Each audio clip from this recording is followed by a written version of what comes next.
Yo, what is going on, chat? Hope y'all are having a good one this evening. We're gonna be watching the tournament over in China, day 2. Someone yesterday in chat said they're doing 10 Swiss rounds, and man, what'd they say? So day 1 to day 2, was it 10 Swiss rounds, then top 16 cut?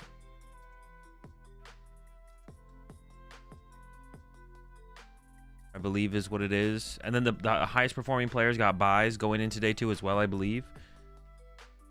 I think I saw on Twitter Tord went like 7-0 or 8-0 into day 2 or something like that. So I know Tord made it. I'm not sure how many of the other non-Chinese players made day 2. I don't know if any of them did. How far behind is China?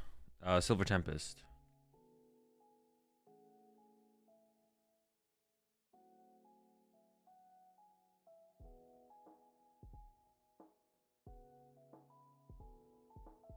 The top 10 players from day 1 to day 2 got 2 round buys, and the top 100 get a 1 round buy. Okay, out of 1,200. So 1,200 players, right, in day 2?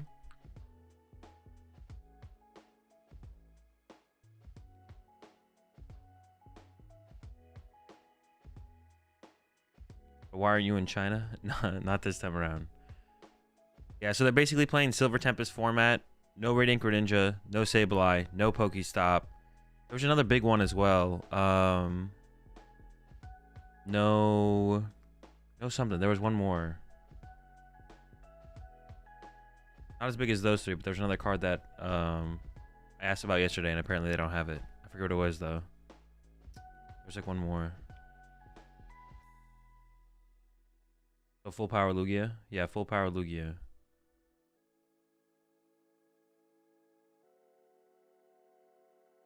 Because Lost Box is not even possible. Lost Tina is possible.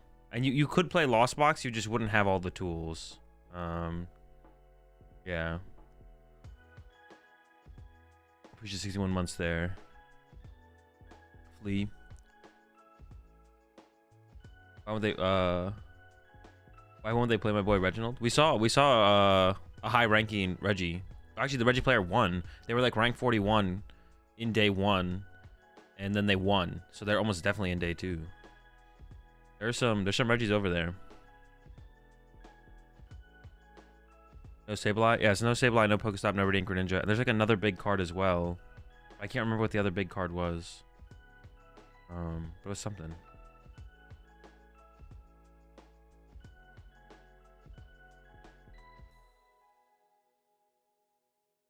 They do have Radzard, yes.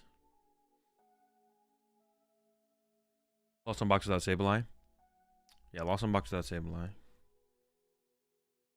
Yeah, lost on box without Sableye, but also I mean, Radiant Greninja is kind of the bigger hit, I think, overall. That's what I want to say. Also on the tournament structure that Jake shared on Twitter. That's bad. the unsynced round thing I don't think is good. I think it's bad. Too much chaos. Too much going on. No good. Oh, it looks like Kato. Kato make go 8-0. Came out 8-0. I also got a buy on day 2, so I'm looking forward to the tournament tomorrow. Oh, Kato went 8-0 as well. It's another non-Chinese player in day 2. It'd be cool to see how far he or Tord can go.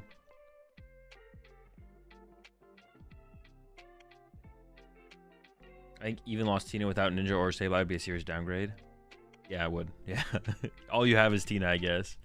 Already made it to day 2 as well? Okay.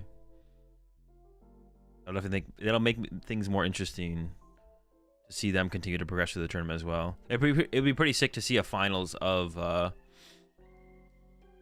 of the Chinese players versus one of the non-Chinese players. That'd be like a sick finals to see.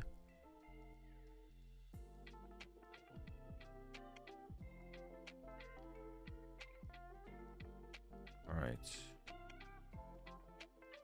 Over to this.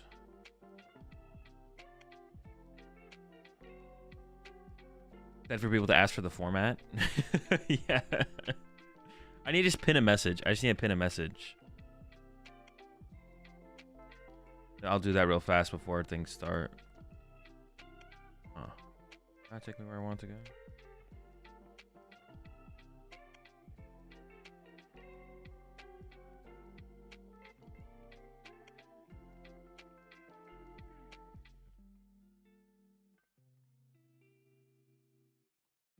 Let me see this.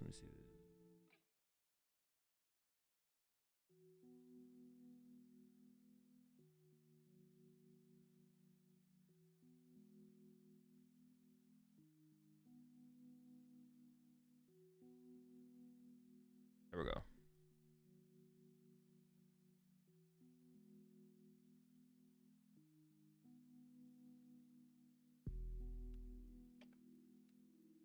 Cool. Are tools still items? Yes, tools are still items. That's I guess that's like another thing to point out, yeah.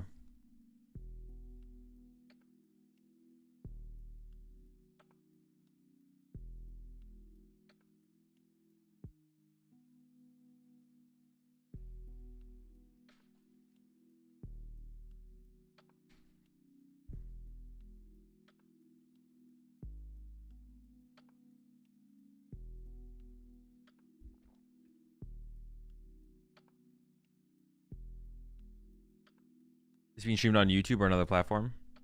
It's being streamed on Bilibili, which in my understanding is like basically Chinese YouTube. Yeah, Bilibili TV.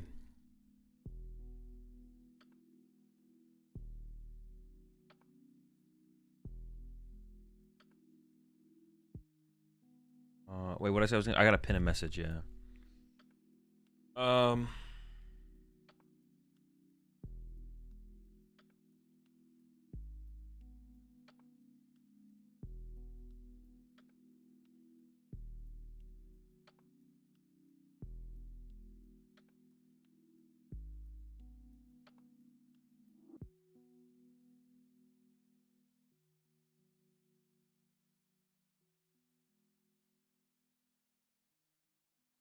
How do I pin a message again?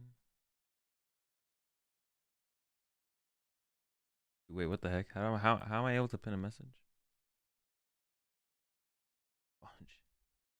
Can I not do it from this? Dude, I'm struggling right now. Wait, there we go. Pin. Nope.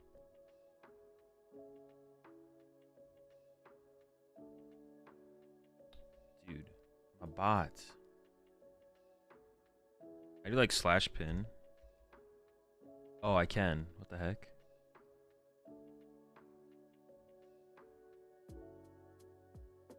There we go. Perfect. Customize time, manually unpinned, or end of stream. The format is Silver Tempest without Sableye, Rad Greninja, or Pokestop. There's like one other important card that I can't remember what it was though. Appreciate 22 months there, Jesse. I appreciate the 15 months there as well, Sweeney. How's it going? Sealstone. Oh, that's what it is. Yeah, the no force Sealstone. That's what it is. Can I edit this message? No. All right. No one's gonna ask about force Sealstone anyways. Yeah, force. They also don't have force Sealstone, which I guess can be like a pretty big deal for the Eternatus deck. But honestly, it's also a big deal for like the potential of like turbo decks with Pokestop. But I don't even know how good those actually are. That's something that I have talked about with people post format. Like turbo decks were probably better in this format than were actually played. Like Turbo Lost Box. Like we had everything for Turbo Lost Box, just no one played it. So it's probably yeah. Probably was better than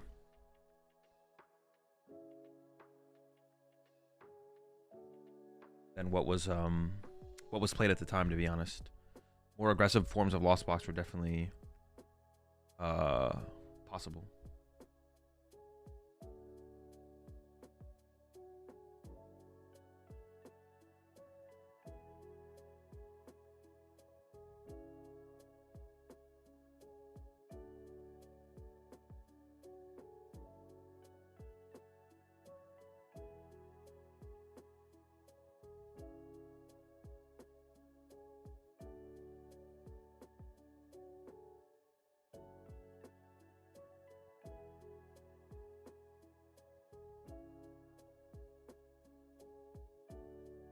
right, let me just pin this message. I think I can pin messages on YouTube as well. So let me pin a message over on YouTube real fast, so people don't ask about the.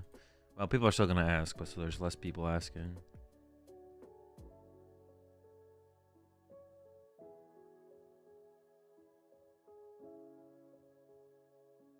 Why do they don't have those cards? They just, the way they've released cards over there is just different.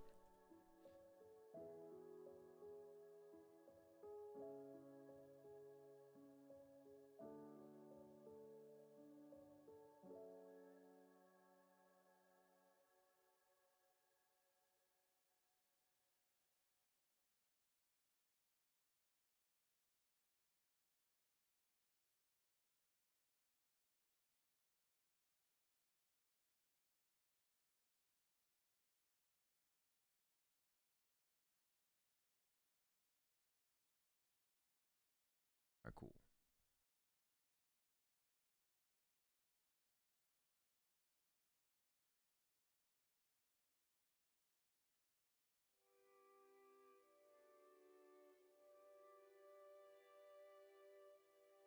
You appreciate the 5 months. It's your boy, JB.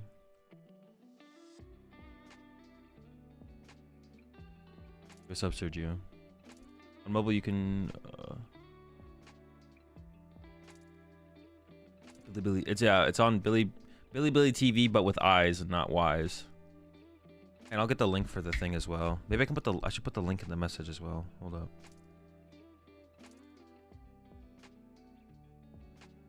Wait, I don't know if I'll be able to do that actually. Can I do that? Dude, it's a big ass. It's a big ass link. Let me see. Flash pin format is Silver Tempest without Sableye, Pokestop, Rad Greninja, or Forest.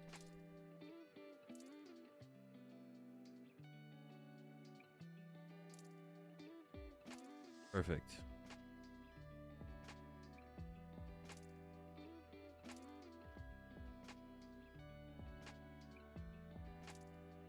Yeah, see the pinned message if you want the link. Also, no V-Guard energy. No one cares about that one.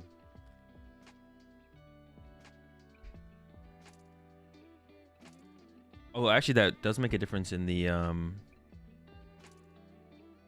Lugia mirror match. Is that the only matchup that card mattered in? I think it was, right?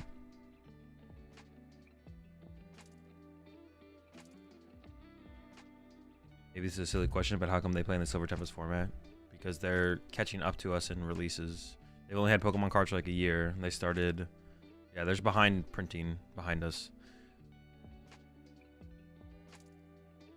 Does COVID have anything to do with that? Or were they always going to plan... Or they're always on schedule to be behind? Or did like COVID delay it? And then like theoretically they should be on schedule with where we are right now?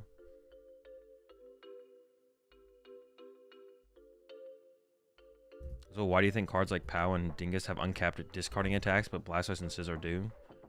I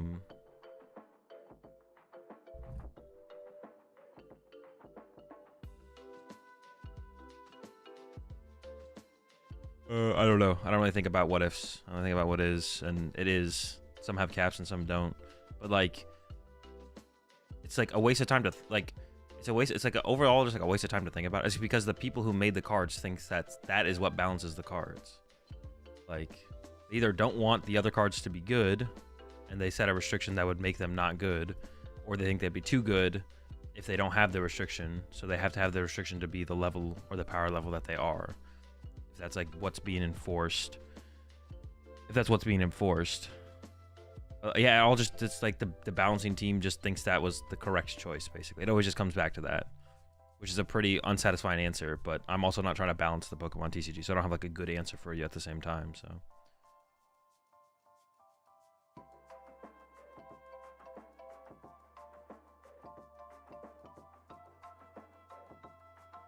Every new region that TPC has been printing cards for has started with Sun and Moon, so China has always printed to be behind until they catch up. No, but like, did COVID delay the initial release of like the Sun and Moon set? Was the Sun and Moon set supposed to come out 2 years earlier? Because we're like, if the Sun and Moon set came out 2 years sooner, then China would be getting the same cards that we are right now. That's what I was curious about. I was wondering if like, COVID had any that guy was running off camera. I wonder if COVID had anything to do with like a potential delay in the set releases.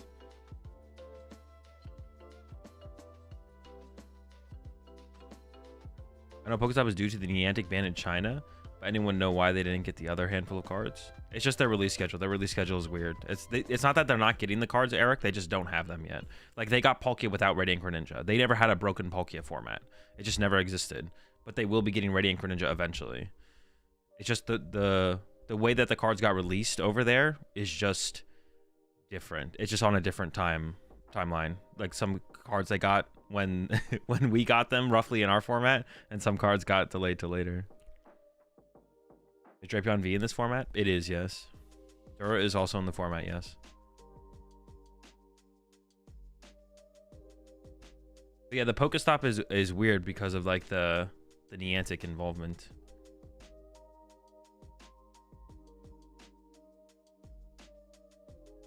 That's actually interesting. Yeah, like I guess maybe they'll never get Pokestop, which it's been a pretty impactful card since its release, to be honest, like overall.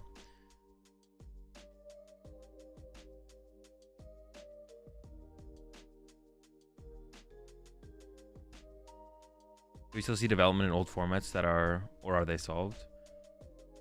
I don't know, but it's hard to like speak to too much because the card pool is altered as well. Like, we haven't seen anything crazy on. We've seen more Eternatus than I think we ever saw. We've seen more Eternatus on stream, which would lead me to believe it's a higher percentage played than it ever was at a European or North American tournament, or Latin American tournament, TPCI region tournament. I don't understand. Is it regulation F or something else? They're just, it's their, that is what their standard format is. There's nothing to understand. There's not like some, yeah, there's nothing more to understand. They're playing the Silver Tempest format, but they don't have, but with some cards not there that we had when we had Silver Tempest format. That's it. That's literally just it. I mean, it's Pokestop's last year in format for us, so it's not that hard. True. I mean, hopefully, yeah. I mean, there's like some unfortunate. Hopefully, you guys just catch up as soon as possible, so you can just be playing the exact same game everyone else is. Does that mean Mew VMAX has not rotated their format? Yeah, Mew VMAX is legal. That was tonight's episode of Explain the Format to Chat. About the same as last night's. Do we know what prizing is? I'm not sure, but Bay in chat might know.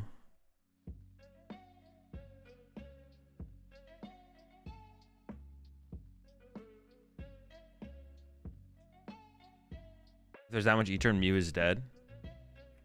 I mean, the E-turn wasn't. It's like, I don't think E-turn's that popular.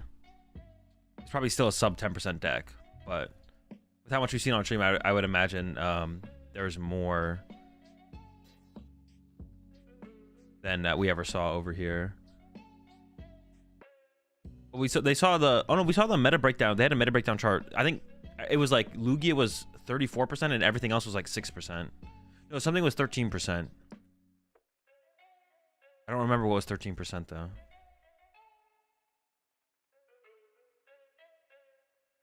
Yeah, Lugia was 34% and then something was 13%.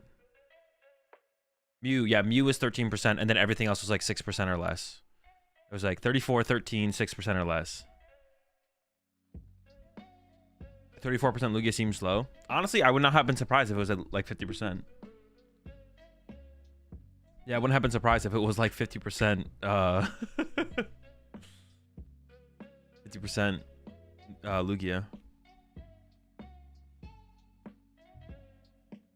It was Mew, then Arc Coco. Arc Coco peak is a little wild. Not sure how I feel about that. And every Arc, dude, literally, it's I think we've seen 2 Arc Cocos or 2 Arc peaks on stream so far. And they've just gotten bodied. They just literally dead drew both times. Like, this is kind of sad. They literally just dead drew. People should be playing straight Lugia attacks. I mean, that's basically what the format is. The Mew deck that we saw, on stream was playing Aerodactyl Mew. We haven't seen any other Aerodactyls, but there was Aerodactyl Mew.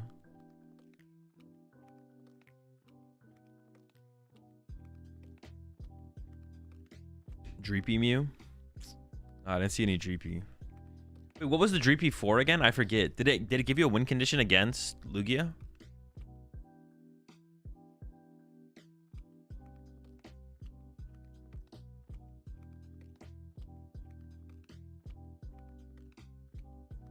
What is the win condition the Dreepy gave you? What did you trap? Like Manaphy? Did the deck play Echoing Horn?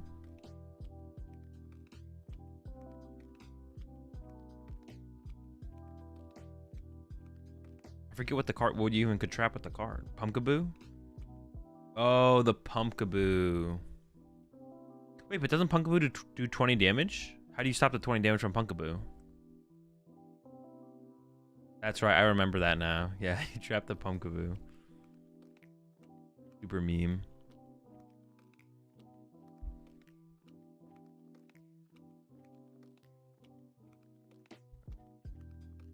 Copy GP with Mew VMAX.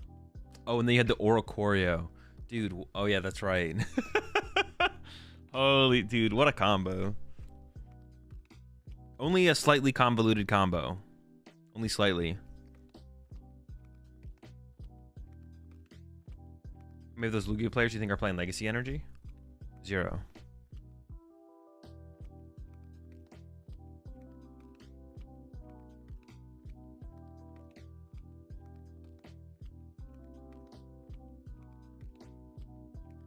Oh, I gotta pin the message on YouTube now again with the other thing.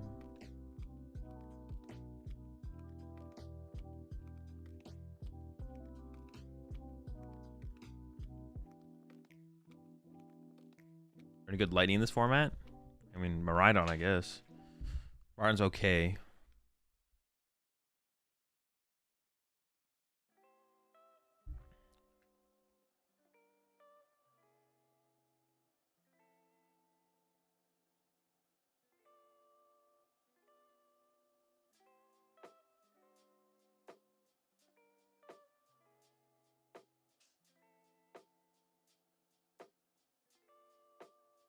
All right, let me fix this pinned message. Where do I see it? There it is.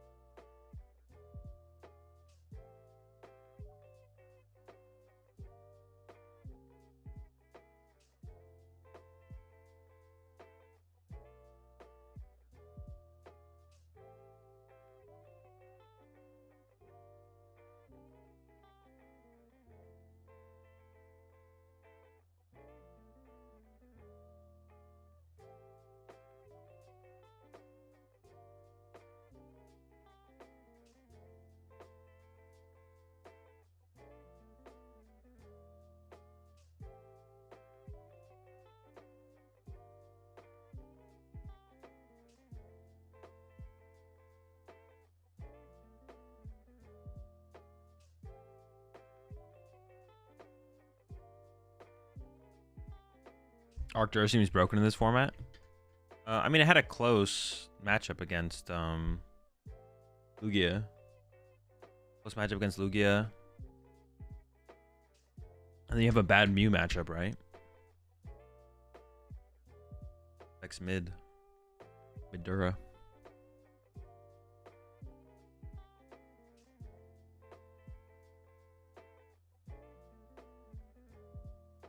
And I don't even know if you beat like you don't think you beat. I mean, you don't have to beat too much else. If you can like auto win Lugia, but the deck didn't even auto win Lugia. I'm pretty sure everyone has Vacuum. Yeah, I'm pretty sure everyone is playing Vacuum. So wait, how did Dura even find the parasols, or not the, what is it called? Was it a parasol? How did Arctur even, if they KO'd your Arceus and you lost your Starbirth? It's like, go first, find Parasol, right? But you had no other way to find the Parasols besides just Play draw supporter, hope to draw it, right? Like if your V got KO'd. Like if Lugia goes first and goes turn 2 KO V, you're just like, well, I gotta draw it. But then if the first one gets vacuumed, you get Yvetalled. Nah. I'm pretty sure with vacuum, wasn't that just a bad matchup? I don't remember. You'll diff draw it easy.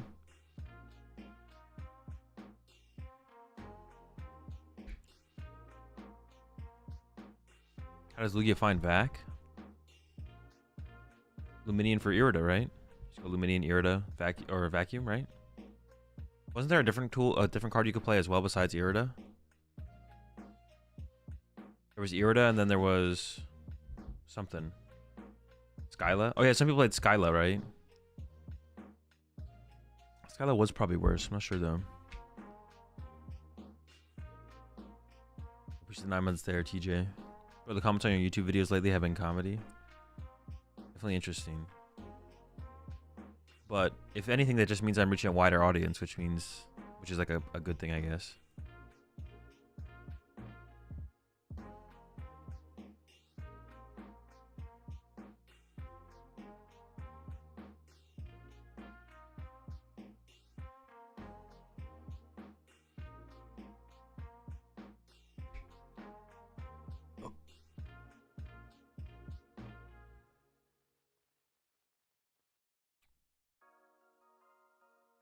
Arvin would have been so sick in Lugia. Yeah, you could also find the... Wait, did everyone play Choice Belt? I don't remember. Was Choice Belt just the norm in the deck?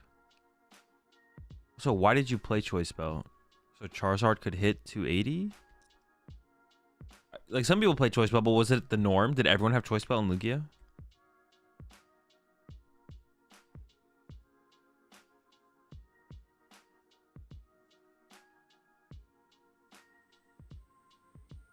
Isaiah's group played 3 Choice Belt at LAIC on release.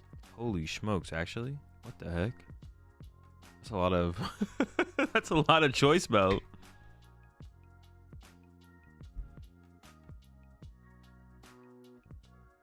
When is the next Uncommon Energy video? I don't know. Whenever it releases.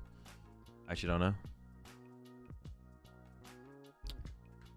Was Choice Belt able to get search from Irida at that time too? Yeah, it was, yeah. Choice Belt made Raikou KO Lugia V-Star. Oh yeah, true. I guess yeah, you could do that. And you could also like KO Guru on the bench or something like that.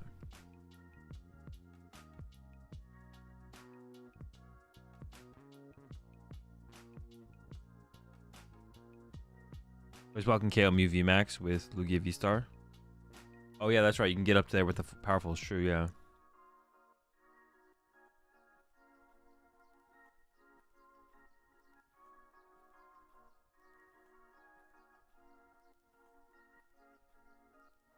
Yeah, Bradner was on 3 and said the deck was unplayable without it. And then the Ian Rob 60 played 1 and 1 rope. The broken Ian Rob 60.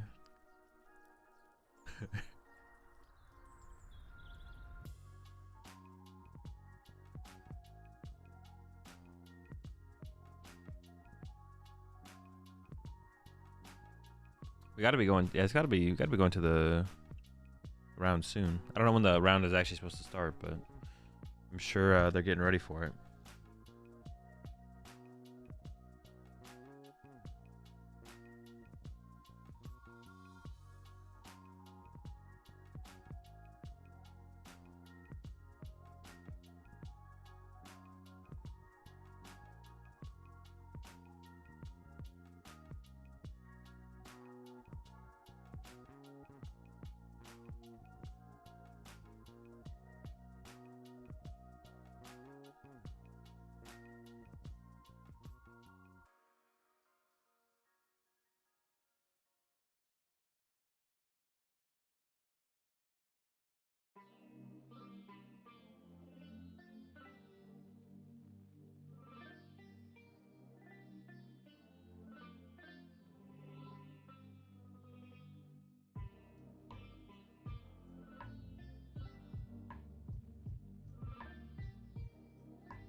Hazel, you can also watch the Philippines event as well.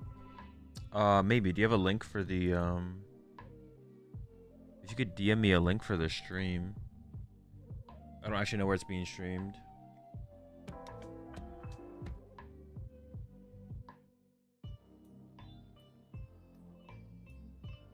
Oh wait, no, I found it actually.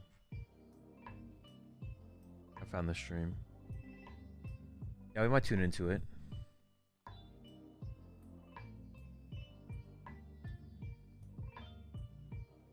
I didn't realize I was subbed to the channel that has the streams.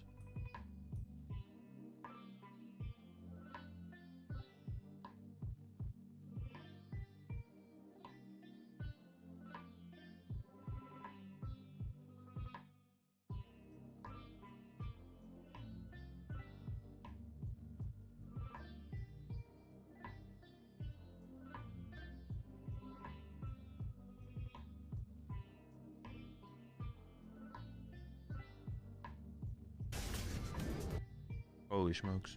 Do you have information about the tournament? Like how many players are there? How many rounds? Stuff like that? They play best of one format, right? Has there ever been a good Rillaboom card? Yeah, the one that... There was the Eggrow Rillaboom deck. That Rillaboom was... I mean, that Rillaboom was good. The deck was okay, but that was a good card. What did it do? Search your deck for 2 grass energy, attach them to your Pokemon or something? What the heck did that Rillaboom do? I remember Mewtwo tagged like Eggrow Rillaboom was a pretty sick deck. That deck was cool.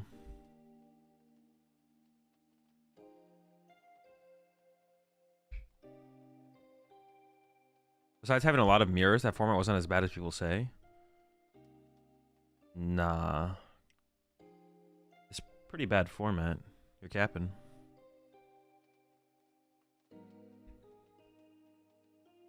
You search your deck attached 2 grass to 1 Pokemon. It was very bad. The deck was okay. It wasn't terrible. You're capping. You know the format? Oh yeah, the format was terrible, yeah. Like if you think that format wasn't bad, then to you, I don't even understand how there would be a bad format to you if you don't think that format was bad. The format was pretty bad. Broken Lugia format. It was a pretty bad format. Literally worst format of all time was Shining Fates. What format was Shining Fates?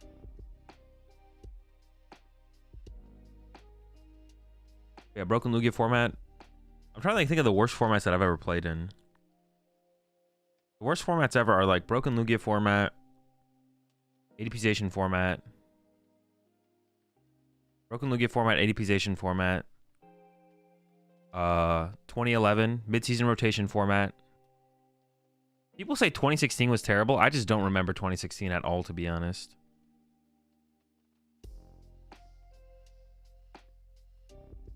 Oh wait, no, because we talked about 2016 yesterday. I do kind of remember 2016. I don't remember 2016 being that bad. I do remember 2016 format, and people are talking about how bad 2016 was. I don't remember 2016 being that bad besides Worlds. The Worlds format was like horrendous, but besides that, I didn't feel like it was that bad.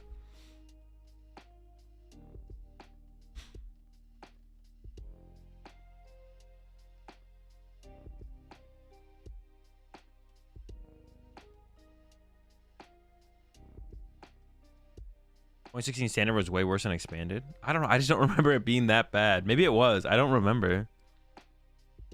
Luxchamp, Diamond and Pearl to Hawk Girl till Silver was terrible. The format? That format was pretty good. 2010? Or are you talking about not 2010? You're talking about early 2011 before the midseason rotation?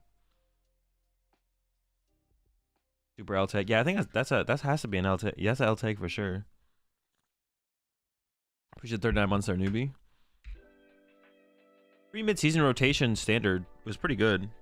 The mid-season rotation made things pretty bad. Also, the rule change made things pretty bad as well.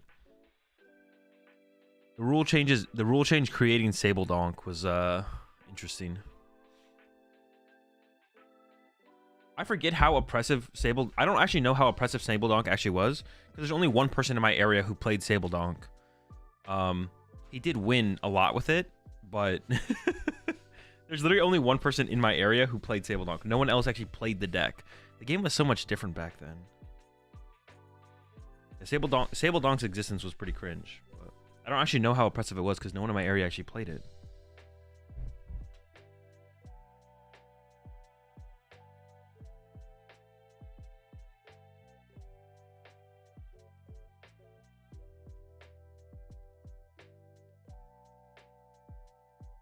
The entire back half of Sun and Moon into Sword and Shield was miles worse than Broken Lugia format. I don't know.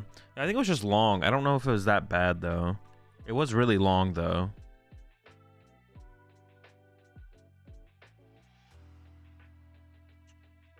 I mean, it wasn't great. You're not wrong. But I feel like it was fine.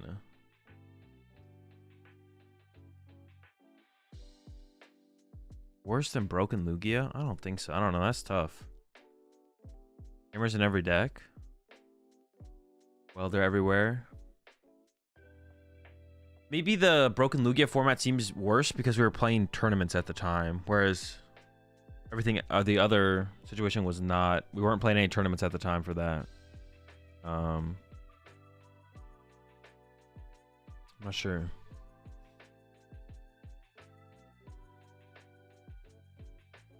Seems you were just brand new, so people didn't have time to test it thoroughly. Yeah, true. Only the Japanese players brought Volk, and they were the ones who had time to test it enough. I mean, I wouldn't say that. No one tested Volk because it was a terrible deck at the time because you just lost to Night March. You just got bodied. I wouldn't. Yeah. People had time to test Volcanion. Just no one would ever consider playing the deck because it was terrible. It was actually crazy. I remember showing up to Worlds or hearing about what people were playing in day one and hearing about the Japanese players bringing Volcanion. I was like, oh, shoot. Is it like good? Like, what do they know that we don't know? And then our conclusion was they don't know anything we don't know. They just decided to play Volcanion for whatever reason and lose to Night March. At first, I remember talking about it with people. I was like, oh, shoot, what do they know that we don't? What do their lists look like? I was like, it's nothing special. It just loses to Night March. We're like, oh, okay, sure. But I remember, like, I was intrigued when I first heard about how many people were playing Volcanion. I was like, oh, shoot. They got the spice? Nope.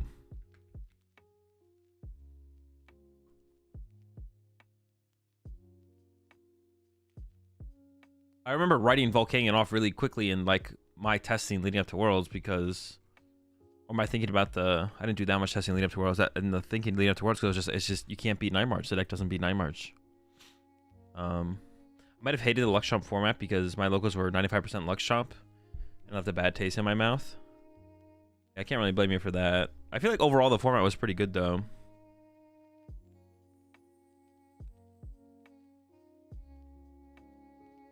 The thing is, like, back then as well, locals mattered.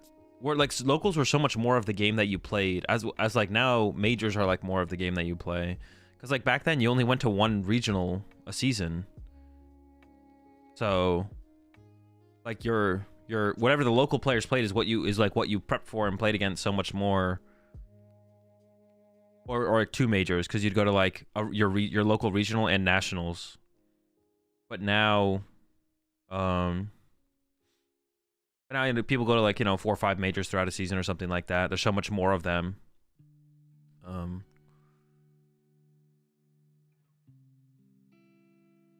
But back then, what you prepared for was your local meta more so than like a major tournament meta, so much more often.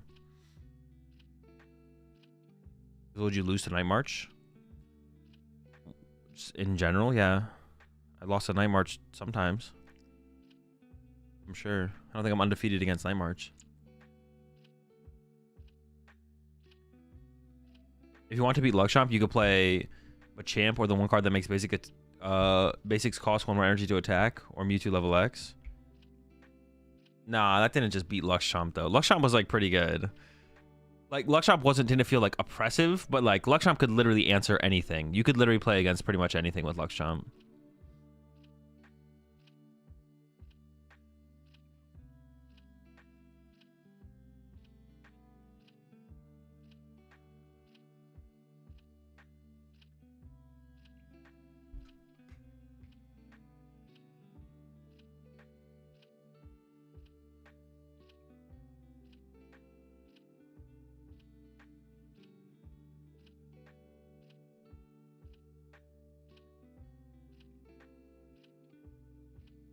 To be fair, in 2010, so many people played SP. If you play now, it's so fun. A lot of decks have been discovered. Yeah, there's definitely SP. I think was definitely like overplayed for how good some of the other decks were. But like, yeah, like on a broader scale, people didn't really understand how good some of the other decks were. But like SP was like obviously good, so a lot of people just played SP. But like, yeah, there's a lot more decks that were like as good or better than SP. It was really weird back then as well, because there was a meta, but I mean, dude, back then you just played your deck and you decided what decks you wanted to try and beat, but like you would base it so much off of local meta. And if you when you went to nationals, like you just tech for like the most popular deck maybe, but even then, I don't know, dude, it was so weird. The game was so much different back then. Like there was a meta, but there was like less of a meta back in 2010. Local meta was super important.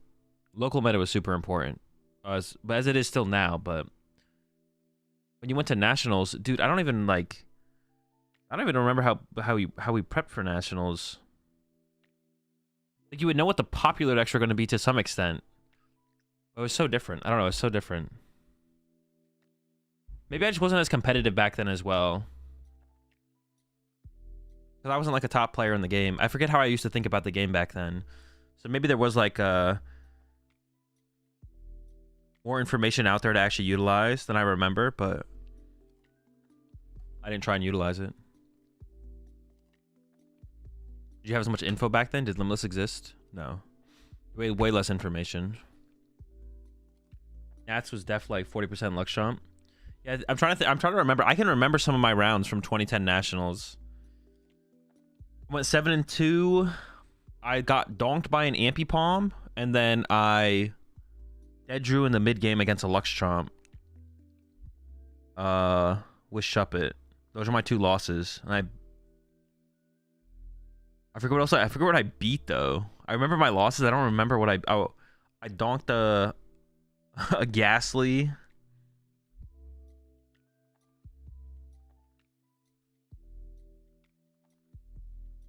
Oh, round 1 I played against a Jumpluff. Now I remember. Round 1 I played against a Jumpluff. And then you can check on PTCG Legends.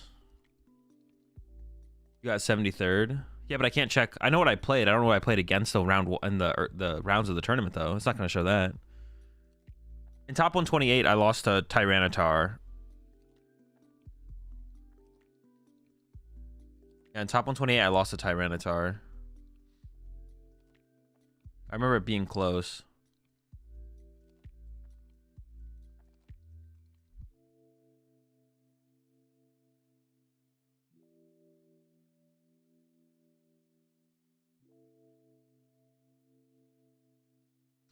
Can't remember what else I played in the tournament though.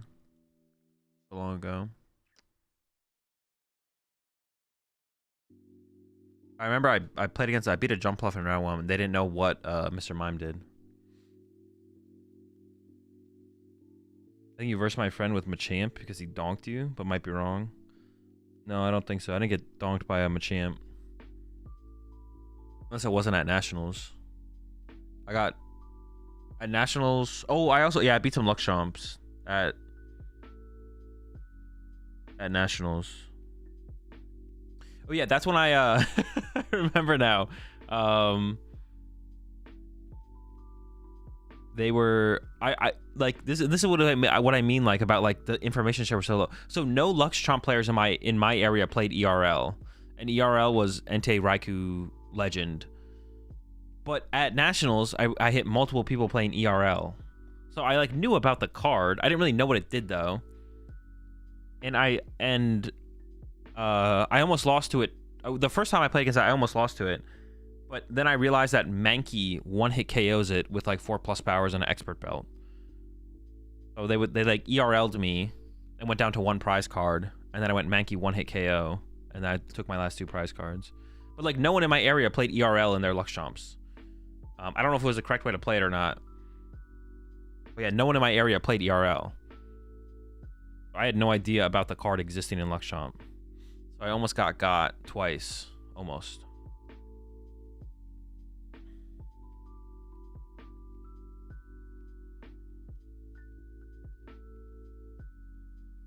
Then I bopped him with a Mankey.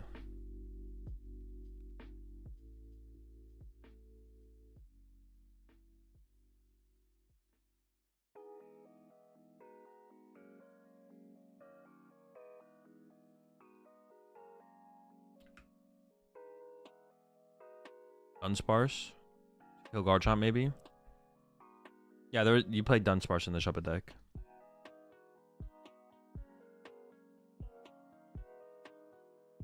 I don't know if ERL was better than Blaziken back then. That's why it was basically just so you don't die to Steelix, right? No, Steelix wasn't a deck. Steelix became a deck at Worlds that year. Yeah, Steelix wasn't a deck until after Worlds, and then the format was over. So, because of it only became like a known deck after Nance's run with Steelix.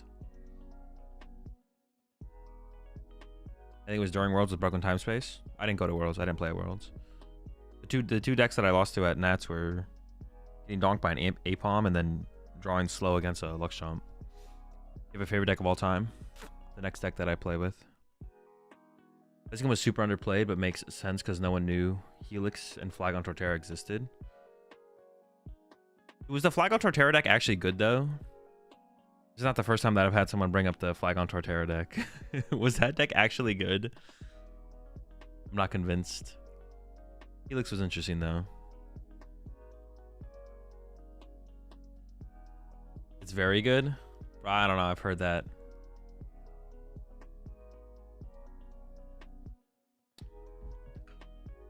I've heard that about the Flygon Torterra deck.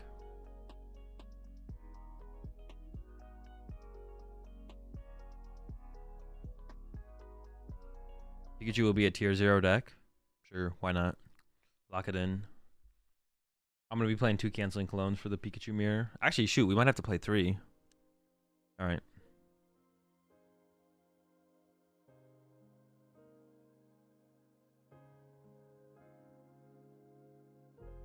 Torterra only takes 10 damage a turn from Garchomp.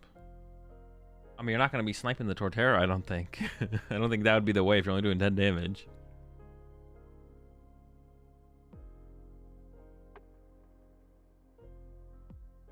I don't remember what the Torterra does.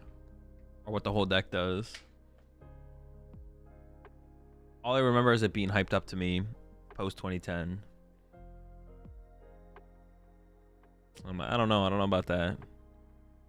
Torterra's kind of mid. Flygon's kind of cringe. L deck.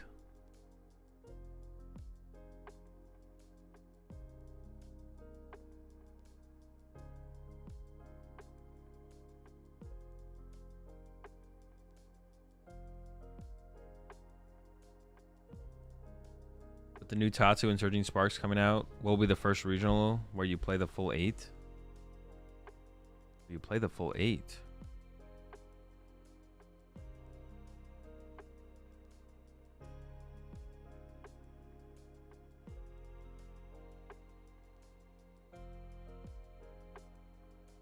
Would Pikachu X keep poison counters? What do you mean?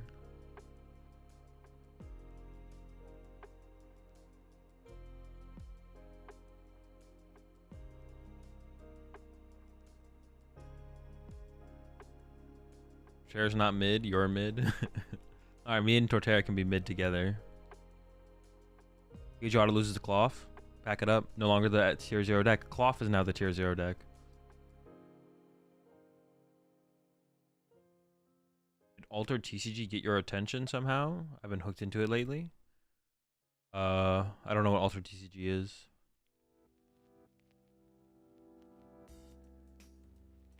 After the ability, does poison stay on?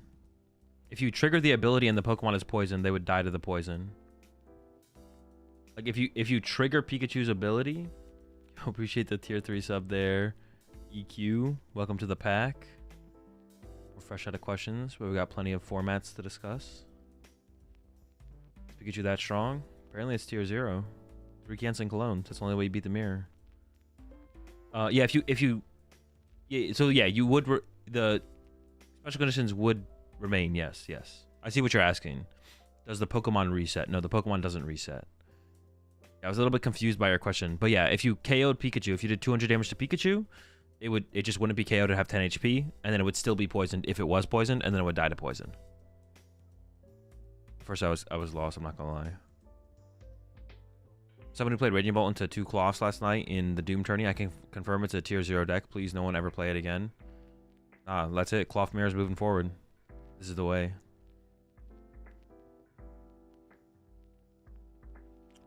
Day 2 is single limb best of 1? No, day 2 is best of 1 for 10 rounds. 10 rounds of Swiss, best of 1 into top 16.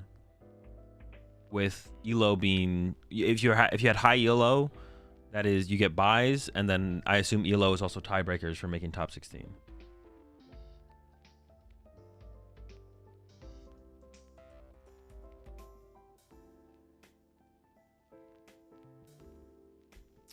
The format's in the pinned message, Oddish.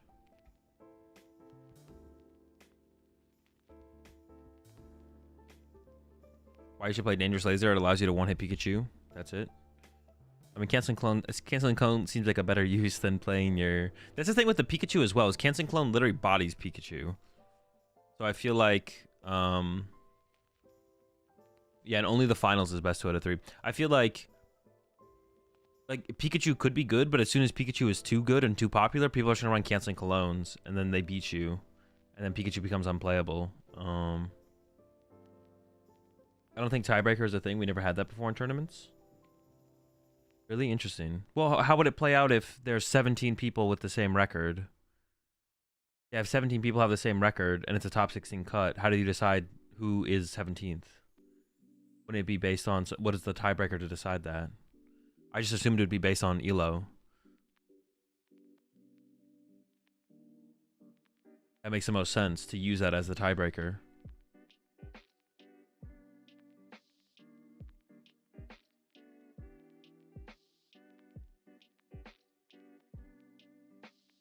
We have a hidden ELO. It's based on the opponents you face.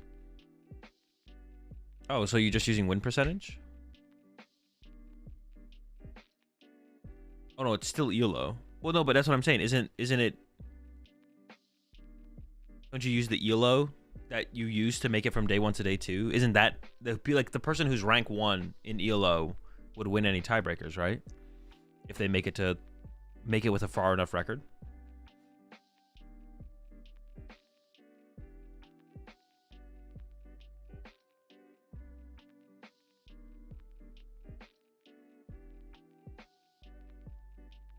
Then they think Pika is bad. They cut the cologne. I know, so it's like a cycle.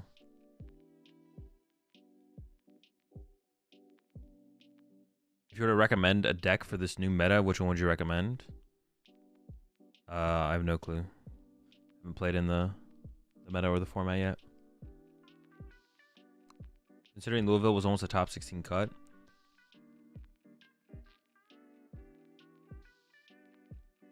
Considering Louisville was almost a top 16 cut, if the stream match ended up tying, it's a very real possibility. Is Cologne the only way Lugia can beat Pikachu EX?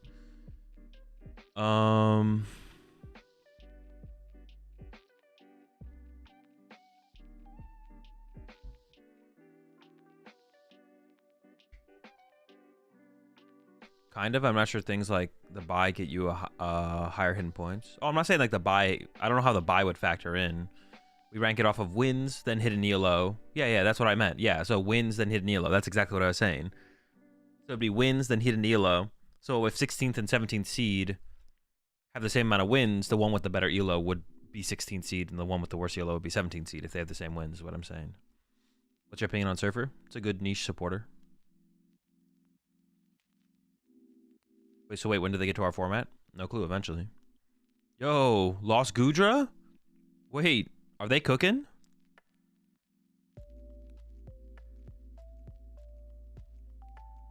You just go after everything around Pikachu. You can't Pikachu every turn without support mons. That is one way to tackle it. Lost Goo versus the Mew. People talking like Pikachu EX is going to be a good deck. All right, Jesse. We'll see how your Miraidon does against my Pikachu.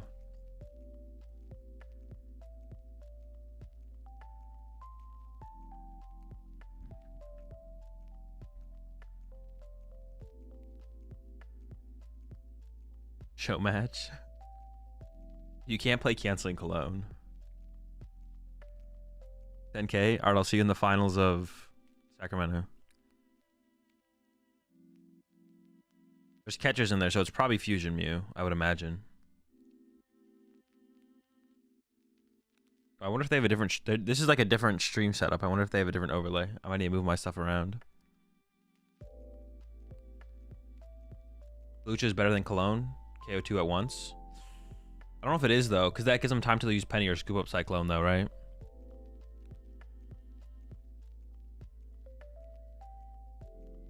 Oh, same layout. Okay. All right, here we go. Mew versus Goo.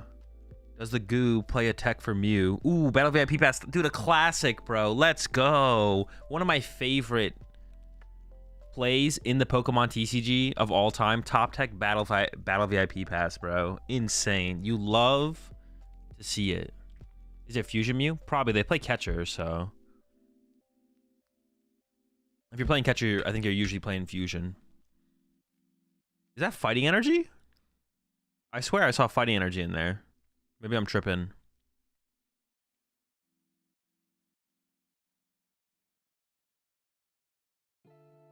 Wait, what did Aerodactyl shut off?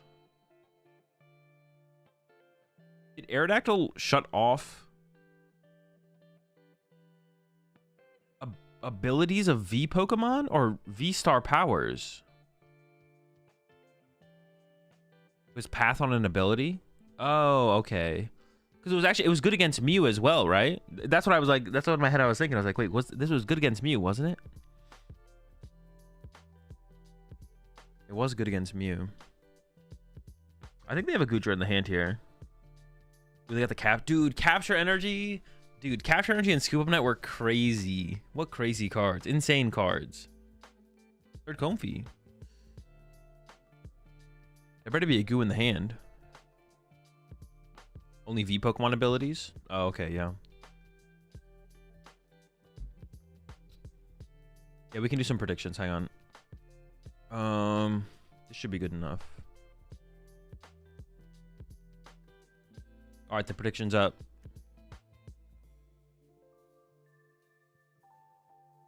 It is a Fighting Energy. Do they play Aerodactyl? Is it Aerodactyl Goodra?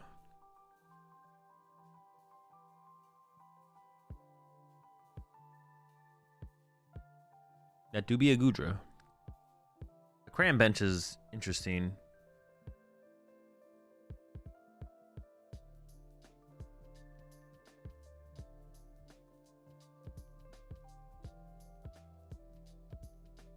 It is Fusion Mew.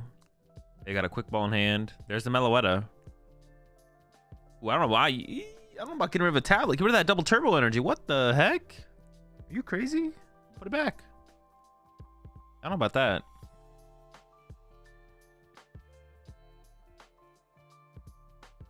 Getting rid of tablets is not the move.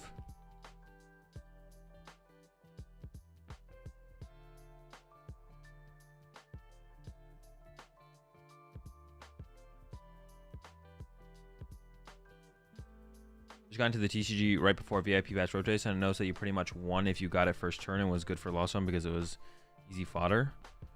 I mean, you didn't just win if you got it first turn, but I mean, it's a good card. Why not get the VIP Pass over the Fighting Energy? I don't know. That is a little weird, especially with only one Goodra in play. Maybe they're hoping for like non-fusion Mew, but now this like lone Goodra could die to a Meloetta, and that's gonna be pretty tough from there.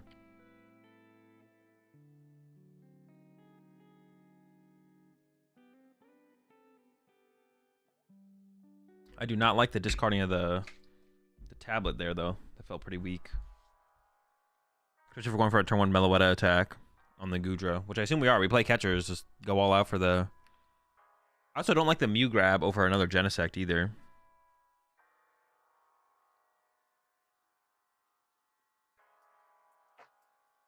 There's the Sparkle. We're already cooking.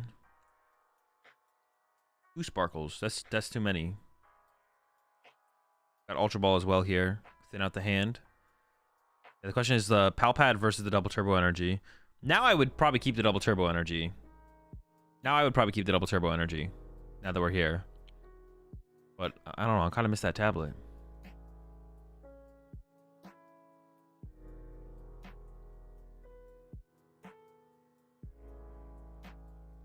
Over a Genesect? Was there 2 Genesect prized?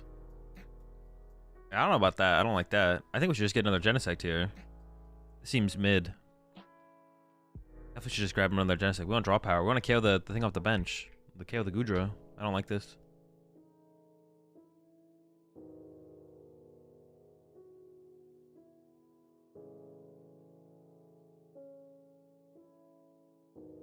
We only have, yeah, 2 Genesect in play is just not it. Doing a wee bit of trolling here. All right, no catchers. Lost City. We get the knockout on the active, I guess, but we wanted more.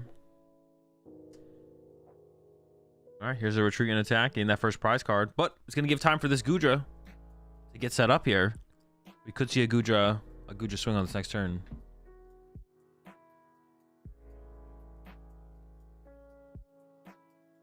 All right, can the Goodra set up?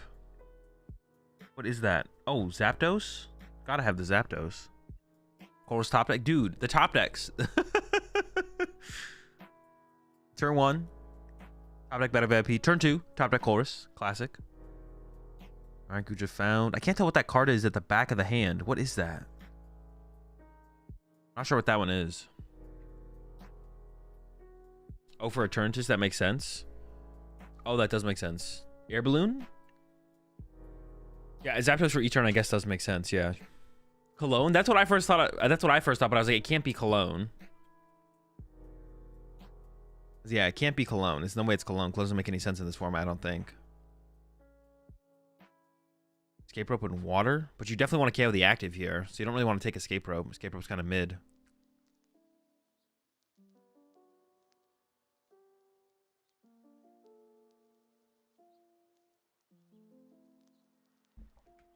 Well, Cologne's not terrible in this format. It doesn't seem good in Goodra, I should say. Cologne's good in Lugia. But yeah, in Goodra, I can't think of a reason to want to play canceling Cologne. Maybe I'm forgetting something, though.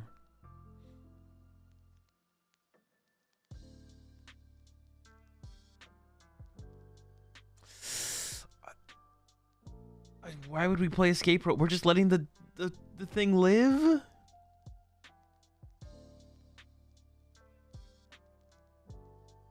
I don't know about that.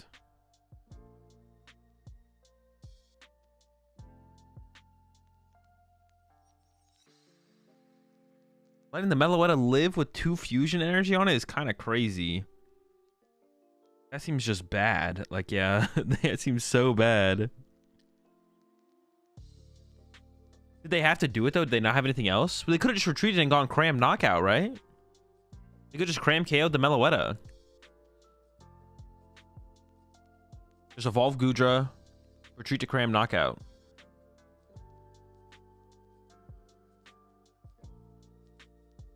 Well, they should have definitely air balloon retreated first. Oh yeah, it is an air balloon. They could have air balloon retreated first to see what they got before they committed to the escape rope.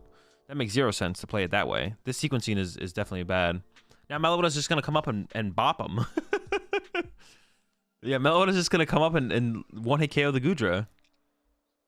Not looking good. Isn't Cologne for Galarian Wheezing?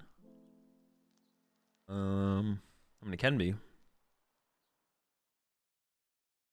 But I'm saying in Goodra, it's not that good, though, right? Would you ever want it in Goodra? I don't think you want it in Goodra.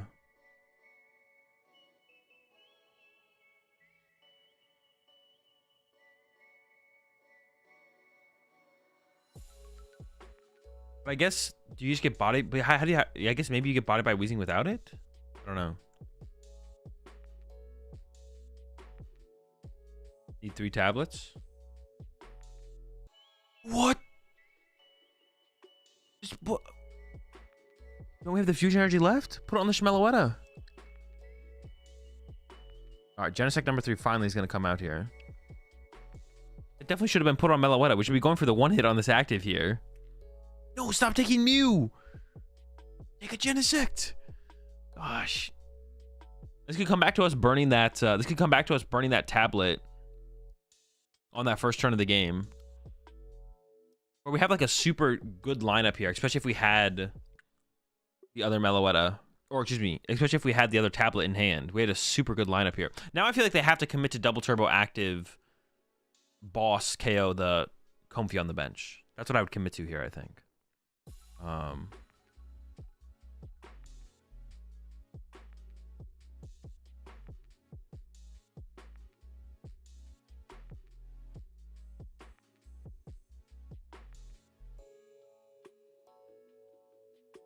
Yeah, this is pretty poor. There's just no cohesion to a game plan here at all.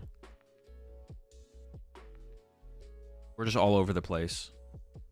We're committing the double turbo active, but then we're not bossing something up off the bench. But the choice belt was put on the active instead of on the Meloetta. So if we're gonna put the choice belt on the active instead of the Meloetta, we probably should have just committed to bossing Comfy. Now they drew another choice belt, so now they could go choice belt to Meloetta. Plus play tablet. But we've already played the energy, so now we can't even get to the 4 fusion this turn. Unless we just like draw into a sparkle. Wait, what is the damage difference though on 280, minus 80, 3, but now minus 20 from double turbo, 4. So it'd have to be triple tablet now, right? Instead of double tablet. Yeah. I don't like this. We should have left the opportunity of the Meloetta attack open as long as we possibly could. We could still KO the active, but we need an extra tablet now. Wait, no, we need an extra tablet, and we would need Sparkle, which is just, like, unreasonable. Discard another tablet? Wait, did they discard a tablet? I wasn't even paying attention. I zoned out.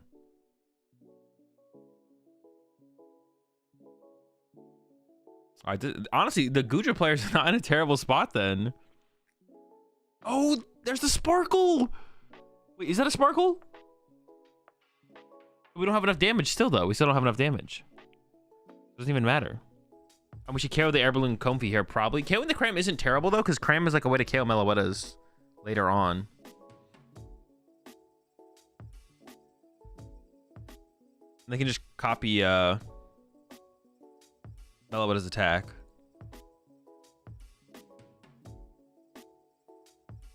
But the Goodra's still alive? We do have to deal with these Meloettas at some point. Otherwise, like, there is still the... Actually, is there the threat? Now that 2 tablets are gone, Meloetta can't KO the... Goodra's minus 80, right? It reduces the damage it takes by 80? I don't actually remember. Not possible to KO? Yeah, they would need, like, a catcher heads plus boss or double catcher or something at this point to get the KO. Or I guess escape rope boss, right? Escape rope boss is still available. Escape rope catcher. Those are both plays, I guess. But here's the Goodra player. If you have boss KO Meloetta, I think you just go for it, because then you just can't be one-hit KO'd at this point.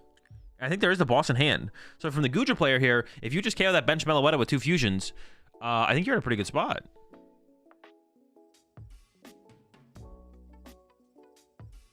Because then, yeah, then there's no possibility for a one-hit, right? Or wait, how much does it do? 190? I guess you still could get tablet choice belted. Maybe you do just punch the active here then, actually. Maybe you do just punch the active, actually, then.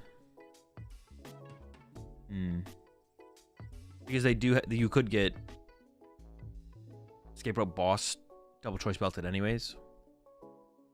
I wonder if they also play a Drapion. I assume you do play a Drapion. You, like, need a Drapion for this matchup, right? You can't win this matchup without Drapion. All right, here's the Goodra push. The safest play feels like KO the Meloetta. They're just going for the 2-2-2 race, though.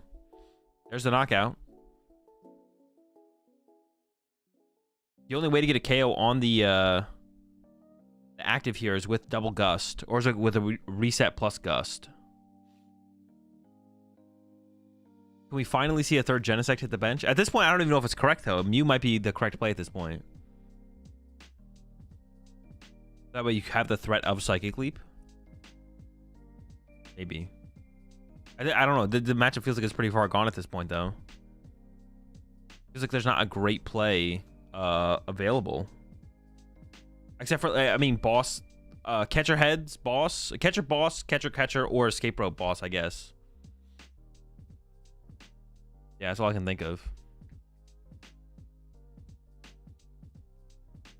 You have to use Max Miracle and just go through the damage reduction. On board, they can't use Max Miracle right now. 2-hit KOing the Goodra is what you're trying to avoid. You could just Technoblast twice, and that also KOs the Goodra. The second Technoblast, I guess, would have to involve some modifiers, but you can also just 2-hit KO with Technoblast, but we're concerned with trying to 1-hit KO it. We're not trying to 2-hit KO it. If we're 2-hit KOing it, we're losing. We don't want to be losing. We want to be winning.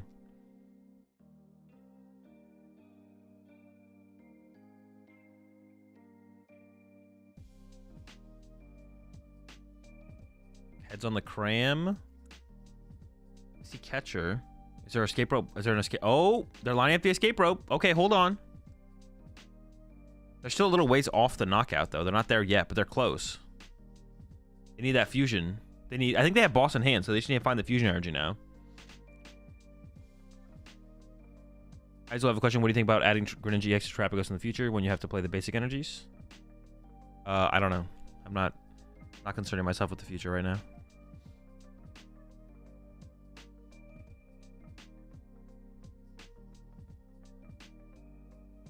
Lost Box Goodra V-Star, is this a real deck? Yes, this was a real deck. I guess technically it might be the best way to play Goodra still. Maybe.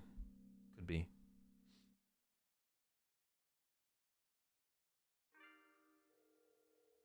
Going to any pre-releases? No, I won't be going to any pre-releases.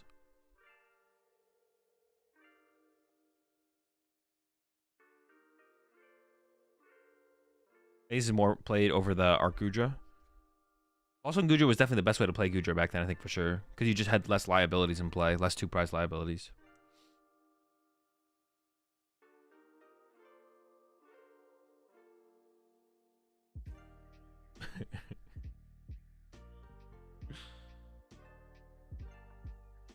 Okay, we have the boss. Just commit the boss.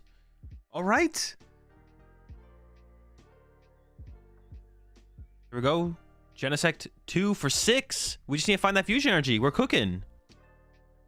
It's a little bit late. Oh, there it is. We got it. But we do lose to Cram. We lose to Cram on Meloetta. We also lose to Boss Drapion. I don't like the early ways that I don't like the way that the early turns were played out. We just kind of limited our options for no reason, but we got to the Goodra knockout here. That's all we need. Boom, knockout. But the Goodra player is ahead on the prize exchange. The Goodra player can win with Cram, KO Meloetta, but there's a Lost City in play. So unless there's two Cram. Oh, we found Temple of Sinnoh. A little bit late. And Drapion plus boss is also a win. Or I guess you could go Cram into Drapion. Cram into Drapion also wins the game here. Another Comfy has been established. There's hella scoop up nets in hand. Quick ball. That's Drapion. Capture. That's Drapion. The capture also gives you a pivot as well. It gives you a retreat. Get rid of the capture though. They already have energy in hand. Comfy number another another Comfy. I feel like keeping the capture though would be pretty good off getting like judged or Roxanne or something. If you are playing for, I assume there is some kind of playing here for a Drapion play. I could be wrong though. We don't have boss in hand, so there's no Drapion happening, no Gust happening this turn. So you're not going to put Drapion in play. Ooh, this is some bad sequencing. We just wasted a scoop up net there, right? Yeah, some bad sequencing. We didn't bench the other Comfy. Oh, we got the boss with the prize cards. We didn't play the Temple of Sinnoh either. Oh, maybe we need to keep the Temple of Sinnoh to turn Drapion on, though. Maybe that's not that bad. But not benching the other Comfy is terrible. Now if we get Roxanne, we have one less Comfy in play to work with. We also could have played the Mirage Gate and played the... We also could have like got capture energy and put like a third Comfy in play. The board could have 3 Comfys in play right now. But now we're just going to get Roxanne and lose. Because we didn't set up our board at all or thin out, or we didn't maximum thin out. We wasted a scoop up net reset. Dude, that was such a... That was a very poorly played turn. Let's see if the Roxanne exists. That's a heads on the Cram. So if there's a Roxanne in the deck... Yeah, the Cram's gonna get lost zoned. If we had just... There's the Roxanne. If we had just benched... Or put the Temple of Sinnoh in play, then maybe Cram doesn't get lost zoned, and then we could ordinary route it back and then boss KO the Meloetta for our last prize card. Now it's looking iffy. Looking iffy. Ball's coming in. We also want to find Path to the Peak here on the Mew side if it's in the deck. I don't see a path though. It might be a no path build. But path would be a good play here. Last Genesect coming down. The quad Genesect board. Classic.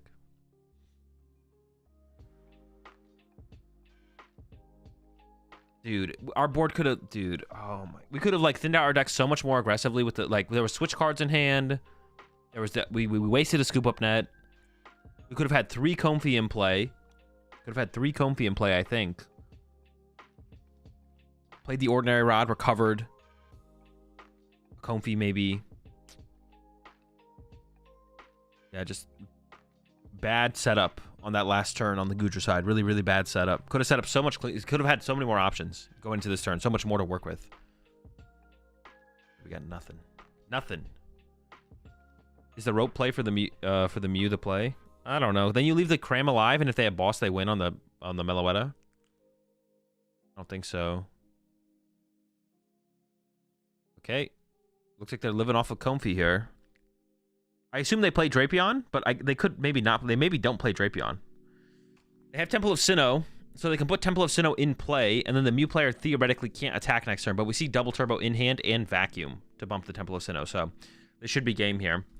But we could have had another Comfy in play. We could have had 2 more Comfies in play, and we have an Escape Rope in hand, so we could have reset into it, and then seen some more cards. They got rid of the Temple of Sinnoh, and you can't do that. You need, that's your only win condition. Maybe there's not a Goodra.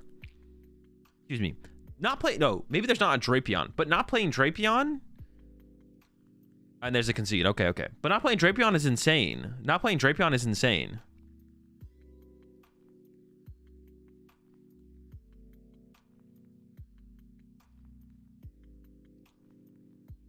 Best of 1? It is best of 1.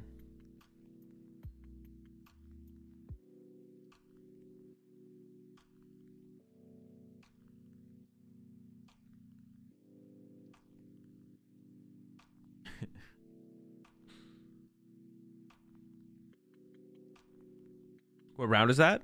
As far as I know, it's round 1. As far as I know, that was round 1.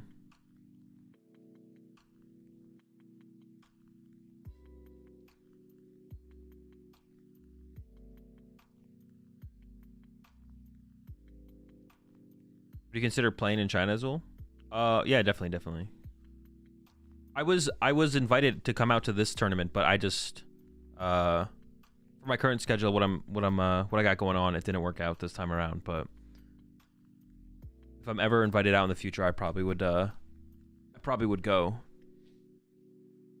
I was invited to go to this one, but it didn't work for my schedule this time around. And most Mew is DT Mew, so Fusion Mew. KO turn 1 is less common, so Drapion doesn't make that much sense. You still need Drapion to like close out games though.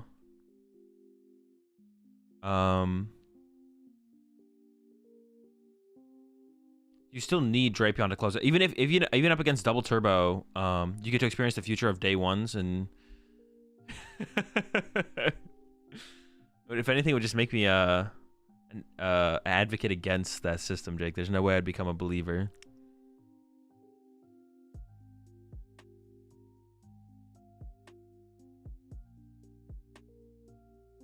Yeah, even against Double Turbo Mew though, you're unfavored without Drapion, and even with Drapion, you're unfavored. Like Double Turbo Mew, if Goodra has Drapion, is favored still.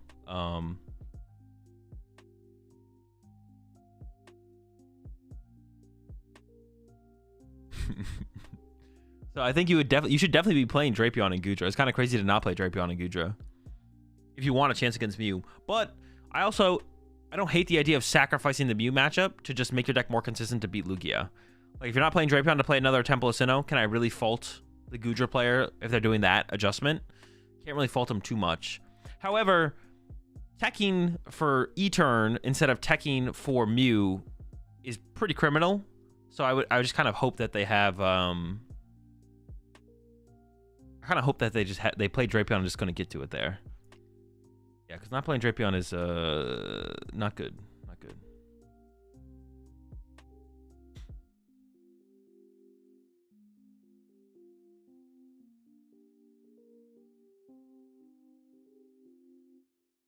Oh, I guess Zapdos could have been a way to close out the game as well, right?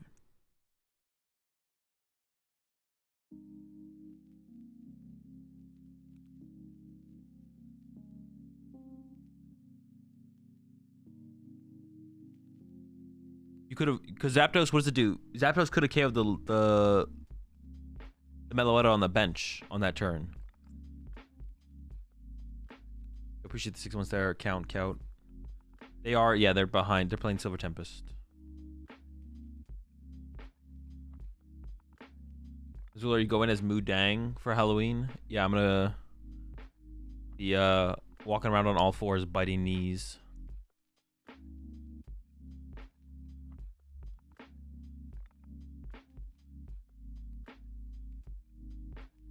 You know if their sets are identical to English or Japanese release schedule? See the pinned message.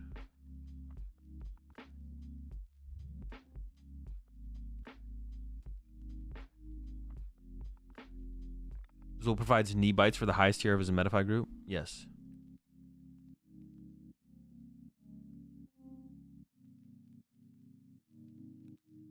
Are the Lugias teched for Jake's Palkia?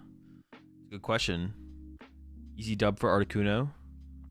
They probably are. It looked like, from what we saw from the Lugias, I think they like all had like Vacuum and Escape Rope, and it looked like they had all the tech cards in there.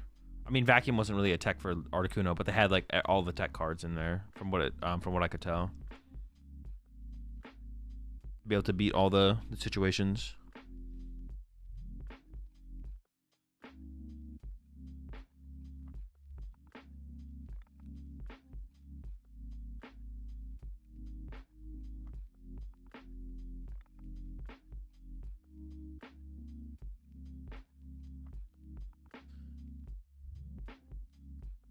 Wonder how expensive the cards are in China. Anyone know?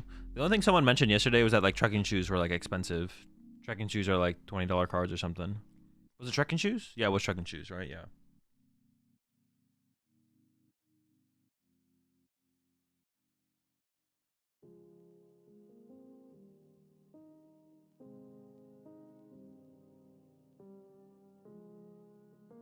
That Sableye makes me think they thought it was too good. No, they just print stuff in a weird manner. Common VIP is 50 cents.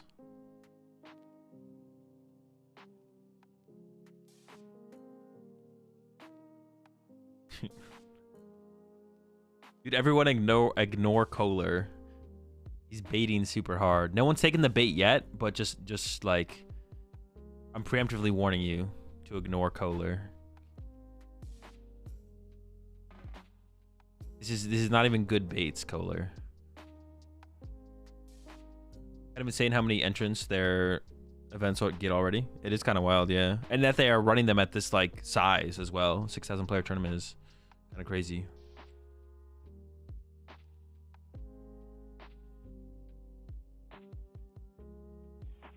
I'm off my game. You're too obvious.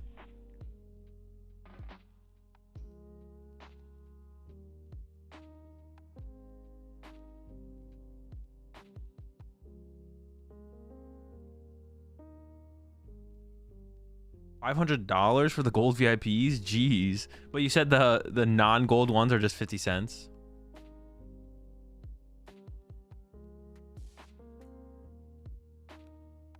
How many players? 6K. A lot.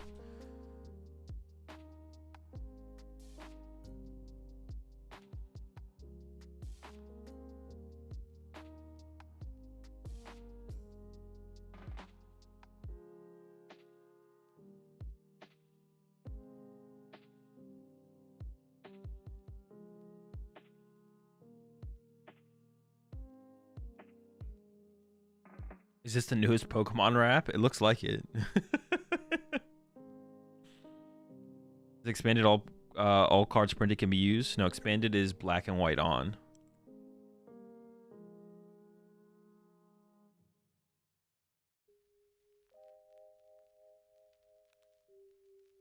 Actually, I'm curious about that as well, Kohler. Were Pokemon cards in China for a while and they recently got OP, or is all of the Pokemon new?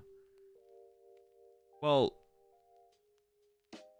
yeah, how long have they had cards over in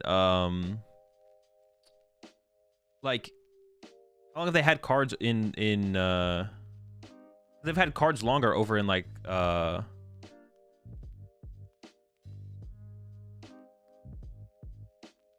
yeah, how long has Pokemon been in China? Like Pokemon, not just cards, but like is Pokemon merch and like Pokemon stuff been a thing in China, and just the cards are new, or is like everything Pokemon new in China? Has there been Pokemon stuff in China for forever?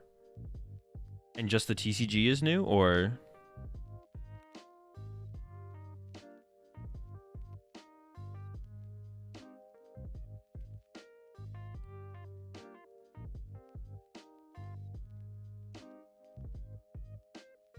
That's 2022. Many people's childhood had fake Game Boys and stuff. Interesting.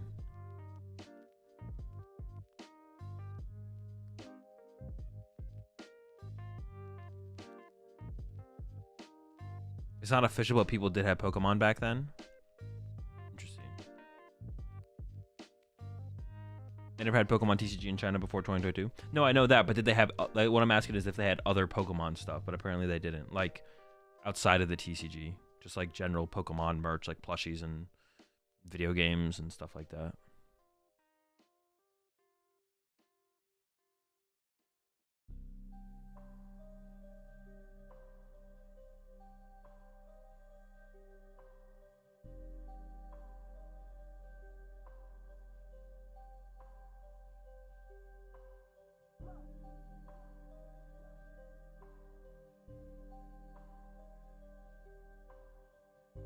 Not really. Taiwan and Hong Kong have been up to date with the traditional Chinese cards, but mainland China, it's new. Okay.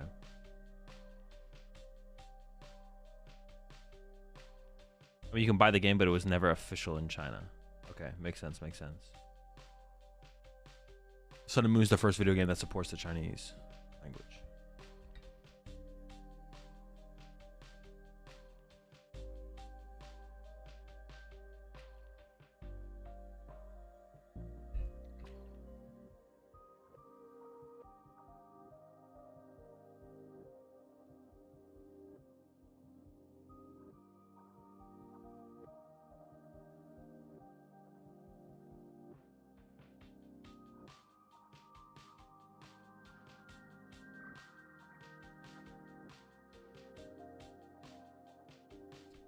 Mew won the last round.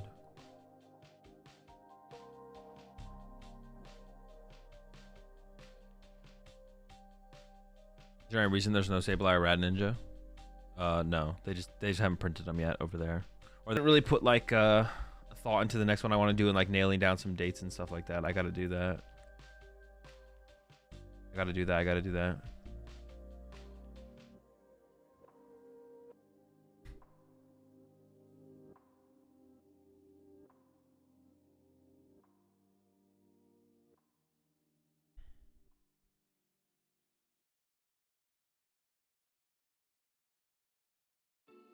You should do a mini tourney with 4 testing groups.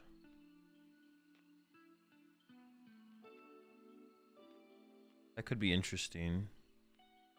The thing is, I just don't know what... I don't know who's in, like... I guess I know, like, a couple testing groups. How would you even, like, bracket something like that so you could, It would have to be, like, 4 pods. 4 teams with 4 players each. Put into 4 pods, round robin, but then eventually it doesn't become about the teams anymore.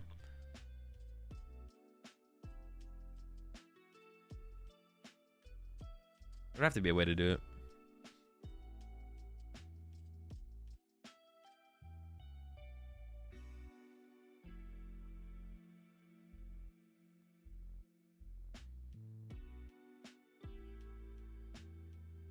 But yeah, I have some ideas for... I do have some ideas for show matches. I just haven't like put anything in motion in a little while, but I'll get around to it eventually.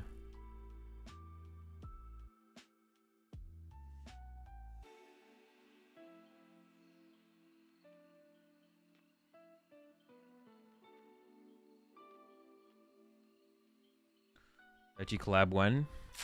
No plans. Although I definitely want to get like the Japanese players involved in the show matches if they're interested. That's something I want to try and do.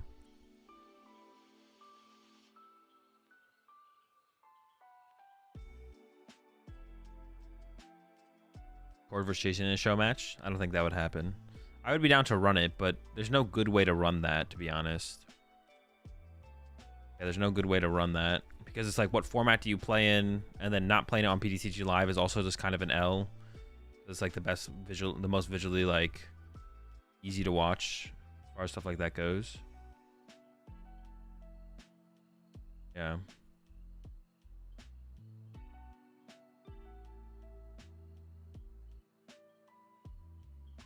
Just cares about base fossil and RSPK. Yeah, it'd be like hard to watch. Like new players can't even like watch those formats really. I mean, you can. It's just hard. We don't have like, yeah, you can't play them on PTCG Live, and no one knows what the cards do. So like, I'm also just like not that interested in old formats too much, to be honest. Like personally.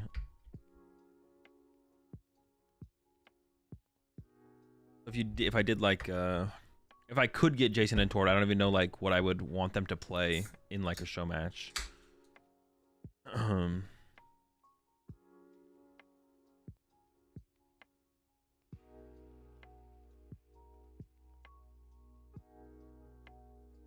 Format they both freaking hate. That'd be interesting. All seven are different formats. Something like that could be cool, I guess. Yeah, something like that could be cool. I don't think I'm trying to see it. I don't think anyone's trying to watch like a best of 7 base to fossil. Well, I'm sure someone is, but they're wrong to enjoy it, you know? Make them play Silver Tempest Lugia Mirror.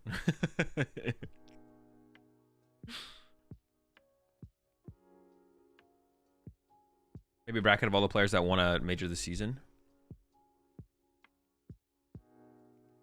That's just like a lot to do, though. I'm not trying to do anything like that big either with the show matches. I'm not trying to do something that's like, I don't know, like potentially 32 players plus.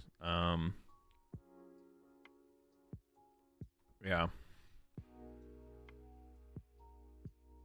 not trying to do anything like that extensive, I don't think. I do want to do some double elim bracket style show matches. I don't want it to be just, I want to like try and switch it up as much as possible, do different stuff. So I do want to try and do some double elim bracket style show matches as well, not just the player versus player ones, because I think those could be cool to do. I have like an idea for one of them. The thing I have to do is just kind of do it, to be honest.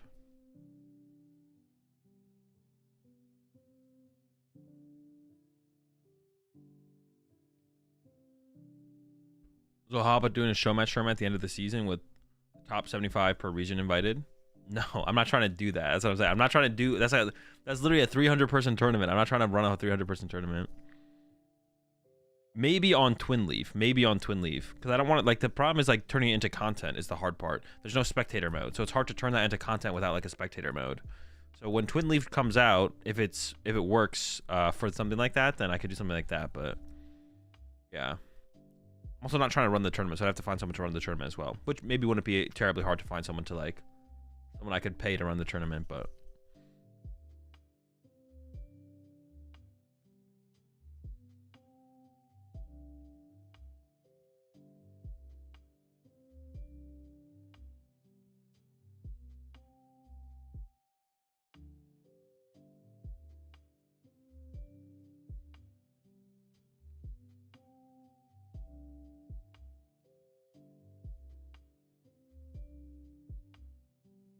winners of last year's ICs versus winners of this year's ICs once they resolve. That could be a cool show match to run.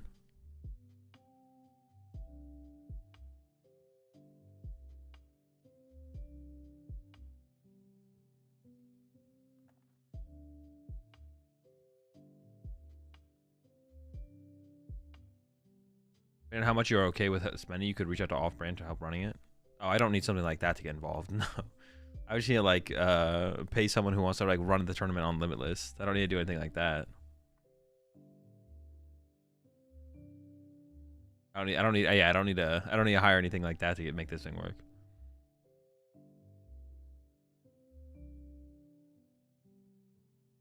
Don't you mind this much downtime? I mean, there's nothing I can do about it. I don't know what you mean, Fausty. I'm chilling. It'd be better if there was more matches being shown, but they can only show so much match. They have to do some breaks at some point. Oh, I thought you meant like casters in production and all. Oh, no. I mean, I would run the stream and do the casting. I would need someone to run the tournament, so I don't have to worry about that.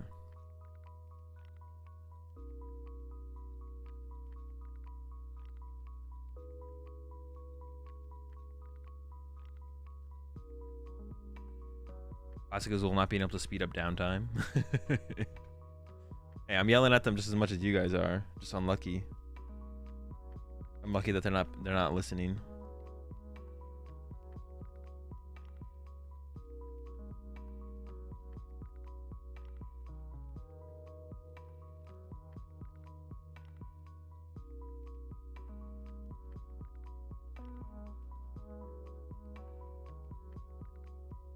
We shouldn't expect any new reveals of the EV set on Chinese stream, should we? No, definitely not. They're not going to be revealing anything. Looks like they're getting ready for the next round here, though.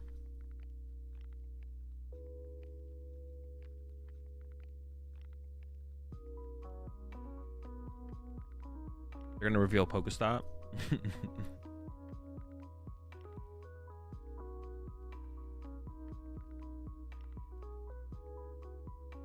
Combine your content. Guess that flavor text grand tournament of testing groups. Ooh, now you're cooking. Now you're actually cooking. That could be it.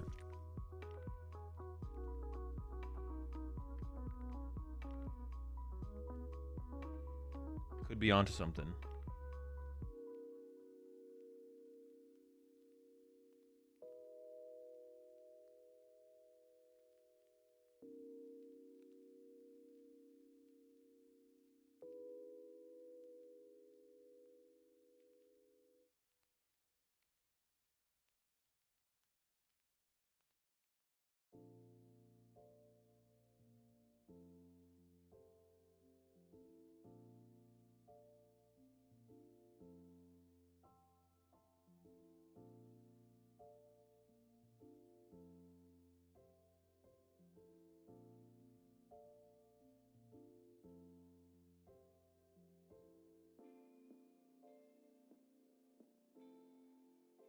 People are saying that we might not get Pokestop next patch.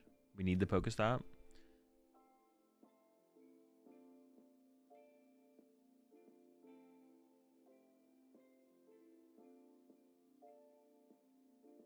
Most likely have to make a whole new card for it since it's Pokemon Go related. I mean, would they just make could they just make a card with a different name that has the same effect that's still a stadium? Just don't call it Pokestop, call it something else and put a different artwork on it or something?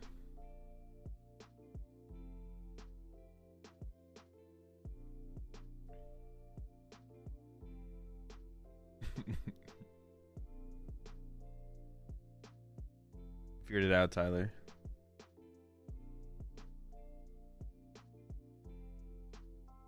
Poke slots. Yeah, there we go.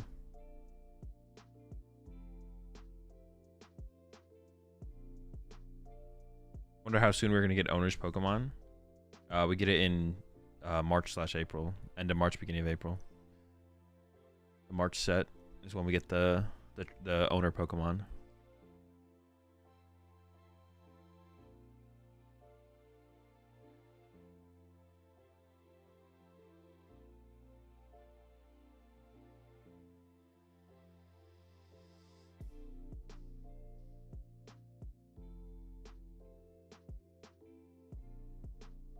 I thought I mean the players are up on this. I see the players on the stage. They're getting ready.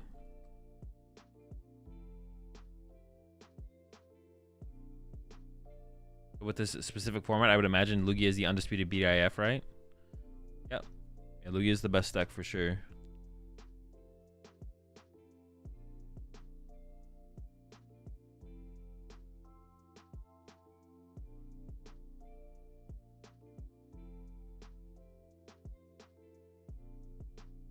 I don't even think it's like, oh yeah, it's definitely not questionable. It just is the best. It just is the best deck.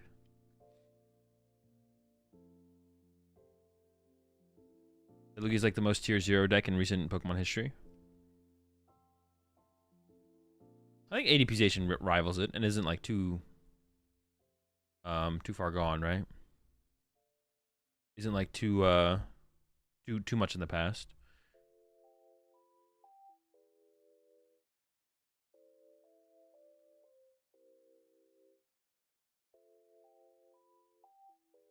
Sorry, not getting Pokestop would be crazy. It's literally a must-have in our current format.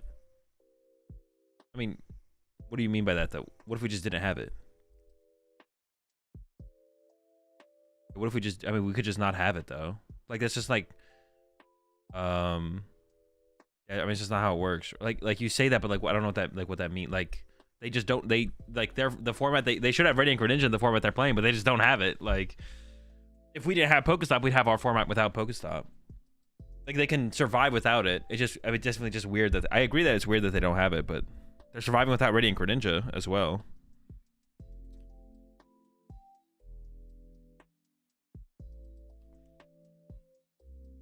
What they call Pokestop Pokemart? No clue. We never delete cards from the format. We just push the release.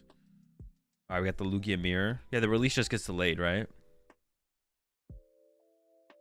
Yeah, it's not China's responsibility to simulate our formats exactly. Well, someone in chat was saying that it's like TPC that is like pushing these weird changes on like the format differences. Which is, I mean, it's all weird. It's weird to just not have it be... It's weird to not have the format just be literally the exact same as what was in Japan or what's over here with TPCI. But like, yeah.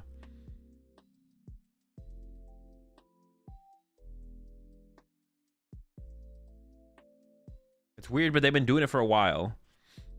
All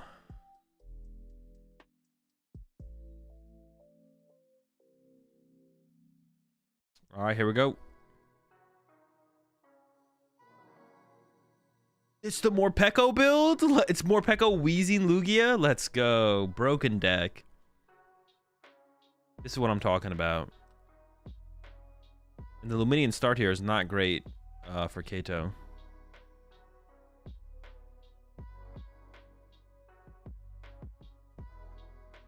Got the Lugia sleeves as well. And the Lugia sleeves.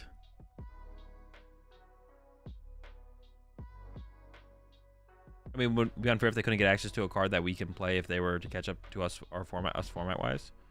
Oh, well, yeah, theoretically when they catch up to us. But Jolly, Pokestop's probably going to rotate by the time they catch up to us as well. Like, they also played Worlds in our format last year, playing like 3 years in the past. So, like... They're currently going through it, and they will play at Worlds this year, probably still behind us. I would imagine they'll still be behind. But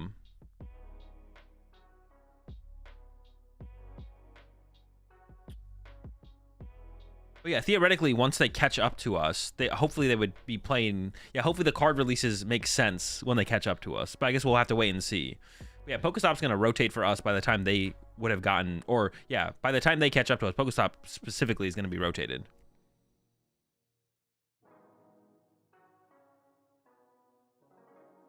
They're not catching up to us anytime soon.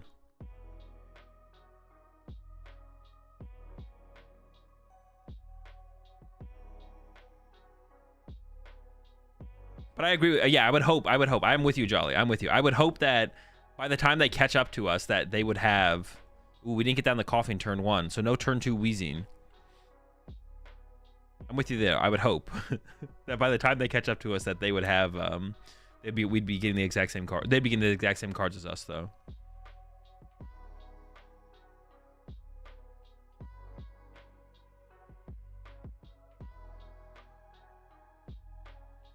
You think there's like secret illegal leagues that host standard in China, like speakeasies during Prohibition? No, probably not. I'm sure they don't have to worry about playing the standard format if they really want to play it. They can probably just print proxies or whatever.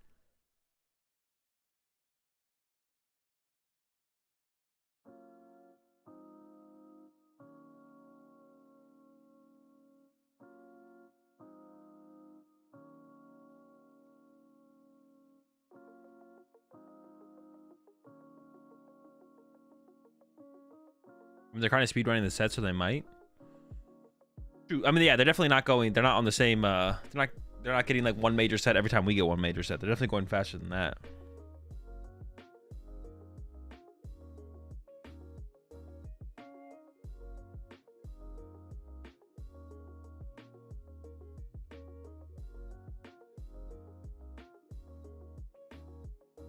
This is old format, or is China just behind? China is behind. And Chinese players attend Worlds? Yes. And they will be they attended Worlds last year, and they'll attend Worlds next year. What's the Morpeko do? It hits and runs. And the idea is to hit and run into Wheezing, and then ability lock the opponent's side of the field.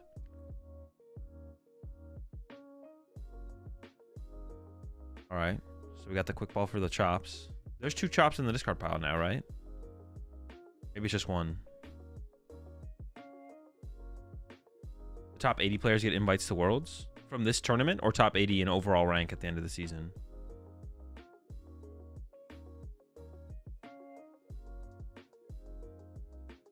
Alright, goes for the Marnie. Goes for the disruption play over the Juniper there, or the research. It is funny, actually, to be honest. You see Kato there just didn't cut the Marnie hand. From what I've seen, all the Japanese players cut Marnie hands. Nobody cuts Marnie hands. And we see Kato does not cut the Marnie hand there either. It's kind of funny to see. The draw there is pretty weak, though. The draw there is not that good. And doesn't have a second Lugia V. So if this bench Lugia V dies, there's no threat of Lugia on the next turn. Or chops. So it's probably... we're kind of hoping here for... on Kato's side, we're kind of hoping for a dead hand.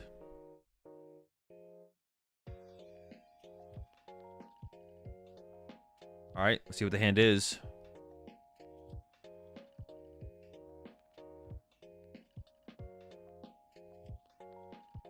Can't really tell what's going on. I see a hiding energy. There's at least 1 chops in the discard pile. I see a Lugia V-Star. Okay, we have double chops. So we can get, yeah, we have literally, no. Wait, is that fine? That might be fine. We have Ultra Ball for Luminian, Gust KO Lugia V off the bench. We still have enough cards to do it, I think, right? Ultra Ball plus Evolve. Yeah, we can still do it. We just have to get rid of the hiding energy, which I assume is fine. And we can go more Peko knockout.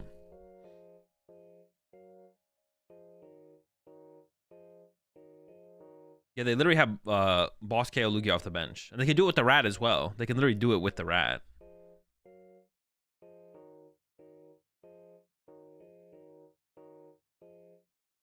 Lemonina's prize. Don't you usually... They usually play 2, though, right? Especially in an Irida build. You would definitely be playing 2, I would assume.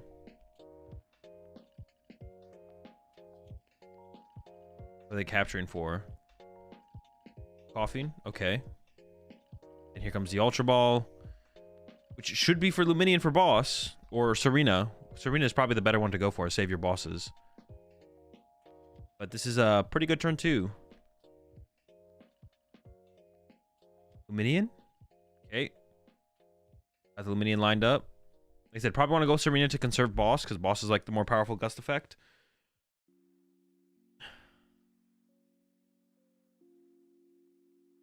And there's the Lugia V-Star.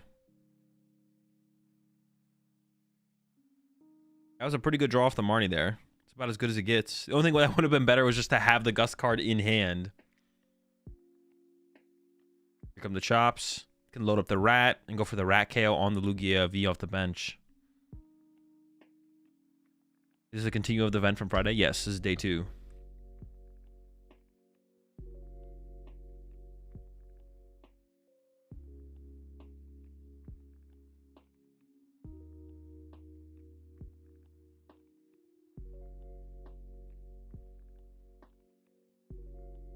Okay, the Rat is online. I forget what the energy cost on Morpeko. Is it lightning double colorless, or is it double lightning colorless? Dude, stop touching my Rat's energy. Get your grubby mitts off the Rat. Did they actually change anything about the energy placement? Dude, the judges are so handsy, bro. They're always touching the cards. The judges really like to adjust. I know. They really like to fiddle with the players' cards. But we're going back with Luminian. Chill. Cancel the shuffle.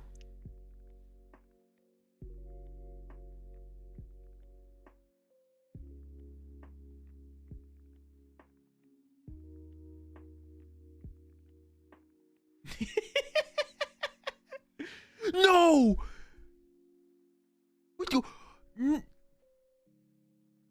They had Luminating for Gust! Dude. Literally had Luminating for Gust.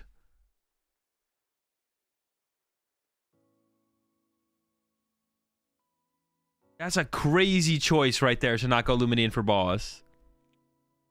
This actually gives... wait.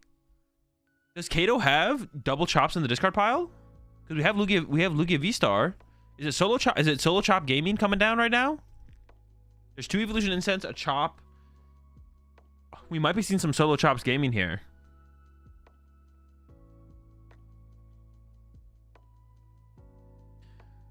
We have the double turbo. Holy dude, the Solo Chop is pretty rough.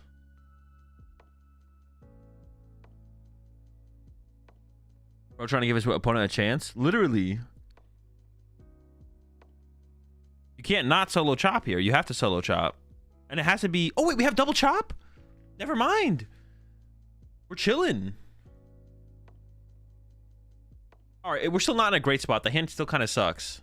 But that's not terrible. That's like, we're okay. This is like winnable. Dude, that was such a massive throw on the other side. I cannot believe they didn't boss on that last turn. That is a crazy throw, to be honest. That's insane.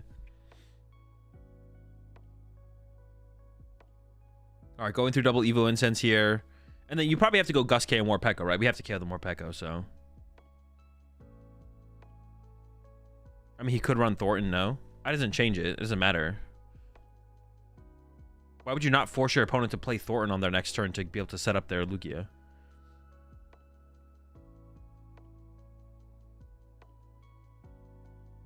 They never played a supporter last turn either. Yeah, they didn't even play a supporter. Is V-Guard in format? I believe V-Guard, they do not have access to V-Guard, I believe. No. All right, thin out the deck a little bit there with some Evolution Incense. But if you get a gift energy here, I guess I would like reduce the effect of the gift energy. I don't know if a gift will be gotten or is even being played. Gift will, how many gift energy do people play in Lugia? Like 1, maybe 2?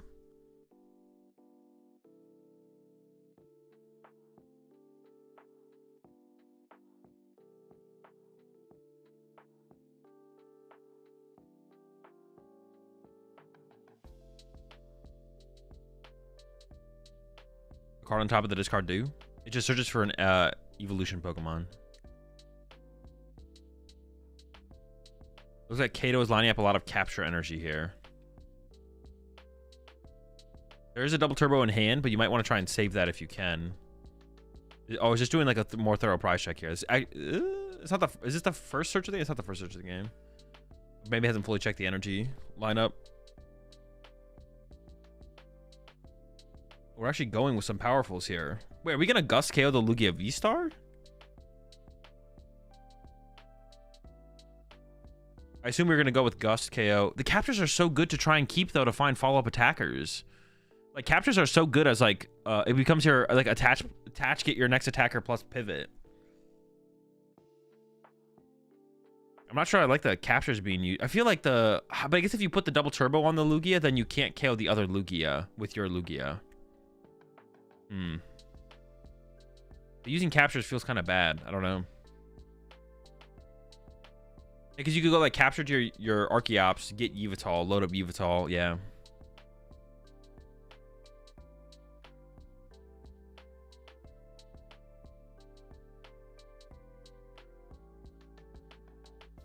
It has to be boss on Morpeko, right? Yep. The rat gets taken care of. All right. So because of the mistake on the last turn, this gives Kato a chance. We're able to answer this Morpeko here. We could still get knocked out by Yveltal next turn. There's the attachment of the double turbo energy just to create a pivot going to the next turn. So if we can find a basic Pokemon, we have a way to get into an attacker. Nothing else to do. There's a knockout. The first 2 prize cards. We do get a Serena off the prize cards, so that can see us some more cards here to try and find our next attacker.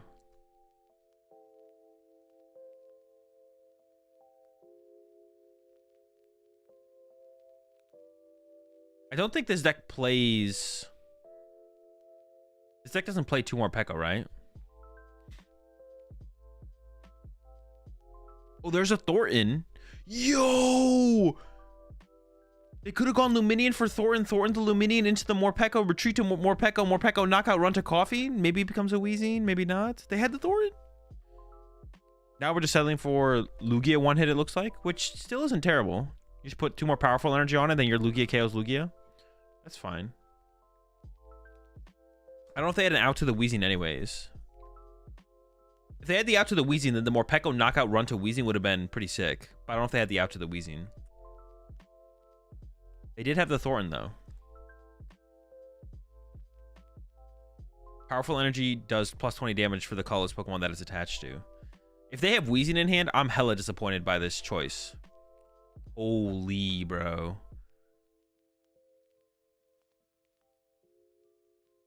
Here comes the capture to the chops.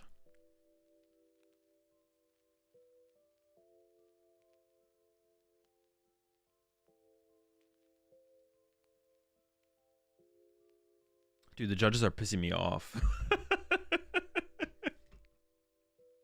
I just want to reach through the screen and smack their hand.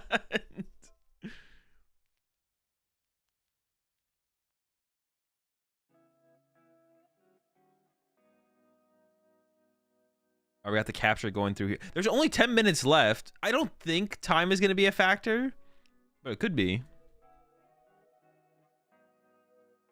The judges just reached through my screen and tucked me into bed.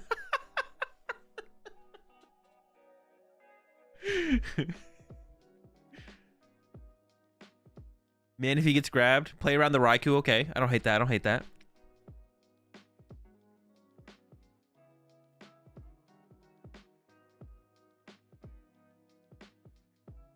Dude, if they evolve this Coffin into a Weezing, I'm gonna tilt. This does shut down the Raikou play from like Raikou KO, Lugia KO Coffin here.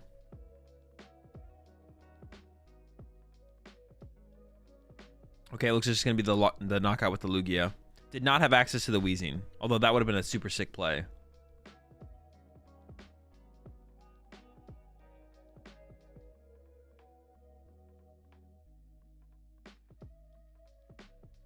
And if you top deck on the other side, I mean, the question really just becomes, what are we doing here? I actually just don't know what the play is here. There are plays available. Stoutland is available to actually close this out now that the Manaphy's in play.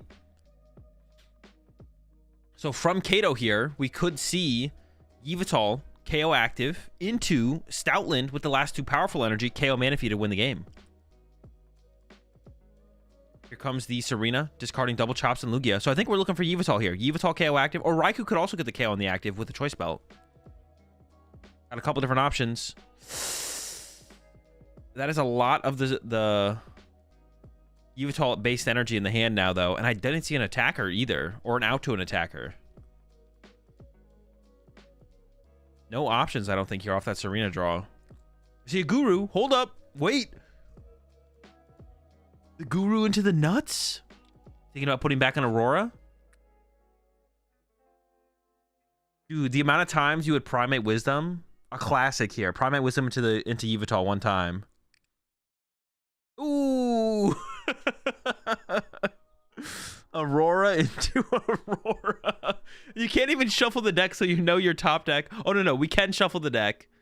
We can shuffle the deck with chops. Hang on. We can shuffle the deck with chops. And that will get rid of that Aurora energy. But we're still in a pretty terrible spot. I actually can't come up with a win condition here now. Kato needed like a knockout on the active here to have a win condition, I think. Temperature 6 months there, Gav. Radzar's making his way into play. We can attack with Radzar, but I just don't think it does anything. This feels like unwinnable. Although, going into this turn, there was options. There was like a route. We even see the choice belt in the deck, so the Radzard could have got the knockout, and then we could have looked for Stoutland for 2 on the Manaphy on that next turn.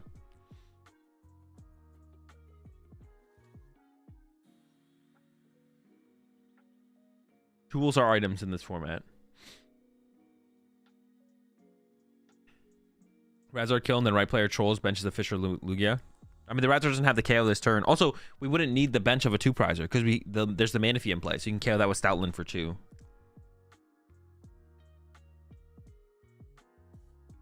All right, it's just gonna be a Radzard punch.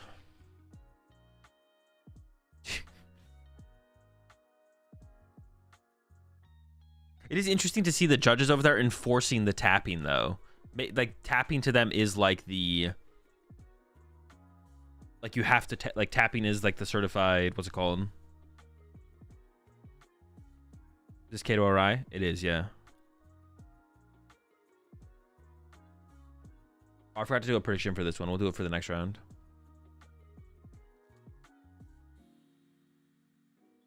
It is interesting to see them enforcing the tapping like that. All right. Wheeze is online.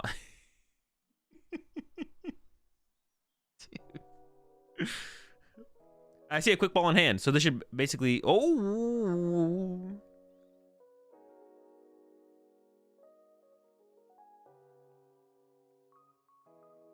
Alright, they bench Luminion. I'm curious why. What are they going for here? That they would bench Luminion. I thought we'd just go quick ball for another attacker and then just win the game. They could just like quick ball for Yveltal and the game is like basically on board.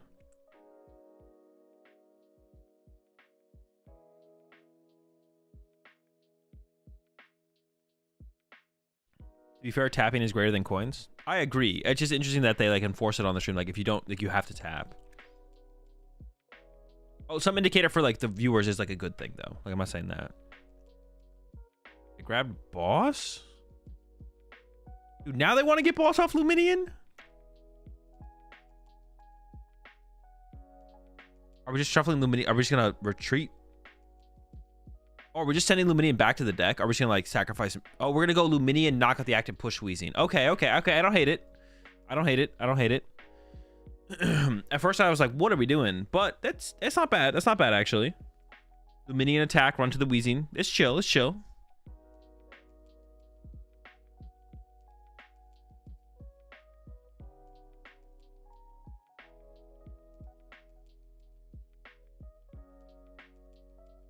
Definitely some chill moves here.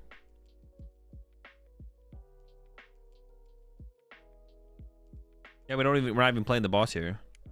Going back in with the Evolution Incense. Just grab a dead Evolution. Probably just the chops. We could even quick ball it away and just get rid of it, but... What are their turn rules? I would assume they're keeping... I would assume it's even turns. They even up the turns, would be my guess. Alright, so no access to abilities here for Kato, and the hand is 2 energy. So Kato was living off of... I mean, there's no real...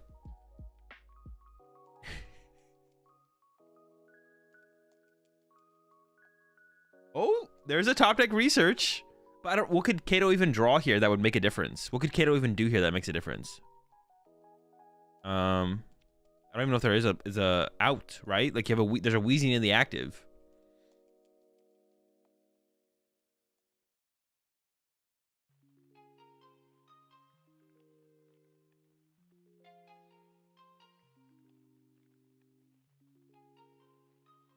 All right, Aurora to the active. There's the research, but yeah, I don't see it happening here. Can you even retreat to anything to like survive for the turn? I don't even think it's possible.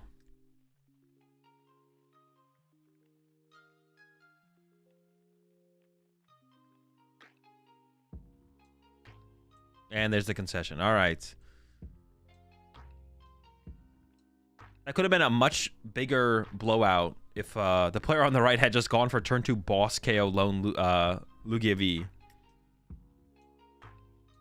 What? Still was able to pull together in the end with the Wheezing, the Wheezing build of Lugia coming out on top. The cheesing.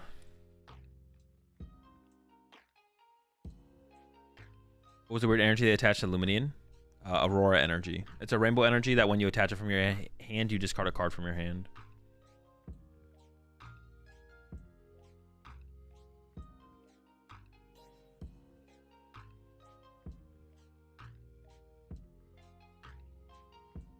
Judge advancing to the next round. Dude, it'd be hilarious. The judges are like so in the zone with like with playing the game. They see a player about to make a misplay and they're just like, nah, give me that. Hold on. The player's about to like do the more Pekko attack into Lumini and they're like, wait, put the Lumini down, go get boss. They just play it for them.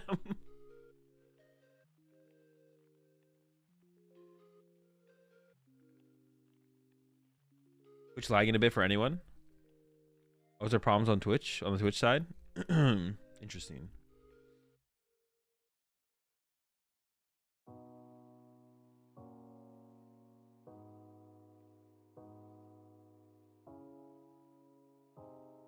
I don't think it's my end. I think it's maybe Twitch's end, but...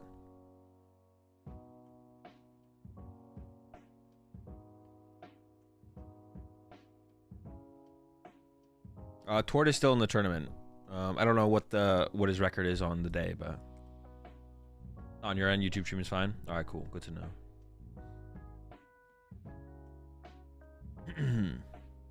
If Kato even has decent plays that game, he wins. No, that's not true. Kato was still behind overall. Yeah, Kato is still behind overall in the situation. He's 2-0. Donk to knee turn. Broken.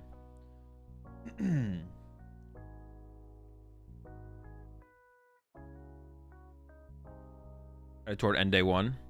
I don't remember, but it doesn't matter anymore at this point. Basically, everyone like, which is kind of weird. But yeah, basically, day 1 is irrelevant. Not completely irrelevant, but is mostly irrelevant when you make day 2. The only thing that matters from day 1 to day 2 is like your elo for tiebreakers. But yeah, I assume if you go like 8 and 2, you make cut at top 16. So the goal is probably 8 and 2 overall. They play 10 best of 1 rounds of Swiss now.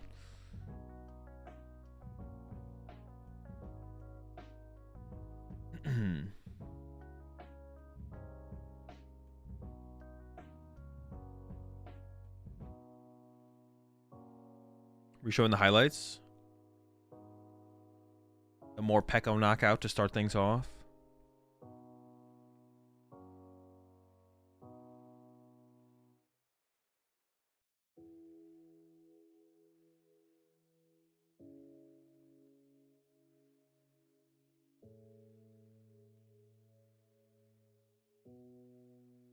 Eternatus would have been a better format without Lugia, but that's not what Sit was. I mean, they didn't have to completely get rid of Lugia. They just need to get like, I don't know, like what if they just got rid of like powerful energy or got rid of Aurora energy or something? Right? I think you would have to have gotten rid of one of those, right? Powerful or Aurora would have had to have been removed, or one of the attacking options, like Yveltal. Like get rid of Yveltal or something. Yveltal maybe would have been all you needed to get rid of, to be honest. Because then Lugia would have had a great answer to Duraludon, and then that would have like made the format kind of play around those 2 decks. And it's like, well, I auto lose to Duraludon, but then people would try and play decks that could beat Duraludon and Lugia. I'm trying to think about what you'd have to remove. What would have been the best thing to remove from Lugia?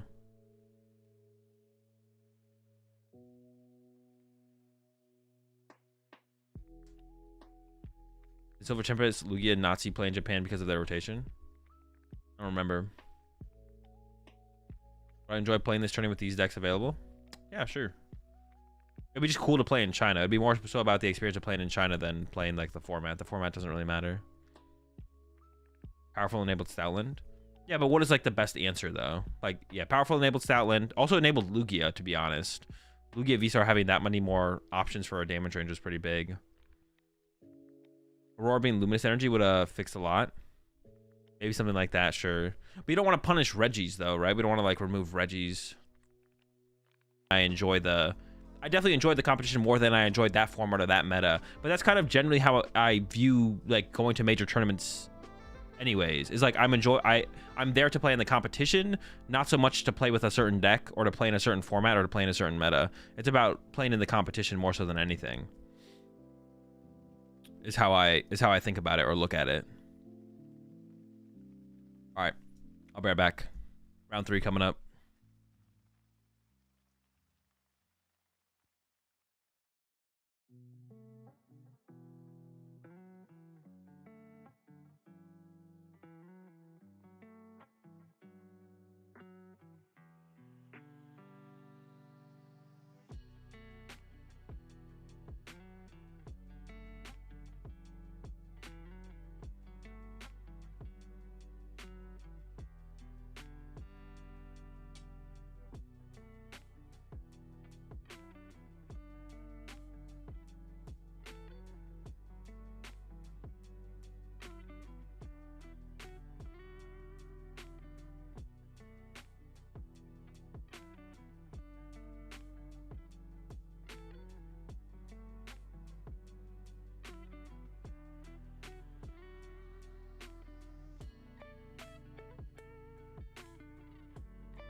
What time did I end on Friday? I think I got off like around 11. It is best of one. It is best of one. Players are up on stage. We're getting ready for the next round. There is the tournament over in the Philippines going on right now. We might tune into that as well, depending on how stuff goes over here. We'll see. A lot of players.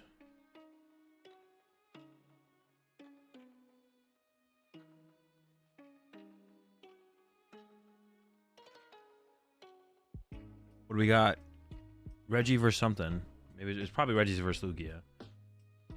The meta share of Lugia is probably higher than 34% or whatever now.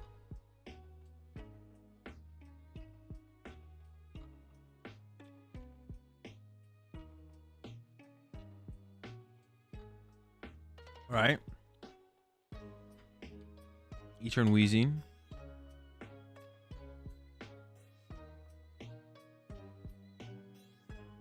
Versus Lugia. Ooh, okay. Wait. This is a winnable matchup for Mew, if it's Fusion Mew. Because you actually have enough attackers to go like 2-2-2. It's actually a winnable matchup for Mew. I also play Path and Roxanne. It might not be Fusion though. If it's not Fusion, can they win?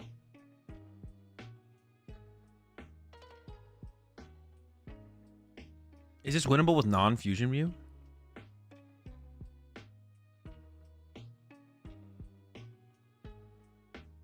I feel like it's only winnable if you're playing Fusion Mew.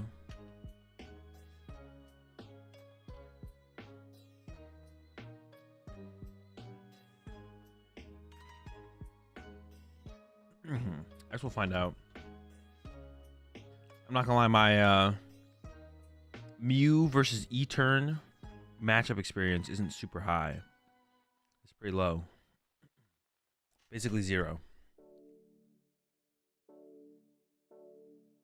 Judge Pat seems pretty good versus E-turn. Remember, Judge Mew was unfavored to anything that's set up, but it just made you brick. True, I guess they could just judge Pat turn too. And then cook. Wait, if it is Aerodactyl Mew and you go first, you could turn to Dactyl them, but you might get Weezinged because people play the boost shake. Oh my gosh. Yeah, because you play. Was there like 4 boost shake in there? They don't have 4 seal stones, so they probably do play a pretty high boost shake count. How are Chinese players playing in Worlds though? They get their Worlds invite, they show up, and they play in our format. They have to use different cards.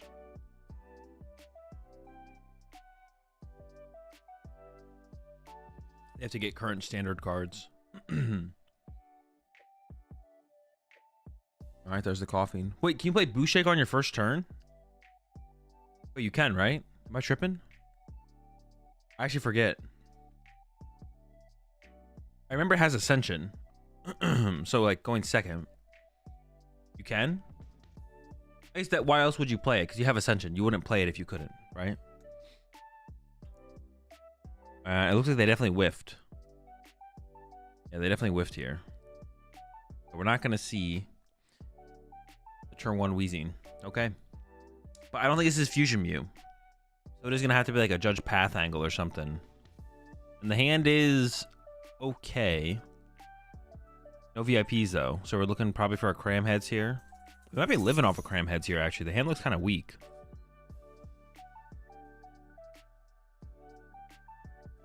Alright. At first I thought it was a Tails. Maybe that was like more of like a lean back of relief more so than anything. And there it is. It's all the legendary play. Cram Heads into Battle VIP pass into play the game. Such a broken play. One of my favorites of all time in the Pokemon TCG. Dude, like looking back at Looking back at this format, I've already said this like a couple times about a couple things, like a top deck battle VIP pass with the Goodra deck. It makes me realize like how bad this format was, to be honest. Some of these cards. It's a pretty bad format. It's a pretty terrible format. Like even outside of broken Lugia existence, like battle VIP passes existence as well. Like what a terrible format. Just awful. And it was so long. Yeah, and it was a 5-month format. Broken, bro.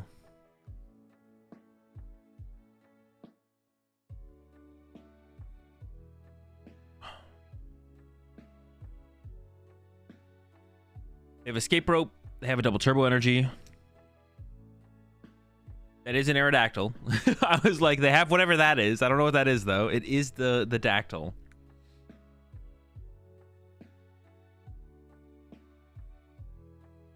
Man, they gotta burn another tablet here though. Sheesh. And they're only drawing one. They're literally gonna Genesect for one here. Interesting. They sacrifice the Coughing. Well, no, I guess that makes sense. They know it's not dying, right? I was gonna say, no, that makes sense. All right, be it Battle VIP Pass. Yo, the Genesect chain. Let's go. Genesect for one into your next Genesect. Into Genesect. Another classic, a throwback, if you would. Now we go Genesect again for 2. Judge. Oh my gosh. They got the Judge. 6-card hand on the other side. Hit him with a Judge. Do we cram right now for the Path? Could cram the Vacuum to go get Path and then play the Judge. Ooh, just pass? Supposed to not play a supporter. Is that a Samurott? Oh, I guess if we don't have 4 Sealstone, why not? Sure, right? Yeah, I don't know. Didn't they have a 6-card hand? Why would we not play the Judge there? We could have set up Judge Path there, and instead they were like, nah, pass. I don't know about that. That seems a little suspect for sure. Not a huge fan of that choice. Not a huge fan of that choice.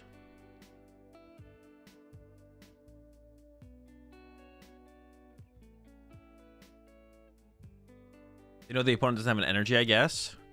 Is that good enough, though? All they want to do is evolve the Coughing to a Wheezing, right?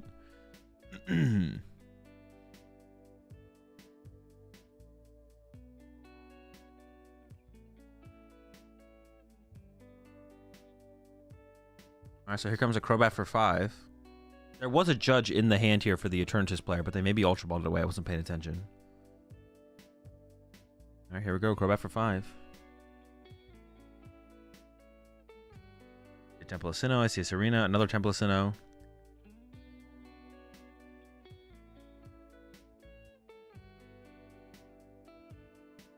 They did keep the Judge. What is Aerodactyl's second attack do? Yeah, from the Mews we've seen, I think we've seen Mew players, most of them have been playing Aerodactyl if they're not playing Fusion, and then I think we've seen the Fighting Energy in a decent amount of lists, but I forget what the attack does. 120, discard energy off opponent. Oh, what the heck? That sucks. It doesn't even 1-hit KO an E-turn? 240? Oh, wait, 240 because of weakness, right? So even with the choice belt, yeah.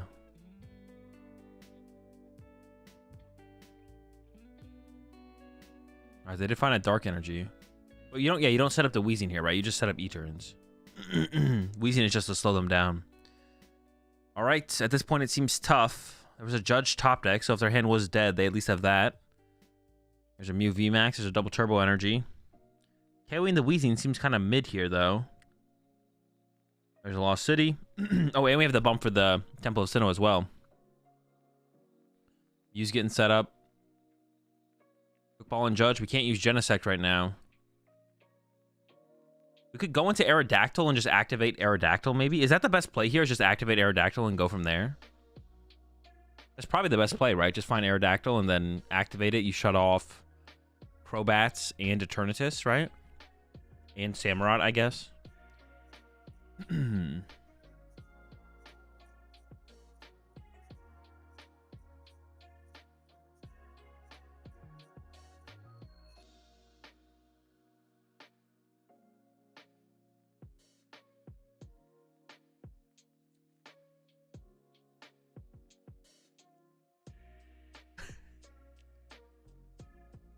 All right, they didn't. Oh, they found the escape rope. So they could play escape rope that does push the Wheezing, which means then we get access to Genesect. So that gives us something here.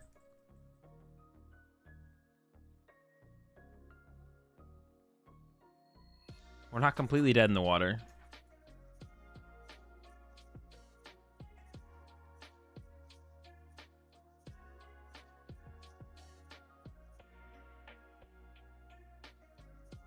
Just push the E-turn. Prevent any kind of prize drawing. Apparently, arrow does not work on Wheezing, and E-turn still one-shots Mew even with its ability off. Yikes. Yeah, arrow only shuts down V Pokemon, I think, right? Weezing also unlocks E-turn's ability.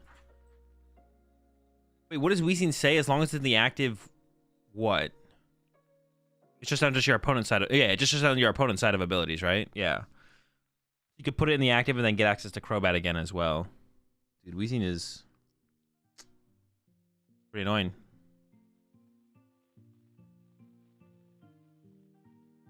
All right, Genesect for 4, number 1. I think we still want to do the Aerodactyl play if we can find it. Found Vacuum. We can play it to bump to Lost City to draw some more with the next Genesect.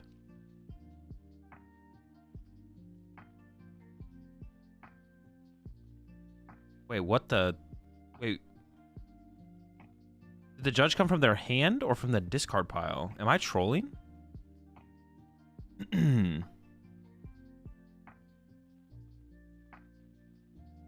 don't we get rid of the Battle VIP Pass? Oh, because you want to keep the Battle VIP Pass around for potential Cramomatic. Never mind. I remember now. I remember. It definitely looked like discard. Yeah, it did. But it was from hand. It was from hand. They had 5 in hand. They got rid of... I was so confused because they left the Battle VIP Pass in their hand, but they want to keep the Battle VIP Pass in case they draw into a Cramomatic. All right, we got the Ultra Ball. We do have the Aerodactyl play available now.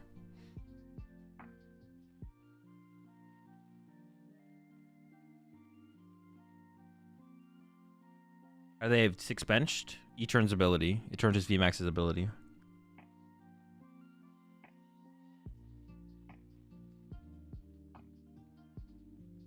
All right. Well, we got one more Genesect to use here. Get another 4 cards. I don't know. Maybe the Aerodactyl can help us get through the Roadie phone. Set up the top deck here.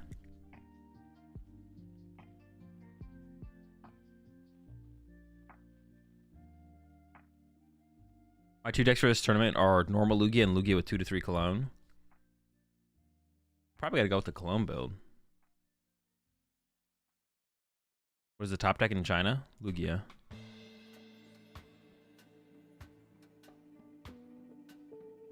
I'm not sure. I didn't see what they grabbed there with the Rotom phone. All right, here we go. Retreat to Aerodactyl and then V-Star power. Starting off all of your opponent's V Pokemon abilities as long as it's in play. So we lose access to the Eternatus ability, and we also lose access to Crobat. But oh, they did have the hiding energy. They could have gotten into the Wheezing here. But oh wait, was there not a hiding energy? I swear there was. Maybe not. We could just attach active, but we're not KOing the active, right? Was it 30 times? Dude, I forget. What does E-turn's attack do? I forget what it is. It 30 times our bench? It is, right? 30 times our bench. So we're hitting for 150 here. Oh, wait a second. E-turn doesn't KO Mew without Choice Belt. Hold up. Is this actually a... Is this a real win condition? Is the Aerodactyl a real win condition for this matchup?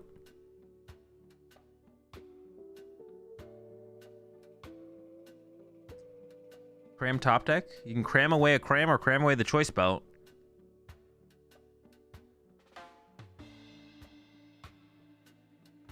It's 30 times Dark Mons, right?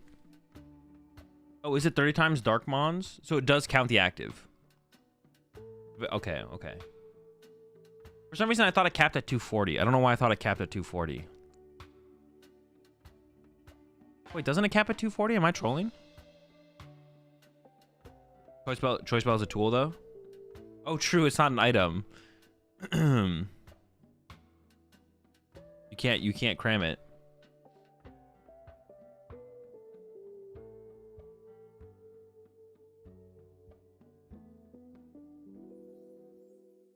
270. I guess 270 makes sense because it comboed with Zigzagoon to get to the 280 number, right? To KO stuff like ADP. Tools were items here, though. Oh, yeah, tools are items now. They're not tools. So you can cram the tool here. Oh, there's an Aurora energy.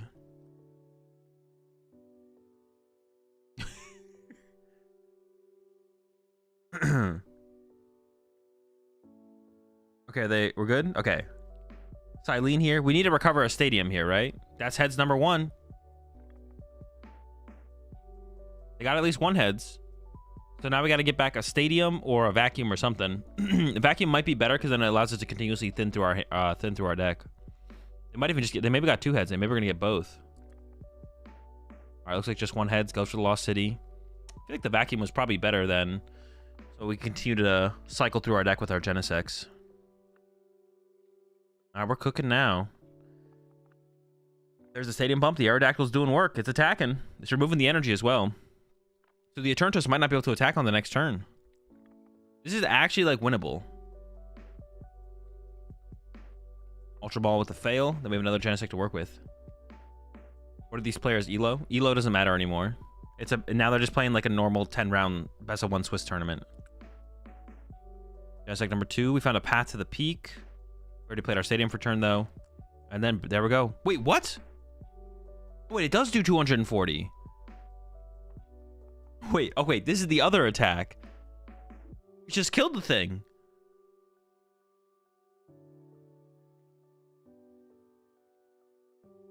$240 and then mill the top 3 cards of your deck. Oh, the attack on the V is the 120. Discard an energy. Okay. I get it now. Wait, this is like actually like game on board almost for Mew. Mew basically has game on board now.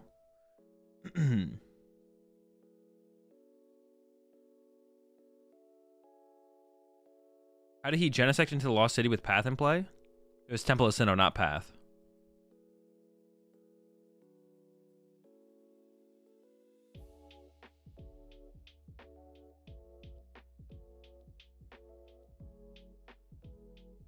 Is that Samurai V? It is Samurai V.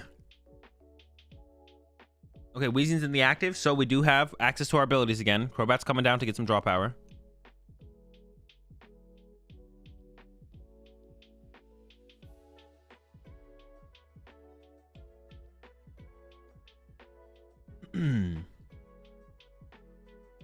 Oh my, that's just bad. We could poison the active, but that's about all we got, I think. It's not very good. That's not a very good draw. There's 180 on the active, so we need 90 damage to get the knockout. Radiant Sneasler is in play. Instead, we're just attaching to E-turn. I mean, you don't really want to attack with Aerodactyl again, but to be honest, you don't have to. You could retreat to Mew and go Mew, knockout, and then boss KO Crobat, win. But also, I mean, attacking with Aerodactyl here doesn't seem terrible. But you want to make sure you have like a gust left. Arthur's going for the Boost Shake. Can you Boost Shake into V Pokemon? I don't even remember. Can you do that? All I remember is that I can get Weezing. Yes? Broken card.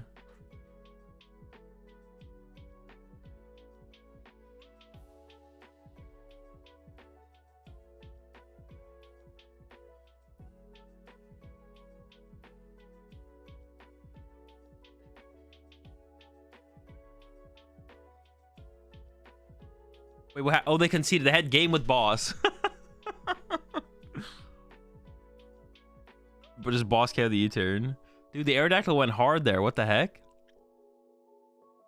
Boost Shake does end your turn, yeah. Use it, you evolve, you pass, you lose.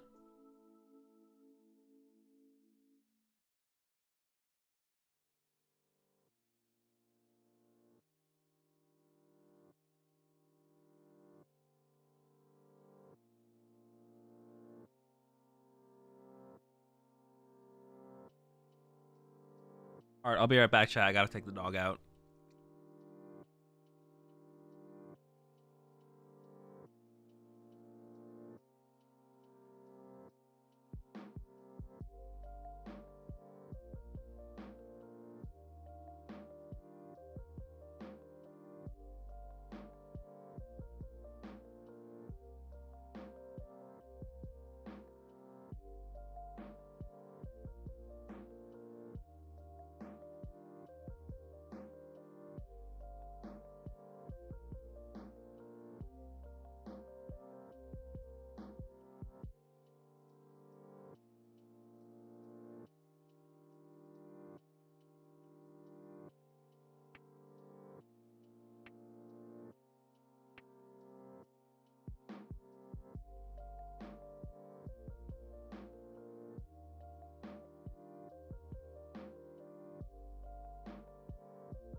No, it's in the pinned message. Just expand it.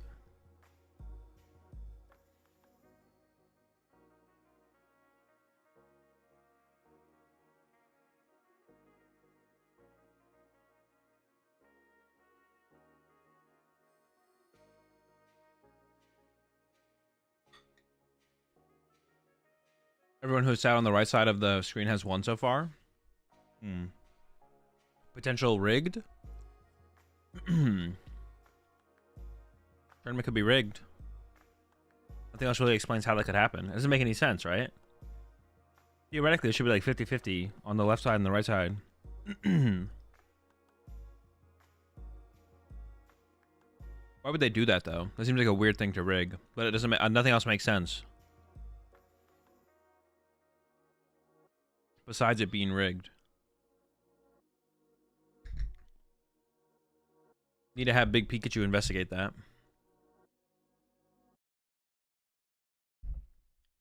At least the rounds are pretty quick. They go to like a 10-minute break and then they come back with the next one.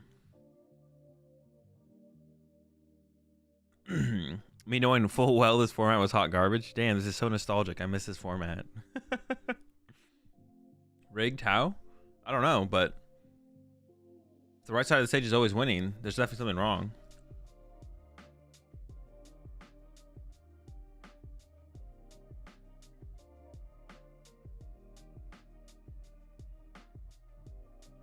They always pre-record games and put the winning guy on the right. Yeah, if the person on the left wins, they just flip the perspective.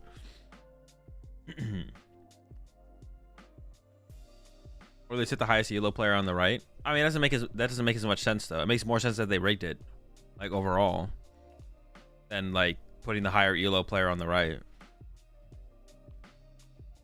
Because we all know how unlucky we get in Pokemon. So like even if the higher elo player was on the right, which means they're like theoretically the better player, they're probably not even better. They're just like luckier, right? You know what I'm saying?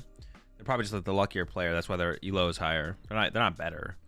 But we know how unlucky we get even when we're the better player, right? So I mean, the only logical conclusion is that it's rigged. Like nothing else really truly makes any sense. Like when you really like break it down and look at the facts. What's the prize pool?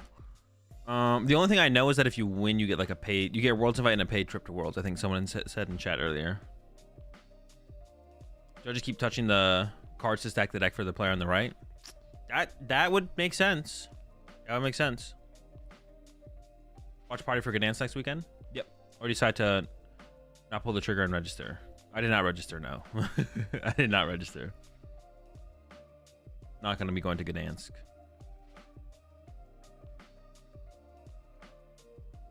Like out of my stream matches, they told me what side to sit on. Yeah, but they did that so they can know, you know. I'll be going to Gdansk. Will you play a different card in your deck, Rahul? Just leak a little bit of information. Will you at least have one card different in this tournament compared to your last 4?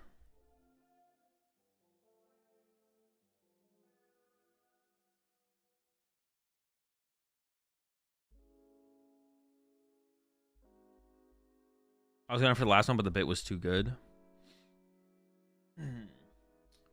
Yeah, I think a change was probably correct for the last one you played in. Up to that point, it seemed like pretty good. Yeah, I think there was some better stuff to have taken advantage of, for sure.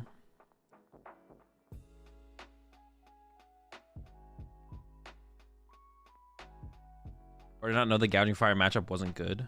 Is it not? How can you know? Did you lose to Luke? Why are they playing with old cards? That's just their format. That's just their format. It's probably better if you have a 2/2 rat though. But I guess even then there is like the Delphox potential. But yeah, the 2/2 rat probably goes a long way. You could even V-guard a Chinchino so it can't be knocked out that way as well.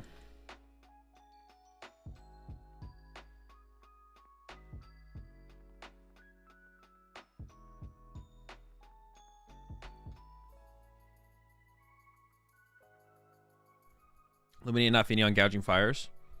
If you do that, they just boss KO your Archeops.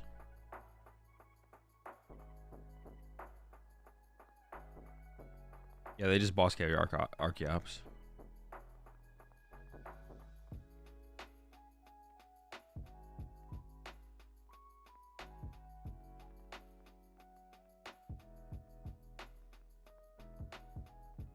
Seems good versus Temple PS. Oh, that is true. Pheasant Dippity does give draw power under, like... But the thing is, I don't know. How far are people going to go out of their way to tech Temple of Sinnoh still? Like, I feel like people just aren't going to tech... I don't know what it's going to take for people to, like, overly tech for Lugia. Like, obviously the Dragos play it, but besides that, it feels like people actually aren't committing to teching for Lugia. It doesn't matter how good of a play it seems like it is. I think people just don't. Yeah, they just really don't. And you don't need it for the Drago matchup is still fine without Fez under their temple. Now, if there was more temples, it wouldn't make sense though.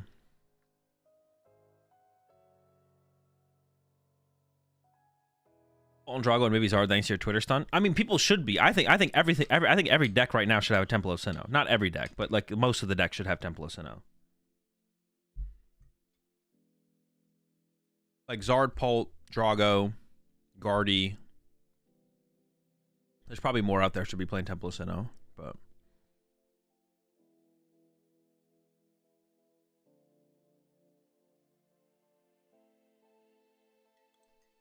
it is crazy. I was talking about this like last week. And this isn't like a negative thing. It's just kind of a reality. The community, the overall community in the Pokemon TCG is so results driven.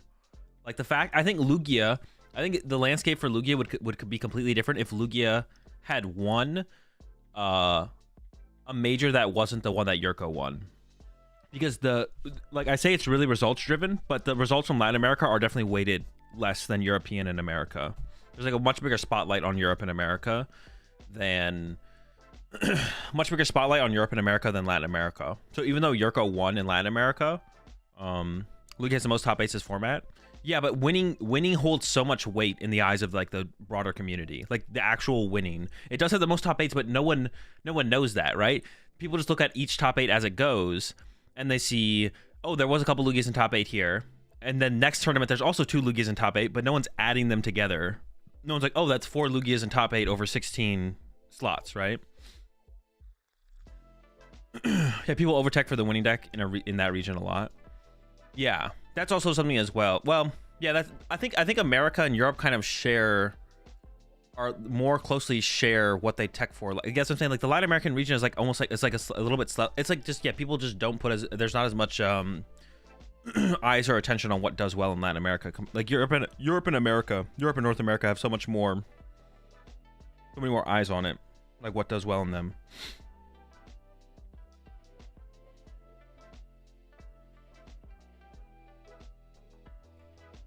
So it's interesting because I think if Lugia had, like, if you had won Dortmund, Rahul, like the landscape for Lugia would definitely look different. But the fact that you didn't, like, Lugia is still like one of the best plays that's like kind of under, like, it's not under the radar. Everyone respects it as a top deck, but like it's not like going into freaking Lil, everyone had a vacuum and a jamming tower, right?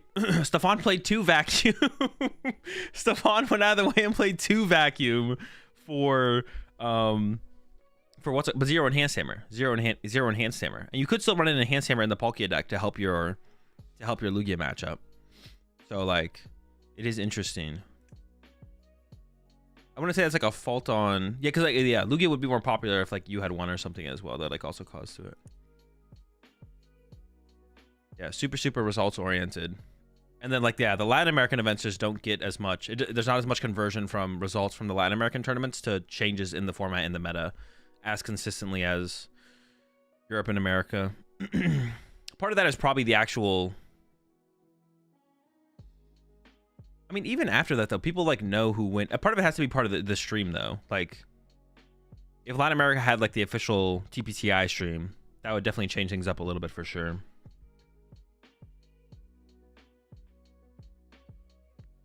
Since Iron Thorns won Worlds, why aren't people putting 2 clones in their decks every tournament? Because it's like a different format. Except for the Baltimore, I guess. Except for Baltimore. How separated was Worlds from Baltimore? Was it 3 weeks or 2 weeks? I don't remember how many weeks it was. Do we think the Mexico regionals will have official streams? Because TPCI Mexico exists now? That's a good question, actually. They might They might actually start. They might do those at least. I don't think they'll probably do anything official in Brazil, or rest of Latin America outside of Mexico. But I wouldn't be surprised if they did do official streams for the regional. Most of the time, if something seems bad, it's just because it is bad. I'm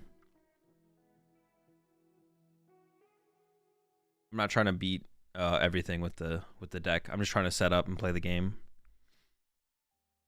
Have to take the Elta, the Ogre Pawns, and the stalls, and the controls. I just want to be able to beat Raging Bolt and Lugia.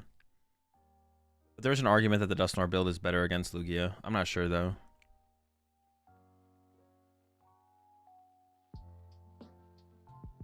So much more to do to play the game. Although Cape's kind of broken against Lugia, to be honest. Actually, I take that back. I think Cape is like the... If you have Cape, I think you just beat Lugia. I don't know how you ever lose to Lugia if you have Cape, to be honest. Unless they actually are playing Chamming Tower. But even then, they need like a pretty big combo of cards to actually be able to deal with your Cape. Like a Caped Zard, they just can't deal with Caped Zard. It's just not possible. Man is on a mission to destroy Raging Bolt. That's not true. That's not true at all.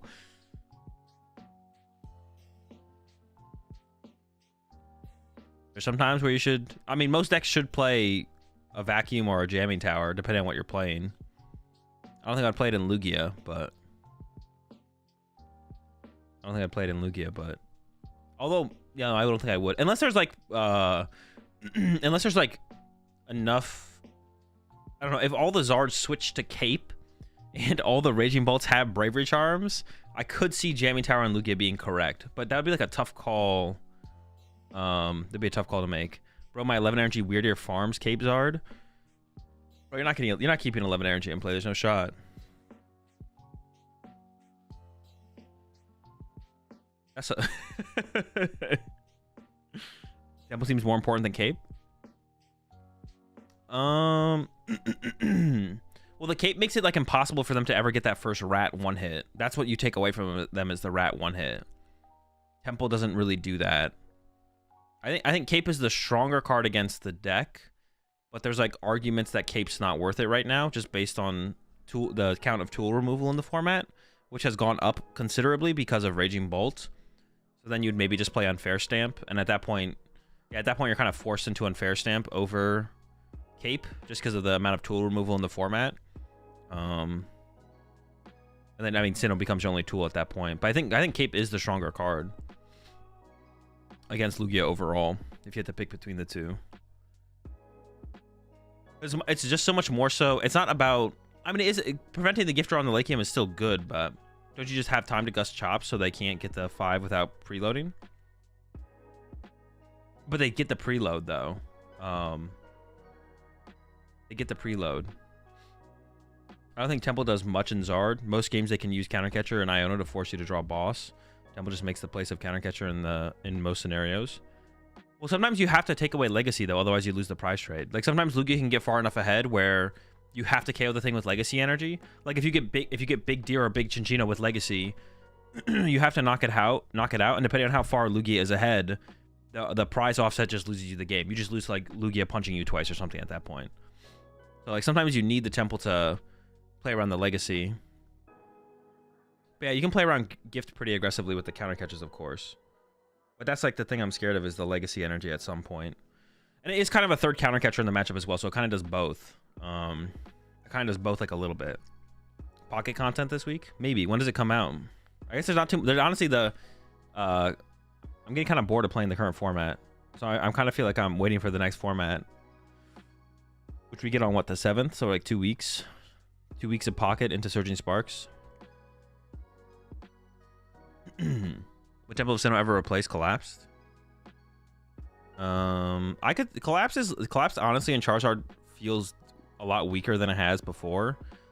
Because now, like, benching down even like one prize Pokemon feels like more like liabilities than they have in the past in a lot of more matchups. It feels like going like Charmander, Collapse away your Rotom is like worse than just like letting them KO the Rotom in like more situations. And also now that you play like Turo and Thornton, you have like more ways to like clean up your liabilities anyways. So Collapse just feels like worse than Collapse feels like the worst it ever has in Charizard, for sure. I'm not sure I would cut it, but it's definitely like up there, I think, right now for cuttable cards in Charizard. There are some matchups like Raging Bolt where being able to collapse away your Rotom early or even your Pidgeot in the late game can be nice, but it doesn't. Yeah, it just doesn't come up as much as it used to for sure. Yeah, Collapse has definitely gotten weaker in the deck. Part of it is because you play Turo and Thornton now, though, because those two cards are so strong in the deck. That's what's made Collapse a little bit weaker as well. You have other ways to remove your liabilities. But going wide to remove your liabilities feels worse. It's probably just because of Dusknoir, I guess, right? It's just because of Dusknoir. I can leave the whole main set in pocket already. I have a problem. Wait, you do it like free to play completed, or I don't even know how that works. Like opening 2 packs each day. You mean you've completed it? What is the... How much free stuff can you get if you just play the game? Hell no, minus 200. Oh, okay, okay. Your box is good in Zard. I don't think so. It seems kind of mid. That's a huge cost. Ultra Ball already sucks in the deck.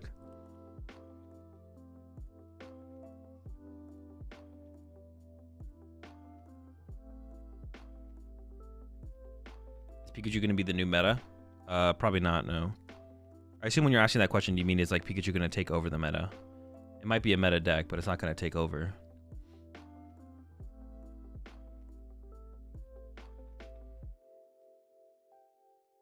Pocket comes out on the 29th about this time for you. All right, well, I'm not going to be doing a late stream, but I guess I'll play on the 30th. Where can you even... Wait, is it even available on desktop? Or is it a mobile-only thing? Like, will I be able to play it on my desktop or no? Like, on the 30th, will I be able to download it from... Is there a desktop client I can download? Only mobile? What? So I have to use some kind of emulator. You have to BlueStacks for desktop? Dude, that's so cringe. What? It's 2024 and they don't have a desktop version of the game?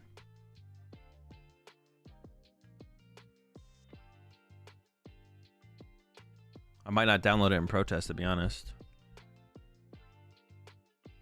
All right, here we go. New round.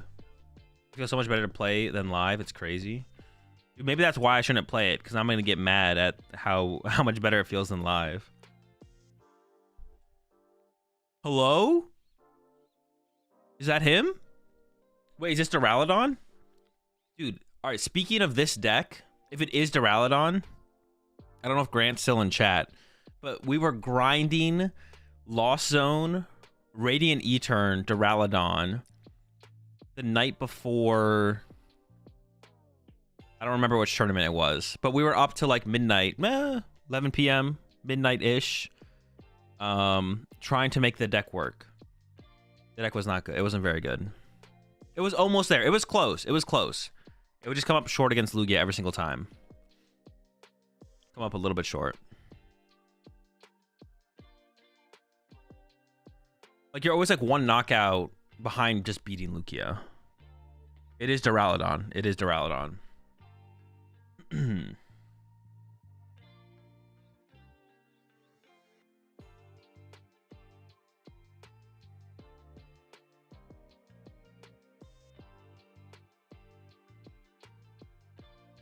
Oh, they prized our Canceling Cologne and 3 Ultra Ball. Canceling Cologne in the bottom 2 prize cards is not good. Canceling Cologne in the last 2. Duraludon's on the left, so that means he's going to lose. Oh, true. All right. I got the prediction this time.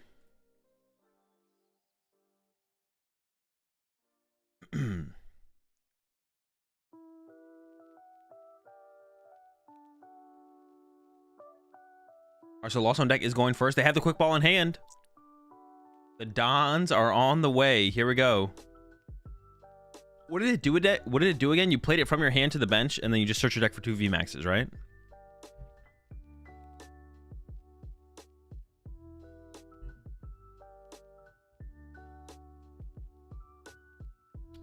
Don't they take their prize cards from wherever over there? 1 in 6, my guy. I mean, most normal. If you're not a psychopath, you draw your prize cards bottom up at the very least. If you're half a psychopath, you draw the right side of your prize cards and then the left side of your prize cards from bottom up. So, on average, players are not psychopaths, and they draw their prize cards bottom right, bottom left, middle right, middle left, top right, top left. So that means the top two are going to be the last two drawn.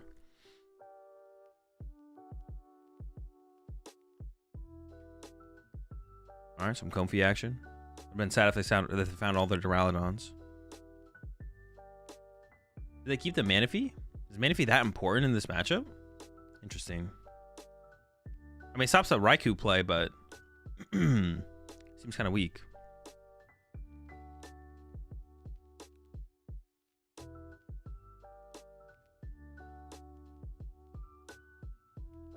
All right, here they come. Here come the Dons.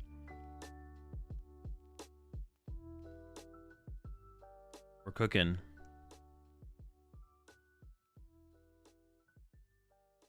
I'm just making sure. Wait, are those both the Duraludons, or what's the other one? Oh, what the fuck? Duraludon Espeon? Dude, to fully protect it, you can't... Wait. You can't Canceling Cologne around the Duraludon. Wait, do you just solo them with one Duraludon? You have to, but you can KO the Espeon first, right? You can bring up... Oh, no, but they play the pouch, the Poncho. They play Poncho. So they Poncho the Espeon. Well, they did prize a Poncho, but they could play two. So you Poncho the Espeon. Dude, what? Broken deck, bro. Holy smokes. Insane. They figured it out. It's insane.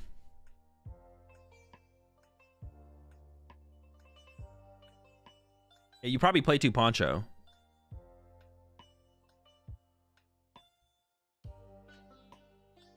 Vac the Poncho, then KO Espeon with checks notes, Yveltal. But you can't KO the Espeon with the Yveltal, right? Because you'll put an energy on the Espeon. So it'd have to be like Lugia. Does Espeon have 300 HP? You could quad powerful KO Espeon. You have to vacuum the Poncho, quad powerful KO Espeon. And you have to do all this before the Duraludon player goes boss KO Chops as well, because then you probably just lose. All right, they did find their choice belt, though.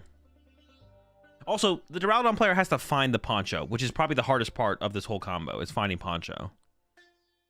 Espeon's 310. Oh, so they need the choice belt.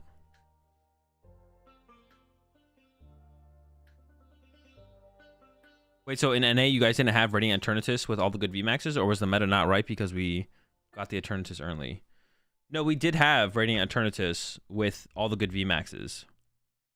It just wasn't good enough. Unless, maybe we just didn't cook hard enough, to be honest. Now that we're here watching this right now, we maybe just didn't cook hard enough. Let's see. We'll see how the rest of this tournament plays out. Twin Energy, I think he plays Regidrago.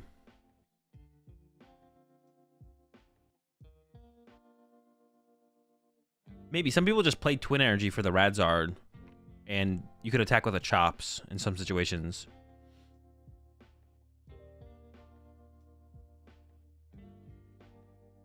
Maybe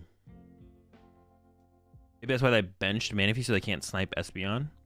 I guess maybe you don't want the Raikou to go like 120, 120, and then clean up with Lugia from there, I guess. You stop the snipe on the Espeon, make it harder.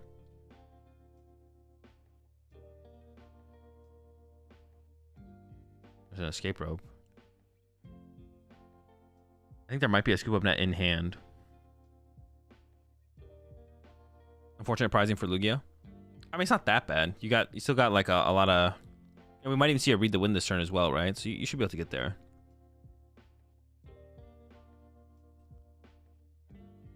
I don't know about benching Raikou when Manaphy is on the bench. That can't be right? Am I missing something here? Yeah, they literally have Manaphy on the bench. Why would you ever bench Raikou? Cutting Marnie. They all cut Marnie over there. It was funny to watch Kato play against one of the Chinese player, because the Chinese player cut Kato's Marnie, and Kato was like, no, just like waved it off. All right, there's the read the wind.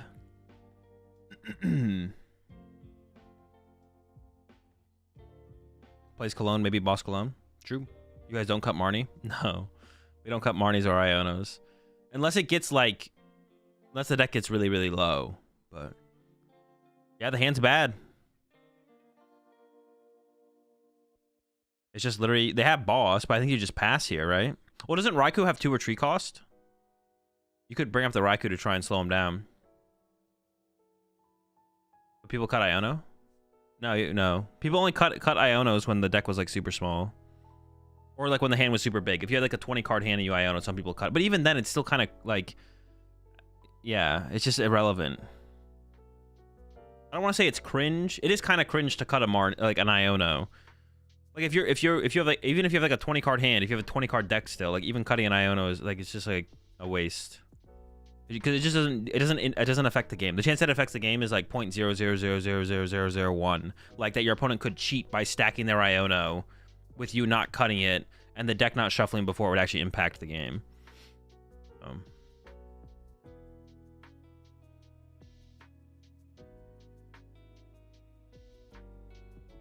Only if you're gonna draw into your old hand. But even then, like, I don't know, it's just like, even then it's like super irrelevant. I guess, like, yeah, even then it's like super irrelevant though. I don't know. I don't know if I've ever actually cut an Iono. I maybe have out of habit, but that might be it. I don't think I've ever been in a situation where my opponents, I even had to like question their hand size, but I maybe have.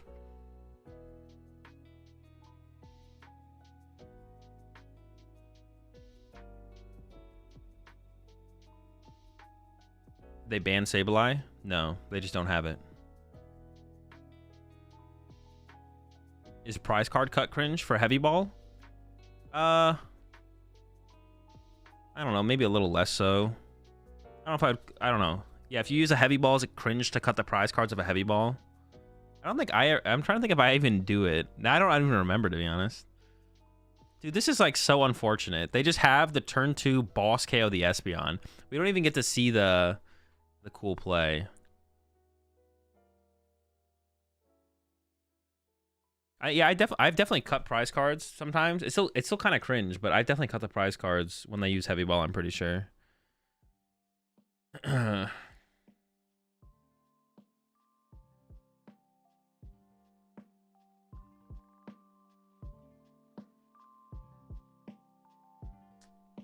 this is kind of sad.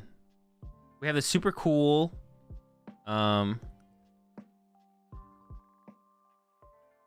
we have a super cool Duraludon deck. And then we have Lugia. And Lugia gets turn 2 boss KO your Espeon, so you never get to set up your combo. And now the hands. Oh, you found a Temple of Sinnoh, I guess.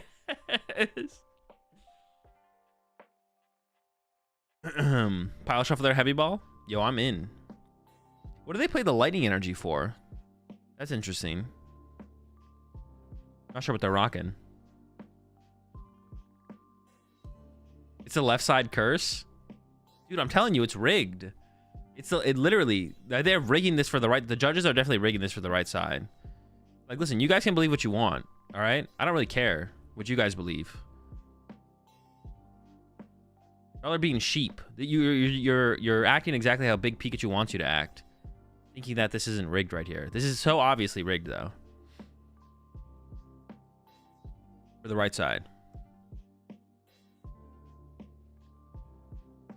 Yeah, the boss was definitely questionable there for sure. The boss was definitely questionable. You're gonna need that to like chase the chops. So because now Yveltal is a threat. I assume they don't play Big Parasol. If you play the Espeon, I assume that is your Big Parasol. Because they also have the big charms in there. So that means if you don't have like the boss to respond to the chops, you're gonna be in trouble.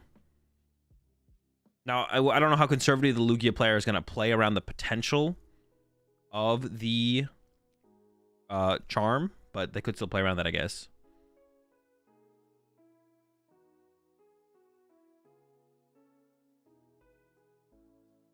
No Goodra? No, we saw a Goodra earlier.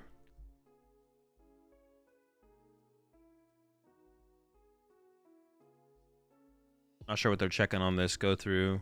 Are they going for the Pumpkaboo to just bump the stadium to attack with Raikou? They might be. They have most of their... They have 2 Auroras in hand. They have vacuum, but I assume they're gonna try and save the vacuum, just because they probably don't fully know what they're up against here. They're probably gonna try and conserve this vacuum to be safe around like a big Parasol. Pikachu VMAX. Oh, that is probably, yeah, it is probably a Pikachu VMAX, right? Yeah. What matchup would Pikachu? What? Lumineon for boss. Okay. What matchup would Pikachu VMAX? Oh wait, they just bench locked themselves out of Yveltal. Hold up.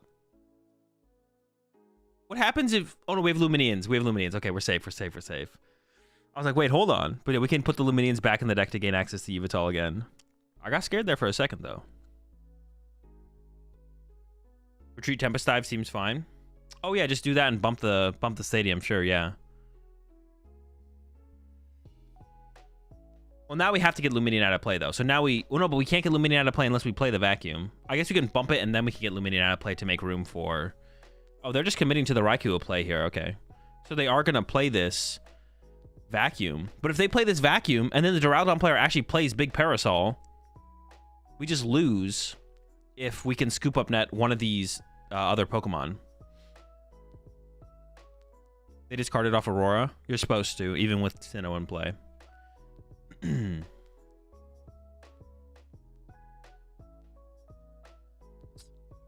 They corrected it initially, but then they took it back. You're supposed to discard with Aurora off of, even if Sinnoh's in play. Even if Sinnoh's in play, you discard with Aurora.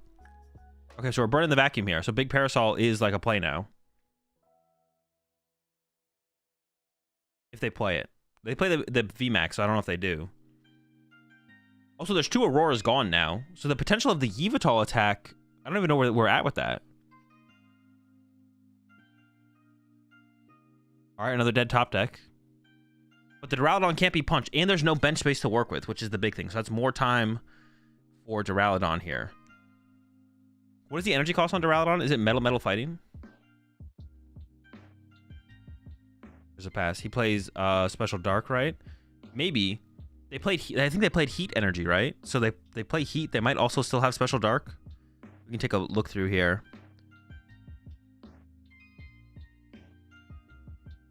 There's Charizard. Aurora, Lost City. Did I see a Lost City?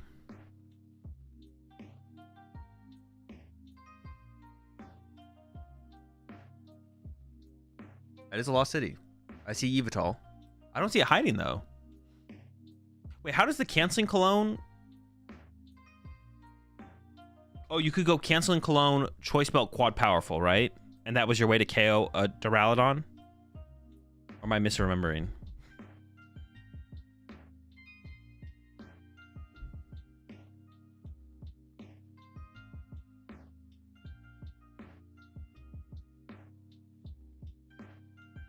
I don't think they can attack with Yveltal. Unless I'm tripping. They can boss twice to win the game at this point, though. Alright, there's boss number 1. Raikou's just going to take the knockout here. And does threaten the 2-hit KO on the Eternatus on the bench. We need a scoop up net. And we get a fighting energy. Dude, oh my gosh. If we got a scoop up net here, that gives us time. Especially because I don't even know if they play the hiding dark. Actually, if we had got a scoop up net here, we might have just won, to be honest. Now, there might not be a boss in the hand. There's 2 boss gone. Is that 3 boss? There's at least 2 boss gone. I guess Escape Rope also gets the win here, though. Oh, wait, did they get the canceling cologne? Oh, they got the cologne. Gosh darn. Well, it would have been really cool to see what this Duraludon deck could do. But, instead, not so much. They didn't have a big charm, did they?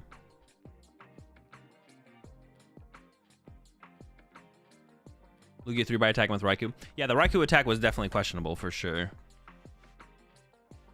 Also, the Lumineon for why'd they get off? Why'd they get the boss from Lumineon? Did they need to do that? I don't even remember. What'd they do that for?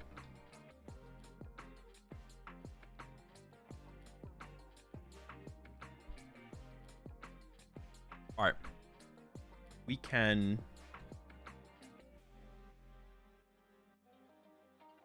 switch over.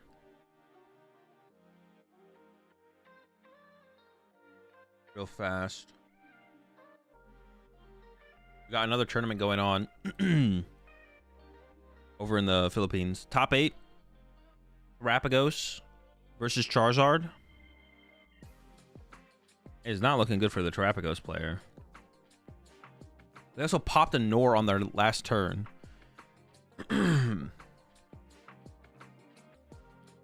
So Carlo must have went first, and they went turn 2 Dusknoir knockout, and this is their board. They went turn 2 Dusknoir knockout, and this is all they have. Is this a regional or what? I'm not sure of the level of tournament this is over.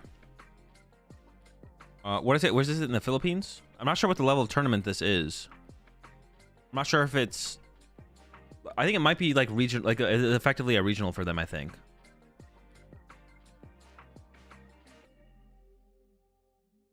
Yeah, I think this is effectively a major tournament in the Philippines.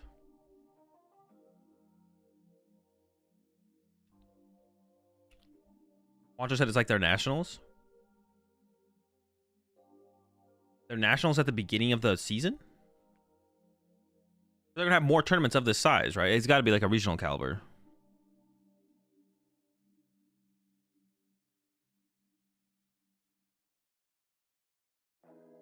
Do they have a Defiance Band to KO this? Countercatcher doesn't work? Oh no, Countercatcher doesn't work! But Countercatcher doesn't work and they also don't knock out the active. What is... Dude. Why would you ever bring this up? Just knock out the Manaphy. What are we doing? You also can't do that.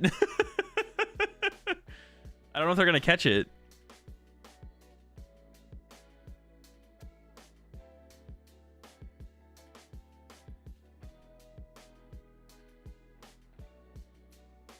I mean, it's a pretty easy fix. Manaphy just comes back to the active and it gets knocked out. But they got to do something quick. Oh, they're going to get too far gone. Also, they only play best of 1 in top cut over here. They only play best of 1. So, like, that could just end this match. Basically, they get to top 8 and it's over on a game loss. It just ends on a match loss. A 4-price turn with Clops is decent.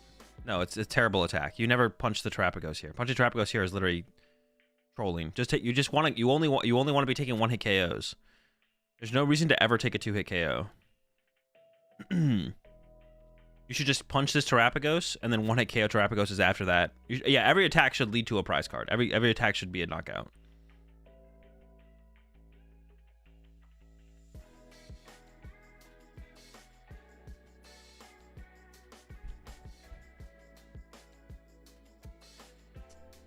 Yeah, it does look like they caught it. Okay, Manaphy dies. Countercatcher goes back to hand.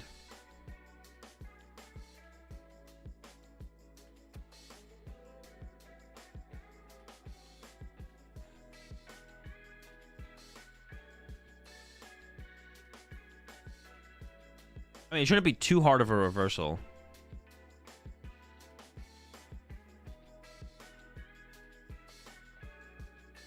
Carlo already top decked for turn, so you just keep the top deck, and then you have like the option of what to send up and what to...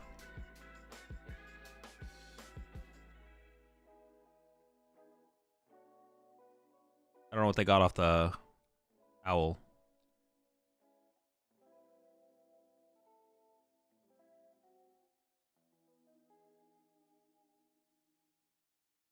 Wait, what just happened? They weren't able to play Countercatcher, but they played it, and now they're reversing to before the Countercatcher.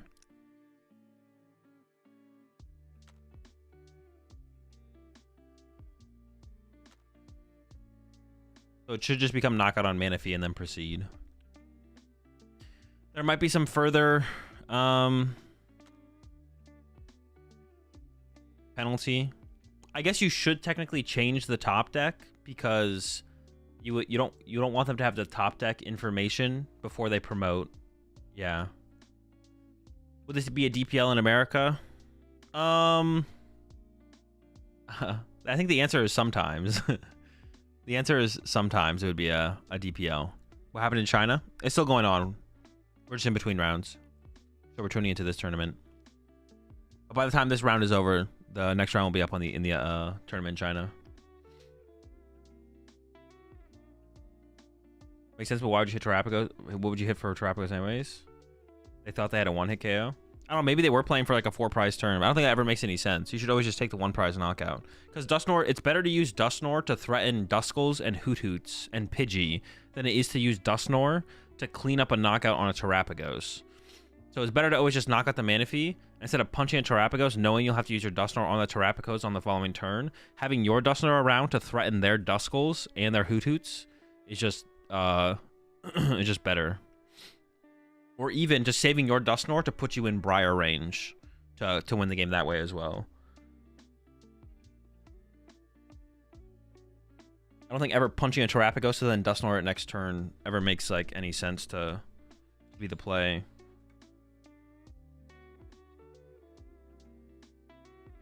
It feels like you're just super far behind at this point as Carlo, though.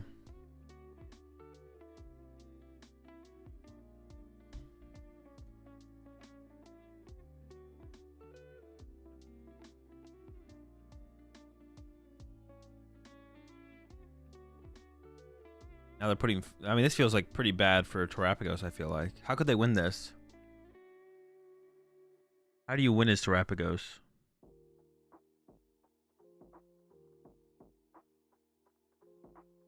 Was there a payout for the last prediction? No. I got you.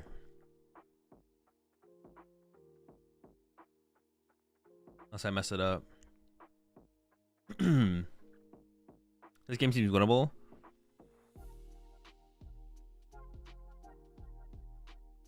Ryan doesn't have Pidgeot. If you punch Zard, they can't KO you next turn unless they have boss in hand. They need so little though, right? Because they only need Candy Dusknoir or Dusclops to get the KO. I guess there is a possibility for a 4-prize turn on the other side though. Okay, maybe you are right. Maybe there is actually something here. If you punch the active Charizard, then you have 5 prize cards left. I mean, if they just have Boss KO Pheasantipity though, you lose, right? There's an Iono. Okay, you do have Iono. Punch KO Charizard. You don't get knocked out back. If there is just Boss KO Fez, you go down to 2, and then you go Candy Dusknoir. You have to go, but you have to go Candy Dusknoir play. You have to go play Briar, Candy Dusknoir, Dusknoir knockout Charizard, Gust Up Rotom or Pheasantipity win. I guess that is not like. All right, maybe you're right. Maybe there is a play here then.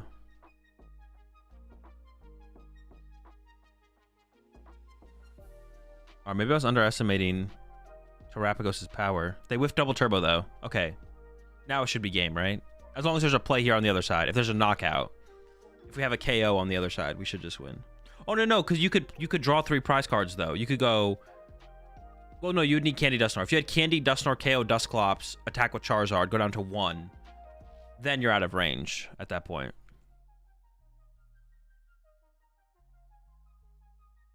Wait, how does that work? What happens if you play Rare Candy, let go of it? Your hand is private knowledge, right? So your opponent can't know that you have a stage 2 in your hand. Wait, yeah, how does that actually work? What happens if you play Rare Candy and leave it putting your discard pile and let go of it? Largest boss is Duskull GG. I mean, at this point, I don't even think it matters if you boss the Duskull, right? We could go pop Dusknoir, pop Dusknoir.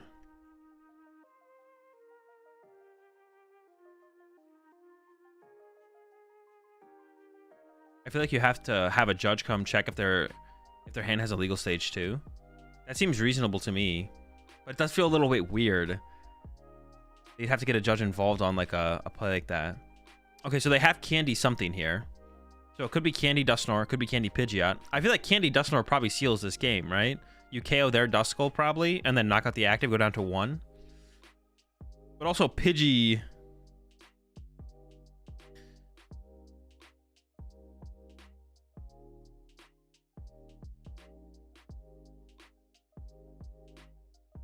They're eyeing up a Rare Candy off the quick search.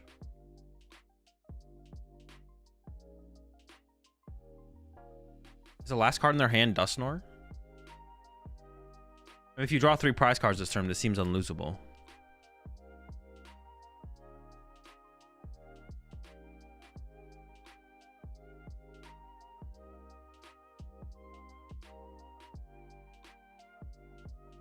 I mean, it's Candy Dusknoir. Okay. What happens if you don't pop it? I mean, you may as well pop it, though, right? Just KO their Duskull. And then knock out active. Go down to 1 prize card remaining. Briar can't be played anymore. Yeah. I guess if the Zard player had whiffed... If Zard had whiffed Candy... Pidgeot... Oh, no. Candy Dusknoir. Terapagos still win... You just went punch Terapagos. I guess you could.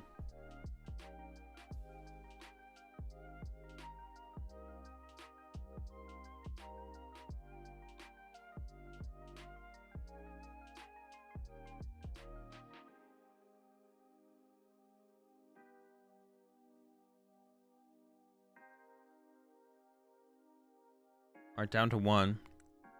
Oh yeah, you should Dusknoir. Yeah, you shouldn't Dusknoir the Duskull here, right? Because we're going down to 1 prize card. Yeah, never mind.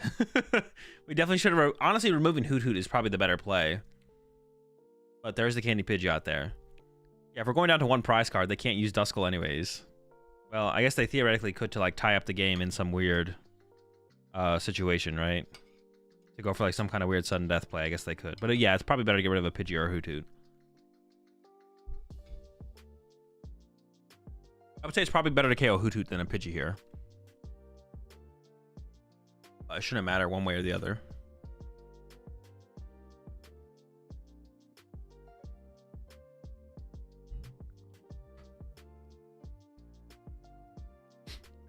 I don't think there is a win condition.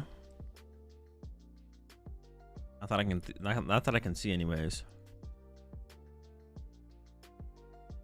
The blinking arrow is so annoying. Yeah, it should. The arrow is fine, but it shouldn't be blinking.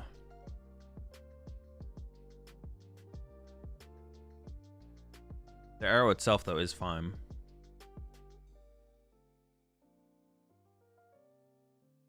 Now that you mentioned it, though, now I can't stop noticing it at all. Before I like realized it, I was like, that is kind of annoying. But now it's all I can see. Should be blinking faster. Should be over anyways, but that was a misplay. Yeah, it definitely was for sure.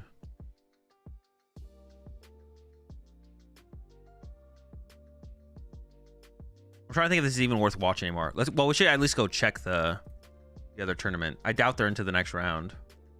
Yeah, they still have 4 minutes till the next round. Do a quick refresh to make sure we're fully caught up.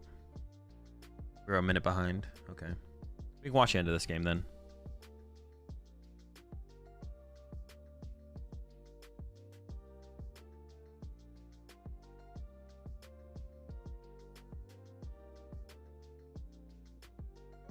Okay, I guess Ursaluna technically survives. I mean, I guess if there's a lot of boss in the discard pile here. Ursaluna Punch, the active. But even then... even then...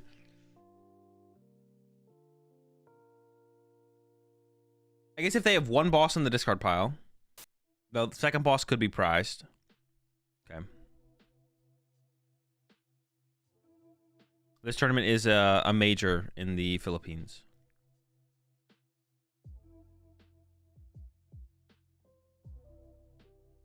Who can actually enter into these tournaments? Even going over there and playing in a tournament, honestly, would be kind of cool. It'd be just kind of cool to go just play more tournaments in more regions. Can anyone enter into these tournaments?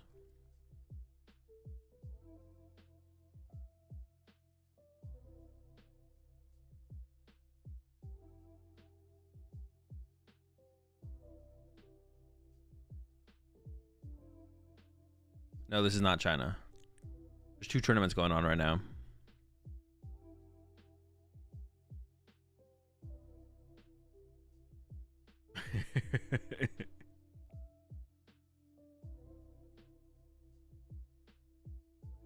This one you have to be from the Philippines? Unlucky.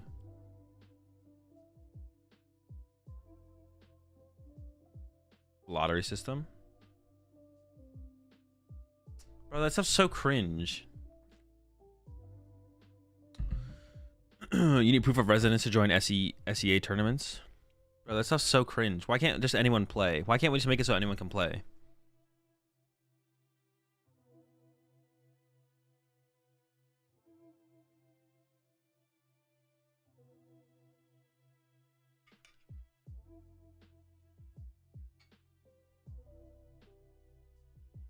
Anyone can come to NA events. Yeah, anyone can play in NA events or EU of anyone can play in any events that are TPCI events.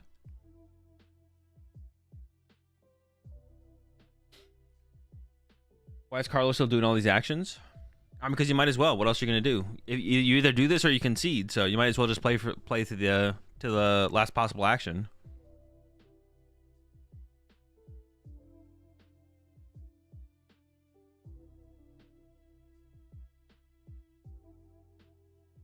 I can't fathom why people play this Hoothoot.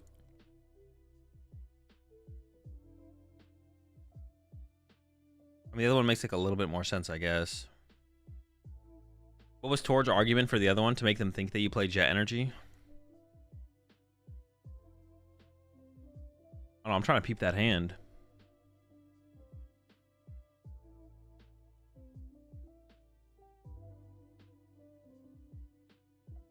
What's the other Hoothoot do? Flip 3 coins for each heads, you do 10 damage. If you're ever attacking with Hoothoot, you have lost the game.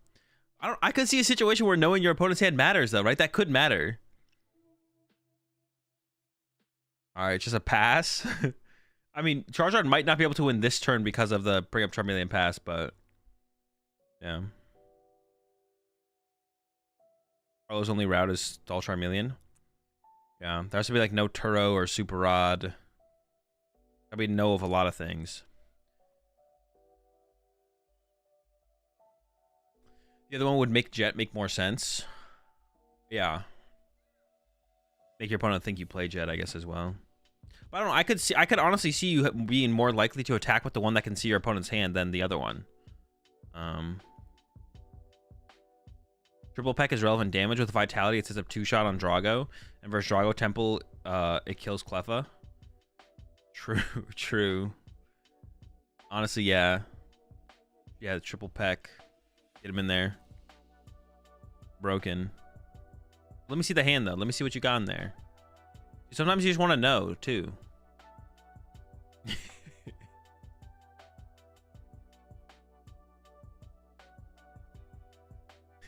The Desperation Triple Peck KO Cleffa for the dub. Let's go.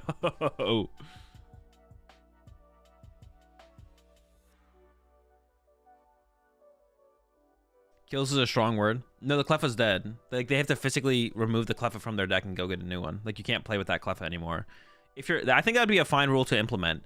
If your Cleffa gets knocked out by Triple Peck, you have to physically go get a new Cleffa. You can't use that one anymore. I'm fine with that. We should change the rules a little bit. What do you think of TPCI hosting just TCG separate from some of the other games at regionals to allow for more space? No, it's not gonna happen. Silly idea. It's silly for the product that Pokemon's trying to put on. Yeah.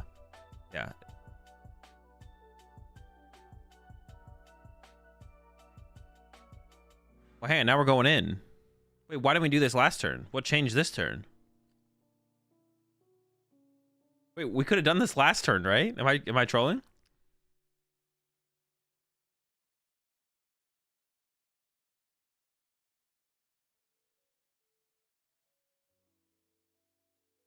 Now we should lose the boss. But I guess, like, yeah, I don't know. We do have another play, maybe not. He's wasting time. I mean, you can't wait. There's no time to be wasted. There's nothing you can play for by doing more actions. Maybe we weren't able to like punch plus Iono last turn. I don't know. It's best of one. The arrow is wrong. Dude, just get rid of the arrow at this point, man. At this point, just get rid of the arrow. Another thing to note is if you're attacking with Hoothoot, that does the coin flip with DT, max is 10. So the hand one is probably more relevant in Terrapagos. That's what I'm saying, bro. I want to see what they got.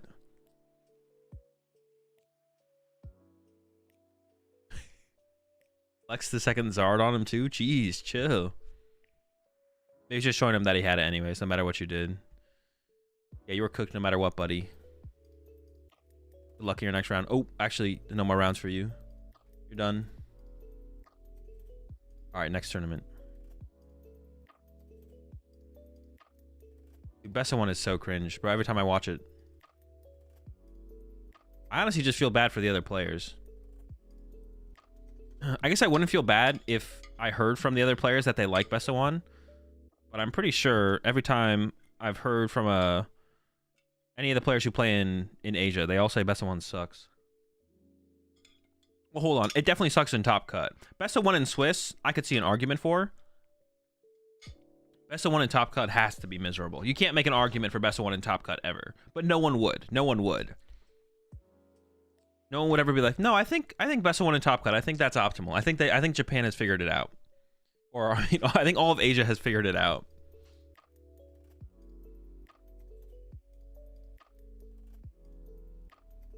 Minute China final because the best one. Actually, the finals of the tournament in China is best 2 out of 3, but only the finals. Only the finals. The rest of Top Cut is best of 1.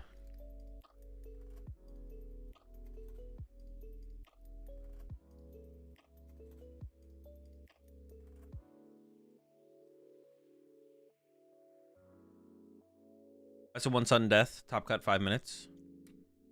Speed poke. Is day 2 a bracket or Swiss? 10 rounds of 10 rounds of best of 1 Swiss into single elimination top 16 bracket with a best of 3 finals. Remember when the Klaczynski Open was best of 5? I do remember watching that, yeah. Wait, but it wasn't best of 5 every round, right? It was best of 5 cut?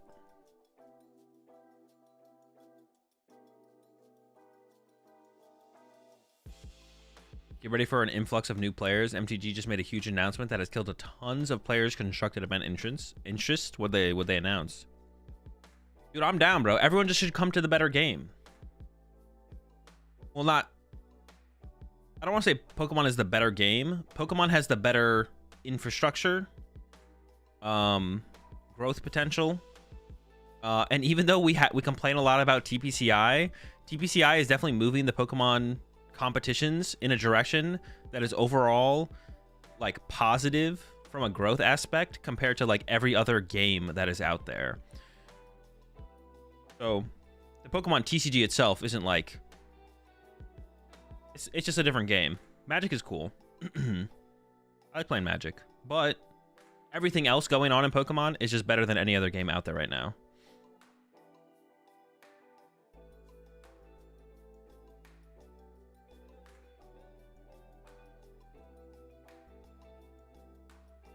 Magic took away the way blocking works on multiple blockers. Instead of defending, a player getting to choose to buff stats after attacking, players choose damage. The defending player has to buff before attacker chooses targets. Wait, is that big of a deal? So it's like a rule change. Why'd they change this rule? Do they think this is an improvement to the combat? Wait, so what is the change? Magic took away the way blocking works on multiple blockers. Instead of defending player getting to choose to buff stats after attacker player chooses damage, the defending player has to buff before attacker chooses targets. So the attacker announces combat, and then you have to buff before you block. And if you don't, and then if the attacker doesn't buff, you don't get a chance to buff. Do I understand that right?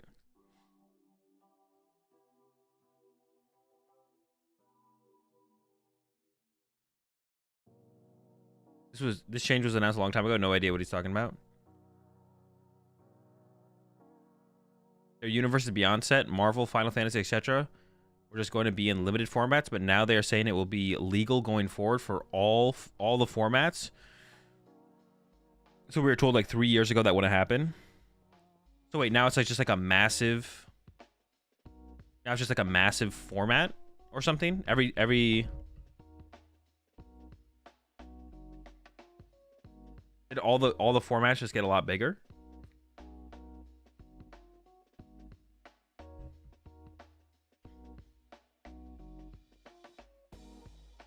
No, this is a recent change with the next set.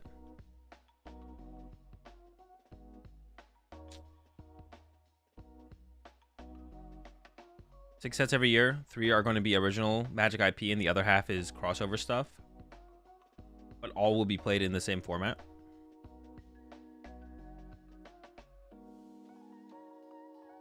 What deck would I play until it's Surging Spark? Standard cards trickled down to every other major format. Okay. Major Standard is dead. So Standard's only played in Arena then.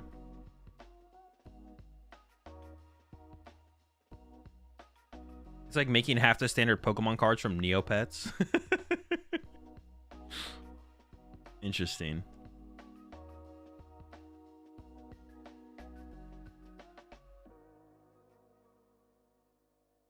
I like how Magic does their event coverage. You get to watch far more games than you do on PTCG. They definitely, I think that is a big change they're going to have to make for sure, Nanner. I think that is a change we're going to have to see either towards the end of this season or going into next season. They need to put more content out on the streams. Especially when we kind of compare it to like you said, Magic, where Magic runs like a main game and a side game. Or even look at like what they do in Japan. Even in Japan, they have like that side stage. I think they need to start doing that in Pokemon. They can do a lot more with the streams, a lot more content, a lot more matches. You know. Pokemon, you should steal the jumpstart idea from Magic, by the way. MTG, by the way. Wait, what is the jumpstart idea? Pokemon used to run 2 games, so if one was finished early, they had a backup game. Yeah, I think, dude, at Nationals, the last year we had Nationals, there was like 4 tables or something. They had like many backup streams, if I remember correctly.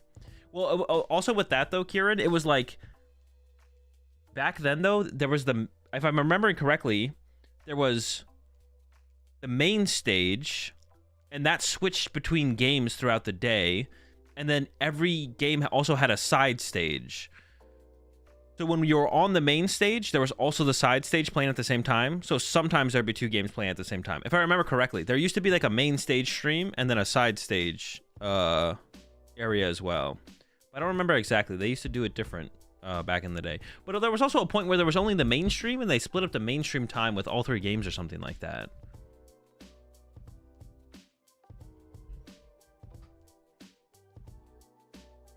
Yeah, they did it. It was weird. The last year at Nationals, they maybe had designated streams for each game, but I actually don't remember for sure, to be honest.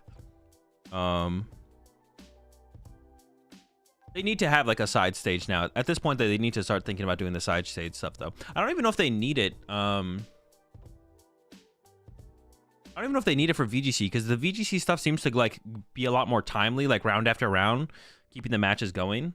So I don't even know if VGC would need a side stage. I don't know what the tempo and the flow of the content on their stream is like. What's winning this tournament? I mean, probably Lugia. But for TCG, they definitely could. They definitely need it. They definitely need a secondary game going on in TCG. Ideally sooner than later. Hopefully, at least going into next season, they figure it out. There's like so much. There's a lot of dead time, a lot of dead air. It kind of seems like a waste for like to have all that production and stuff set up, and they could like double the content that they're putting out if they just had a side stage. And they don't even need to show the full match. Like if the main stage match ends in like 30 minutes, but there's game 3 going on of the side stage match, you just pull up game 3 of the side stage match and you just like go from there.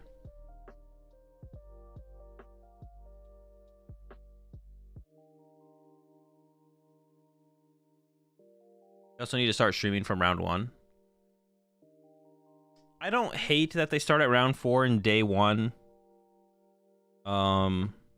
In day 2 though, missing any round of day 2 feels pretty bad, to be honest. There's like such good games being played in day 2 at that point.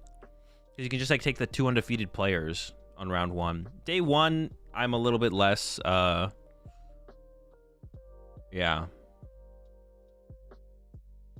Day 1, I don't care. I'm a little bit less I care a little bit less about them showing that many more rounds of day 1, because the quality of the games already is like kind of iffy. So I don't mind them starting at like round 3, round 4. But day 2, not showing like the first 2 rounds of day 2, or even the first 3 rounds. It's the first 2 rounds usually, right? Yeah, that feels kind of cringe. Might be a little bit biased just because if it's gonna be that much lower of a quality of game, I just care less about seeing it personally. If I have to choose between the 2, I definitely would lean towards wanting side stage throughout the day. But one day, hopefully. I mean, having both would be optimal, I guess.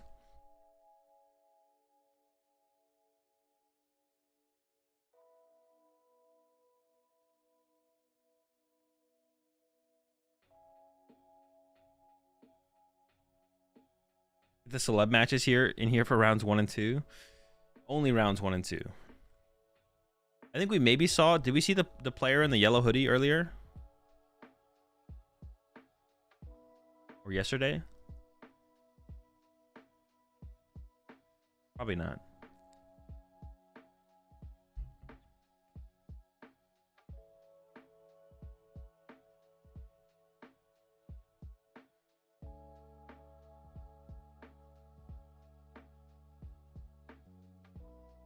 Ooh, triple quick ball prized. I mean, that's not good for Reggies. That's not good. I feel like that, like, we saw triple ultra ball be prized in Lugia earlier. I don't know. That feels like it impacts Lugia's consistency way less to prize like triple ultra ball. But prizing triple quick ball as Reggies, that does not feel good.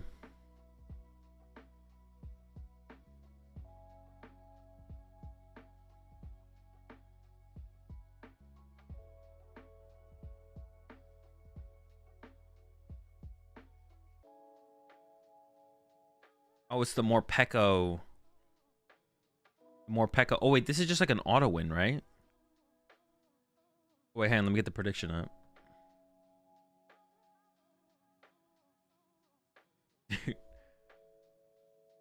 Yeah, isn't this like an auto win for more Pekko or for Lugia Weezing?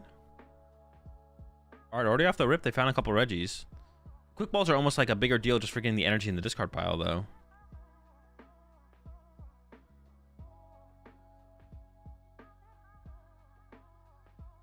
Or what is with these Weezing lugs? It's broken. Optimal Weezing. Or optimal lug, excuse me.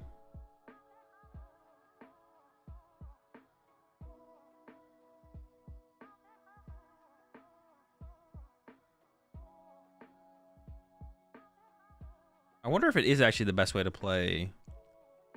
It does add like a lot more depth to the deck in terms of options. And Weezing is good against a lot of matchups, to be honest. It does make your deck that much more clunky, though.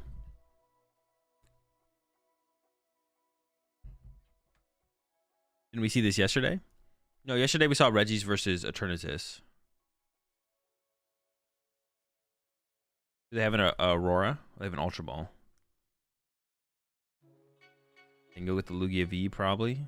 They definitely... Oh, they have the Hiding Dark, so they can go for an Ascension here. Was Quad Weezing low-key underplayed in our Silver Tempest format?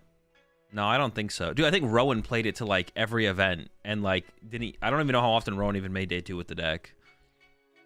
You literally couldn't beat anything besides... you only beat... Lugia. That's it. Maybe you beat... I don't even know if you beat Reggies. You probably beat Reggies. You probably beat Reggies. Rowan and I were talking about it the other day. He is always adamant it was BDIF. I don't know. The thing. I don't know. Like the potential to get there though is it's just like you have to only hit Lugia. You have to only hit Lugia. You don't beat anything else. You don't beat Mew. You don't. I don't know if you beat Reggie. You probably beat Reggies. You don't beat Mew. You beat Reggies. I don't even know what else you beat. Could sometimes beat Lawzone. Yeah, the Lawzone matchup was like close.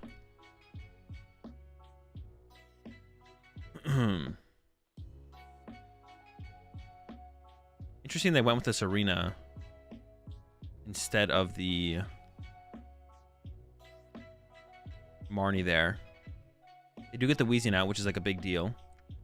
The hand on the other side does not look particularly good. They at least have the Regicall though.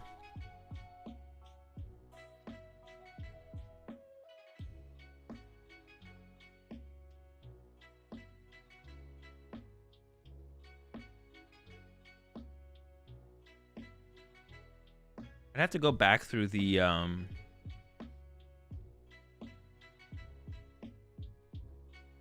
there's our Marnie. So I think maybe getting bailed out there on the Lugia side. I don't think they had a great hand. I have to go back and like look at the format to be honest. But yeah, I'm pretty sure. Yeah, I'm pretty sure Weezing was just it was not it. It's not good enough. It's actually funny though because it did. Ooh, the path was found here. Okay, so another hurdle for Lugia to get over. It actually won our spreadsheet. Multiple times. Couldn't Weezing play Fan and Flannery to beat Mew? No, you just like Psychic Leaped. You could just like Psychic Leap loop them. Like you don't have infinite, like, but you could sit there and just like Psychic Leap a lot. And you'll eventually like win because they don't do any damage. You could just sit there, retreat between your Mews, and then Psychic Leap. Not drawing cards, but you have so much time. You have so much, you have like infinite time.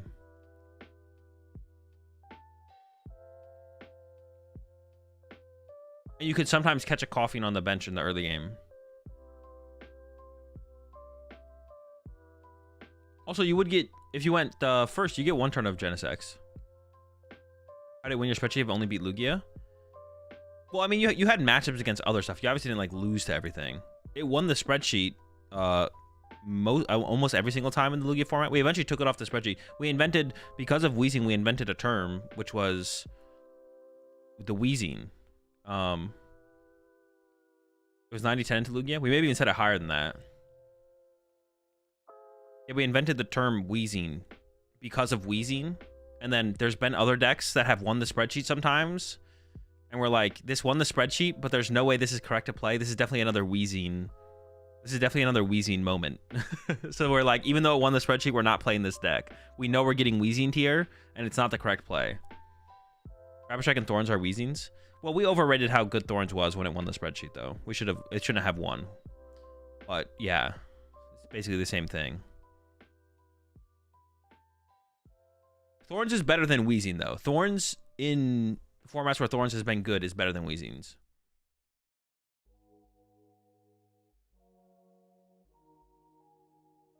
Give us another wheezing example. I think rapid. I mean, I'm trying to think of ones in the past we've had. There's definitely been moments where like, nah. Rowan made day 2 twice with wheezing. Switched to Mew and made top cut. There's also the lack of interaction factor, right? Where it's like if you're like, that's like a thing with a deck like wheezing or Iron Thorns. Your opponent has to make so many less decisions against decks like that. They're probably going to make the right decisions. Whereas against Mew, you can force your opponent to have to make so many more decisions. Like that's definitely a factor for like expected win percentage at a tournament. Is like how much do you make your opponent have to play the game versus how much are you not forcing them to play the game to like lead to potential mistakes. Now, betting your opponent's going to misplay to lead to your success is not something you want to do, but it is an outcome of your expected win percentage, is your opponent's like misplay factor, right? And if you play a deck where your opponent can't misplay because you're not really making them play the game, then there's a less chance they misplay, which means they're going to play more likely play perfect against you. And decks like Weezing and Iron Thorns limit your opponent so much that it's hard for them to misplay because there's no actions for them to make. So if they just draw the right set of cards, they just beat you anyways.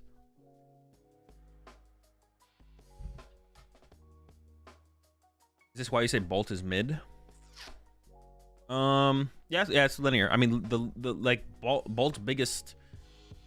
I mean, compared to other decks in the format, Bolt's biggest flaw, not really a flaw, but like why Bolt isn't broken is like it's how linear it is. It's like fine. I feel like so much of your deck choice just boils down to vibes. Sometimes. Solo chops. That's solo chops there.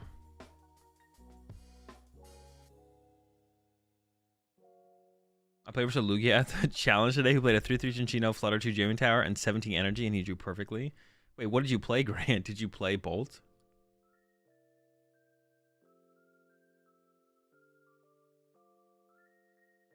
I mean, most of me and my group's deck choice does come down to our spreadsheet, but not all the time.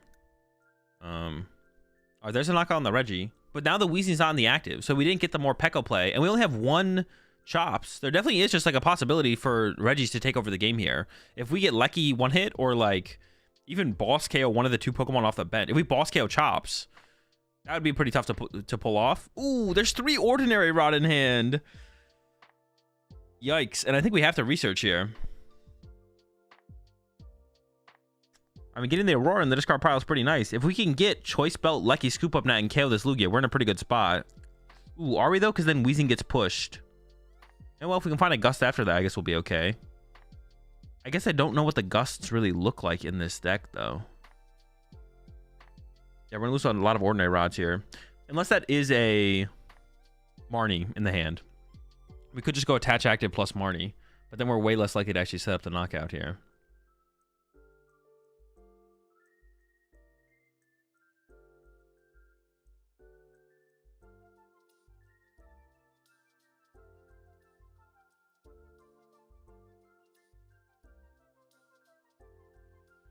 What's the play? There's a boss. Oh, there is a boss in hand. Are they thinking about playing the Serena instead? And then hold the rods? I mean, losing 3 rods in 1 turn is not good. So do we know if they have a new tool distinction? Tools are items. Tools are items. I had to play locals right now. I would 100% be jamming Lugia. Lugia's pretty good. Honestly, I'd probably do the same.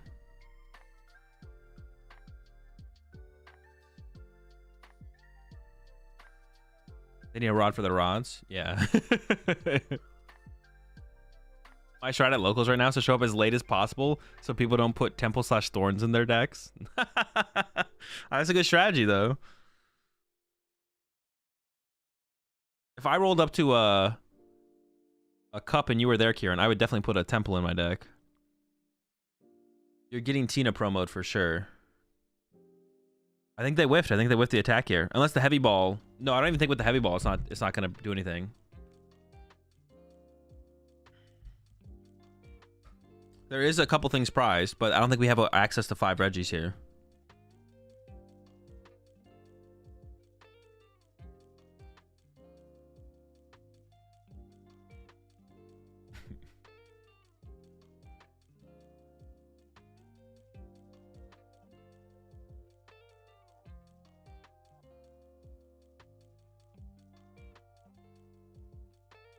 For sure, I only take 60 cards whenever I go to locals. Honestly, I don't even remember what I used to bring with me to locals. I probably brought my whole whole box of cards with. But usually I knew the deck I wanted to play whenever I go to a local tournament. Oh, we got to get the Drago draw here. We're looking for who? Steel? All right, we got Ultra Ball. And we have to... Oh, but it's the wrong Lecky. Oh, but we could use... We can scoop up Bad Lecky and KO the Wheezing with Bad... Wait, how much does Bad Lecky do? Is it 130 or 120? Like Azul's local strats? What, tech for the other people I think I'm gonna make top cut? We could Regice here, right?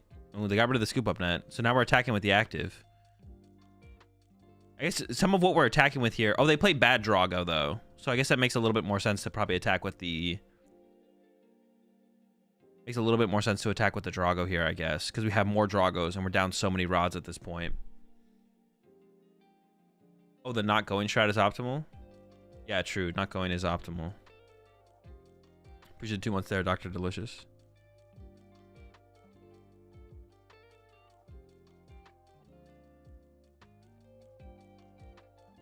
All right, it's just a punch, no KO. If I didn't play as much Pokemon as I did, then the grass, did Regis play that? You did if you played Bad Lecky, and they do play the Bad Lecky because you want the extra enabler for that guy. Bad Lecky is actually really, really good in the Lugia matchup.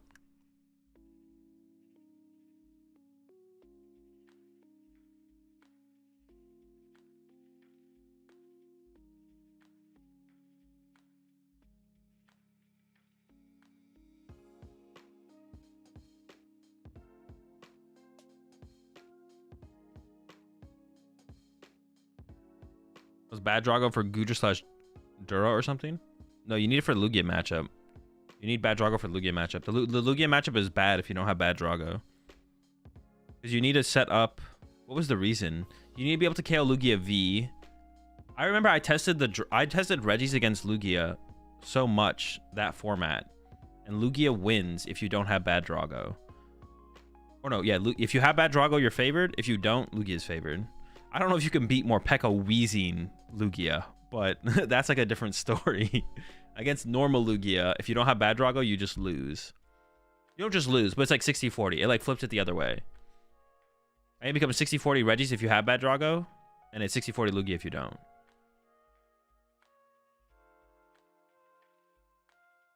Ever been to China? No, never been to China. All right, there's the gift draw. Wait, not yet. Hold up. Marnie first, excuse me. What was the reason Regis didn't play boss in this format? Because consistency was just like too important. And it didn't really matter for your prize trade too often. Playing one was like okay, if I remember correctly. Serena was just as good, if not better. Or did they whiff the energy to attack with the Pekko? Maybe they should have maybe... Oh, they whiffed the Pekko attack. That's big. They maybe should have not used Archeops before playing Marnie, though, knowing they had to draw into an energy there, to be honest. Wait, we didn't play boss, not even one? I don't remember. We played one boss at... We played a boss at Peoria, and then we cut the boss for Salt Lake. But that was pre-Lugia. And then the tournament that we played Regis at, I don't remember if we played a boss or not. I feel like I never lost to Regis with Lugia if I set up, since my Lugia takes a hit and I just retreat. Yeah, exactly. That's why you needed Bad Drago, because...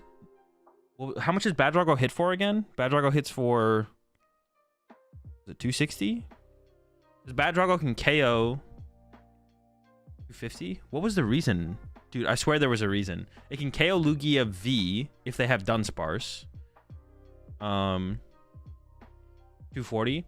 And then you can set up snipes with Lecky on the Lugias. So even when they evolve to the Lugia V-Star, you can still KO it with Bad Drago. Because of Dunsparce.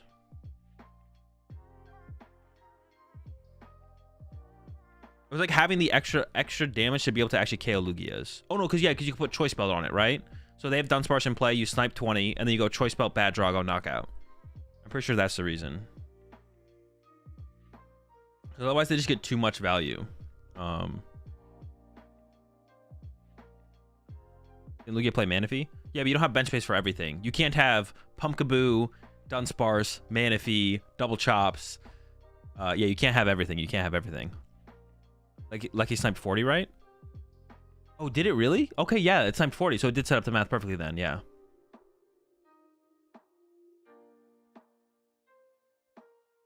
Yeah, so it was the 40 to 240. Yeah, that's exactly what it was then, yeah.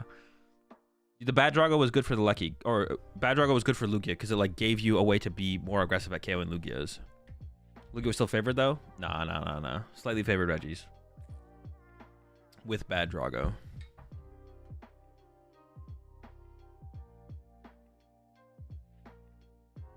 Collapsed is pretty cringe though.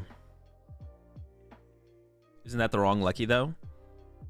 Yes, that is the wrong Lucky. Well, for this situation. The Lucky is good sometimes. But with this Pekko set up, it's going to be tough. The more Pekko does 160 damage, you discard an energy from it, and you run to the... And you hit and run. I think you do 160 hit and run. Is it 160? Maybe 140? 150? Okay, 150. So you can KO stuff with more Pekko, and then you run to the Weezing.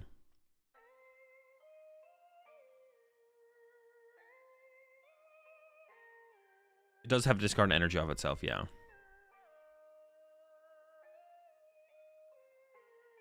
We got 4 prize cards versus 4 prize cards. But in this matchup, it's really good because you hide behind your Weezing, and now they can't use Gigas unless they have a Gust. Why did nobody play more Pekko, Weezing, Lugia in the 6 months we had this format? It popped up in Europe. A little ways into the format, but it never caught on. And I don't know if it's the better way to play the deck, to be honest. I never really tested it that much. It always just seems super cheesy. It just never caught on. Honestly, this could just be the best way to play Lugia the whole time and just no one ever did it. But someone that was successful with it in Europe, I think about halfway through the format, or towards the beginning of the format, but it just never caught on. And it maybe never caught on for good reason. It was actually just maybe never good.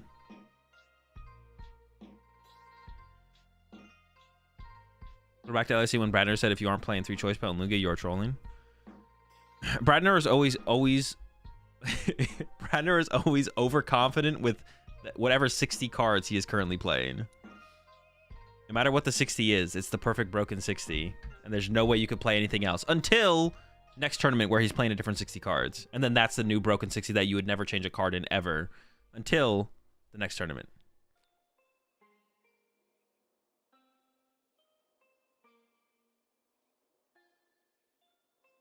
Okay, we have the Gust. We're killing the Pekko. We're going down to 2. Still only 1 Chops on the other side. Goodbye, Rat. If you aren't playing 4 trekking shoes in Lugia, you are trolling me after LAIC. That was definitely a build. For sure. Isn't that the build that Rowan got top 8 with it, right? Mew 4 trekking shoes. Those were cards.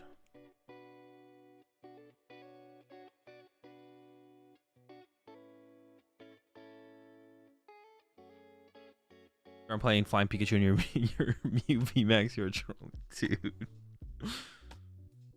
Maybe that should be, that's like evidence. That's evidence of how bad the format was because of all the bad cards. People were playing in good decks.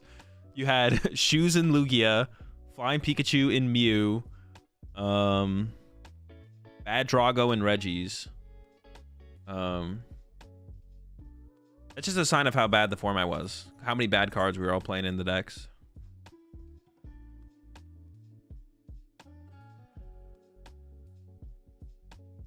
Lugia was goated, proof that Lugia was so broken that I was making top 8. Oh wait, did you get top 8 in that at that one, Kieran? At LAIC? I know it was a Canadian. That's all I remember.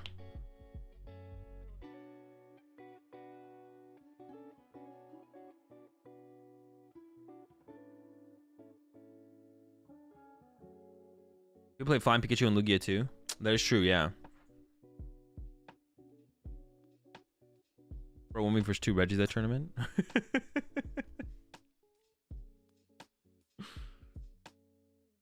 This format has a ban list? No, they just don't have access to those cards. My top 8 because I beat like 7 Lugia mirrors who had dead cards like Choice Belt while I was playing Shoes. I got farmed by Grant in top 8.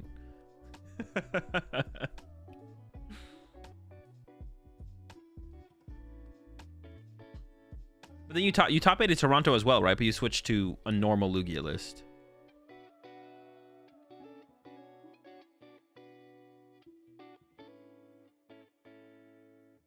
Okay, we got the swing back. Should they have not just like attacked with Weezing last turn instead of attacking with Radzard? They can still go into Weezing here. Oh no, they can't. Now the Drago's set up.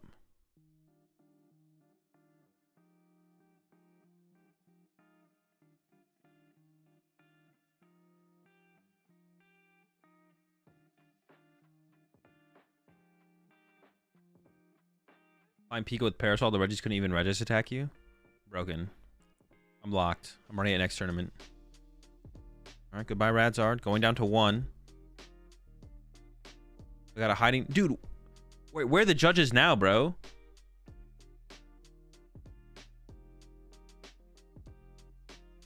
Why aren't the judges fixing this hiding dark energy on the bench? They were so down to, like... touch every single card last match. Where are they now when we need them? It's an Archeops, right? I think it's an Archeops. It's definitely an Archeops. It's definitely an Archeops. Oh, they heard me. Appreciate it. What is even the play here? Do they have a play? They're getting Lugia V off the capture. They can't set it up in 1 turn. I guess, is the play just hope they don't have a backup Drago? That might just be the only thing they can do here. They have I see boss. Oh, they have boss. They could... How much does Weezing do? 40, 40, 40. They could trap something in the active with boss here, and it KOs going into their turn. Okay, so that's the play then, right? We go boss up, I don't know, one of the Regis. Hope for no scoop up net.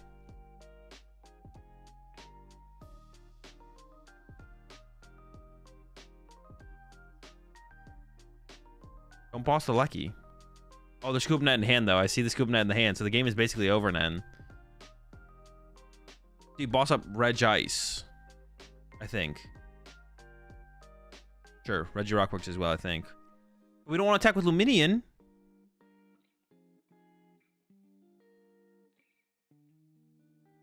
Attacking with Luminion, we do 100 damage to it. So now if we poison it with Weezing, is there a way to KO it besides...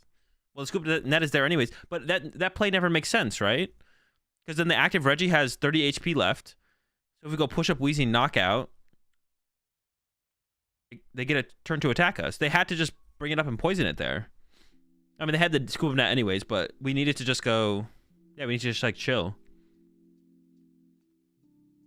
Left side one. It's a miracle. Maybe not rigged. I had to make sure you guys weren't trolling me there for a second. I had to like second guess.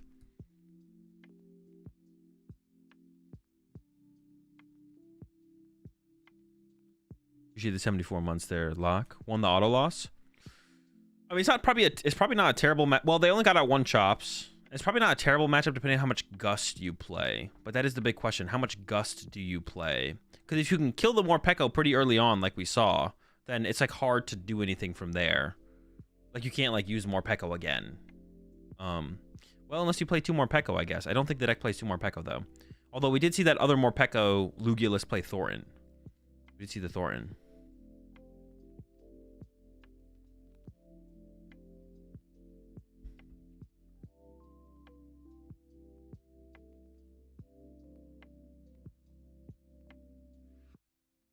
Is it still best of 1? Only finals is best 2 out of 3. Only the finals is best 2 out of 3. And let's switch over to the other tournament.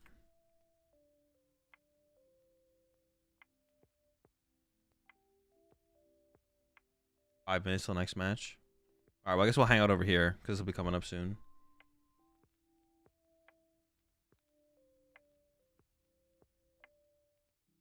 New set needs to release on live already. 2 weeks. We're close. Week and a half.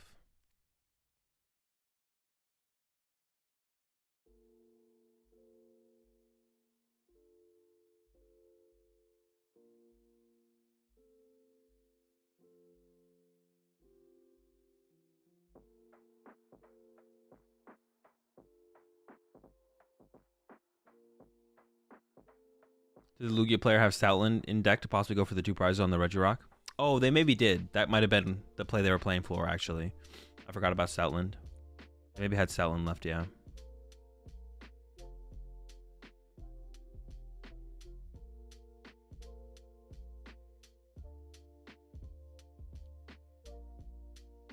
Play Lugia with 3 chops, just fine. Wait, are you being serious? Dude, someone had to have done that at some point, right? Hold up, now I'm like curious. I'm actually gonna look.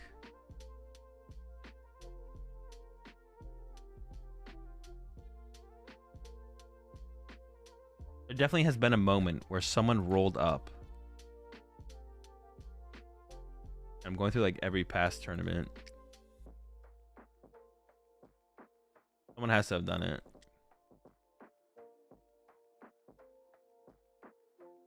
Do they actually think it's correct? Did they really? Would someone really roll up with a Lugia list with 3 Archeops?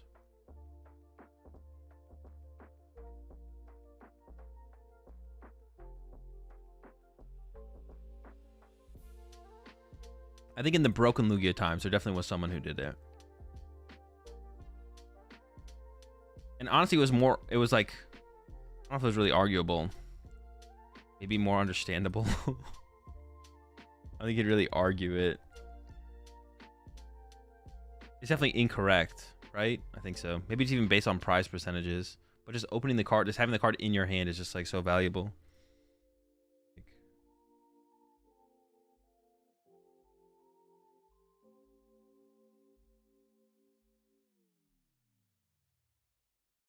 I haven't found it yet.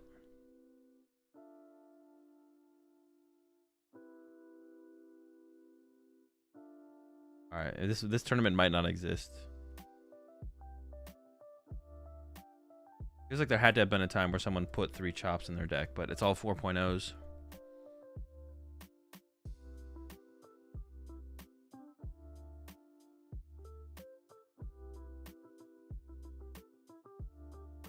How much does Surging Sparks change your game plan for Sacramento? It doesn't change it at all.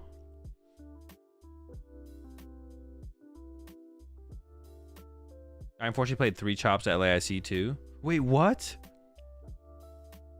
Wait a second. Now I gotta look this up. At what, LAIC? So people were doing this. This was a thing.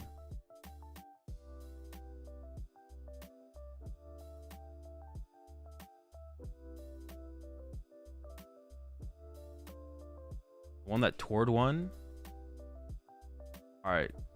There was 3.4 chops in all the day 2 LAIC decks. Hold up. What? All right.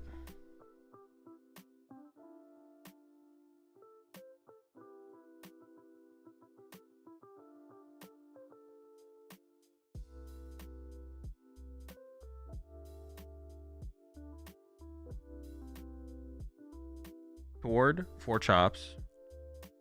Balza, 4 chops. Okay. So at least... Well... I was gonna say at least the 2 player playing the best Lugia lists made the finals because they both had 4 chops in there. But Lucas doesn't play anymore for a reason. Oh, dude, what is this? This can't be real. Is this actually correct? There's no way this is ever correct, right? There it is, though. Pedro Petrucci. 3 chops! 3 chops. It's real.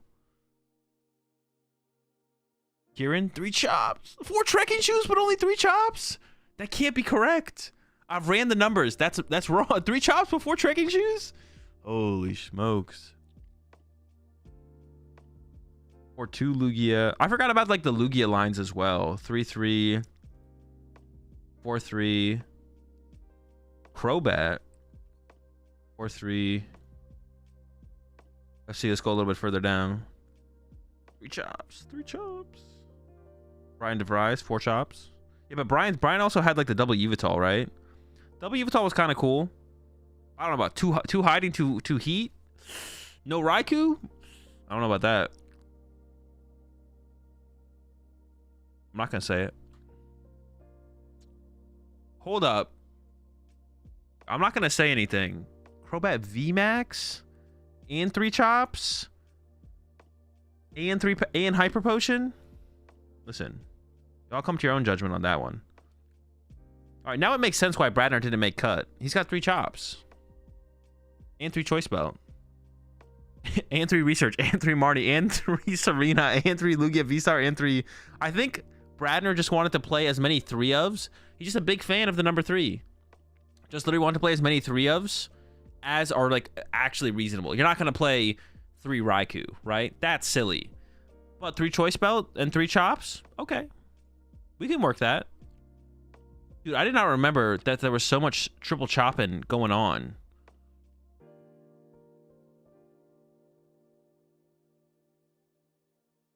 Oh, that's me.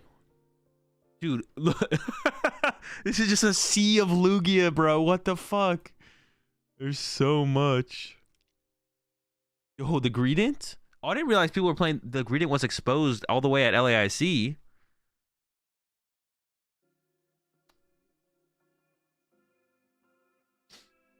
Let's go to our Lost Zone deck. Dude, it was so bad. Got Clara in there, though. There needed to be... Oh, my gosh. It was so bad. Cut a Cram. Maybe even cut a Sableye. Dude, it could have been just so much more turbo. It could have just been so much more turbo.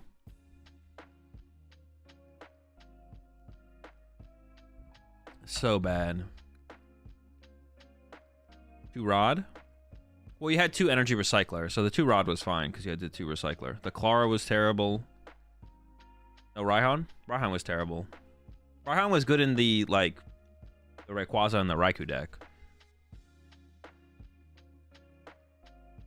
More stops. More stops. Only 1 belt, that is too short. True.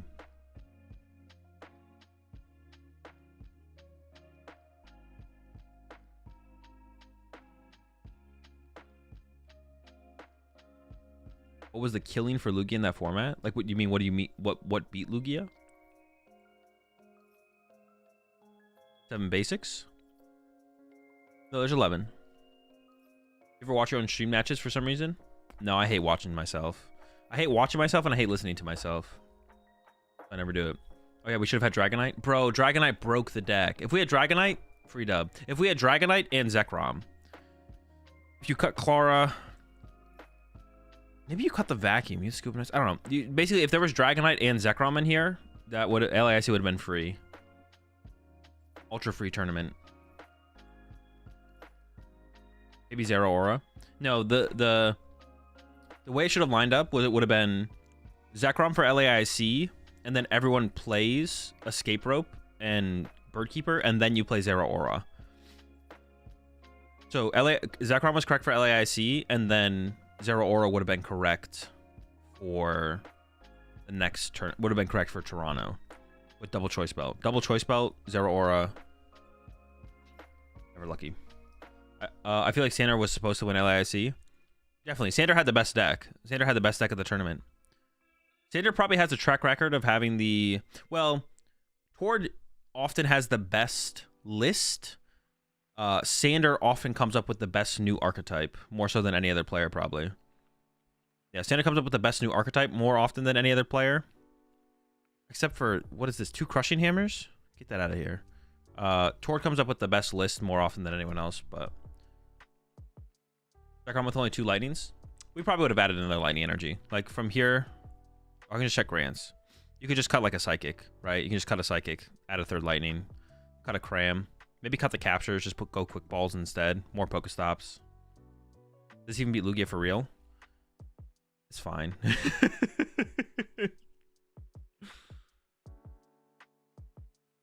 It's fine. If you had Zekrom at this tournament and then Zero Aura at the next tournament with double choice belt, you're cooking them.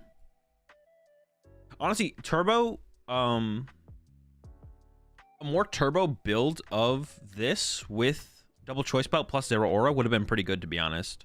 Because Zero Aura was super good against Lugia. Like, Zero Aura choice belt just 1 KO into Lugia. The price rate is so good on that. And then if you had 2 choice belts to be able to get the Snorlax into the Stoutland more often, it would have been pretty good.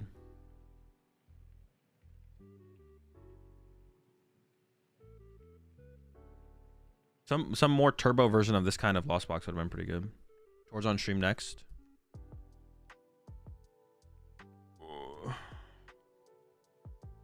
Is the... Alright, we're not done. We're not at the stream yet, though. I want to go back. I'm, like, actually curious now.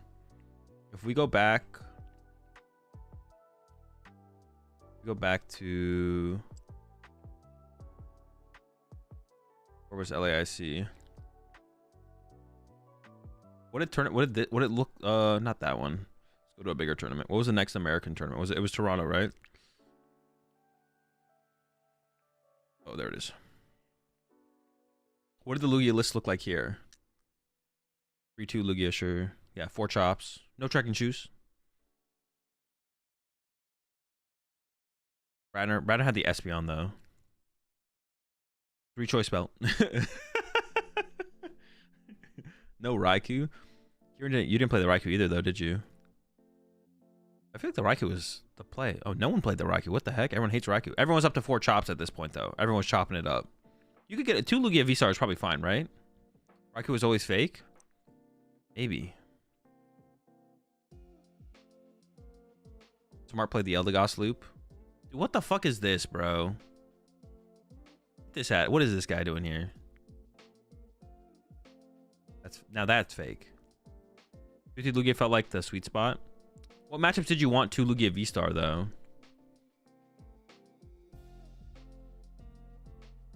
All right, did anyone play 3 chops at this tournament? Yeah, I just gotta know. Yes, there's still someone out there playing 3 chops. Who was it? Oh, Victor. Gotta be multiple people. Oh, Simon. Tord. Oh, I forgot Tord went to this one.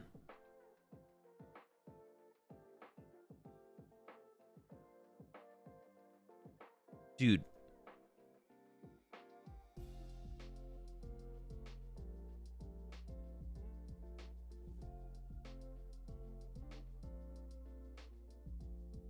Lugia did not have a very good tournament this time around. It still did fine, though, right? Like, there's still 2 in top 8, 4 in top 16, 5 in top 16. A lot of Lost Box up here as well. Will the Argaps release? I just need to know. I just need to know. Who did it? Oh, wait, we're on the wrong... All right, 3 minutes.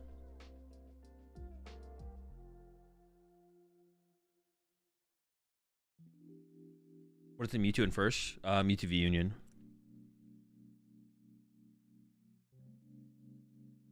Everyone hard counted Lug that tourney, and anyone who had Control Techs, Snorlax, Espeon, Eldegoss did well still. True? Yeah.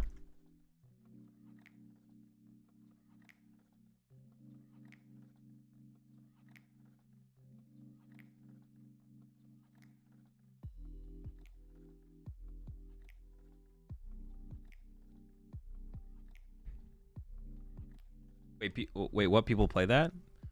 That is like a funny deck here right now. Yeah, Mewtwo v Union Yveltal was Wait, was the deck?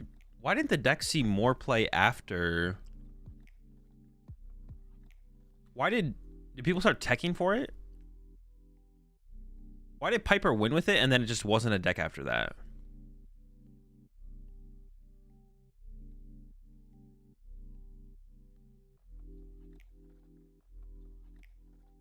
Was there just too many other decks that finally made their way around that just beat it? There's like E-turn and stuff now, right? Meta's maybe just not as maybe the meta's just a little bit wider. Wait, didn't it just lose to Lugia? No, it beat Lugia because of Drapion. Yeah, Drapion, true.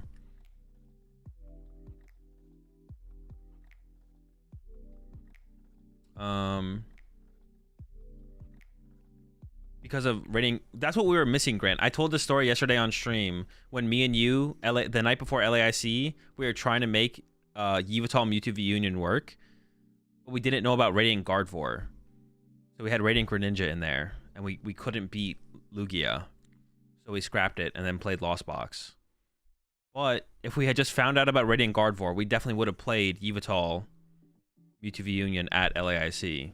But we just didn't know about Radiant Gardevoir. We were like, dude, we can't beat the Luminion loop. We just lose to double Luminion. And also, no one fucking played double Luminion. So...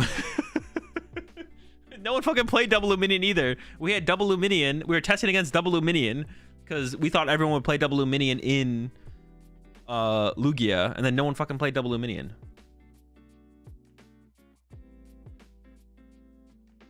And we couldn't beat double Luminion. We got close. We were like one attack away every single game.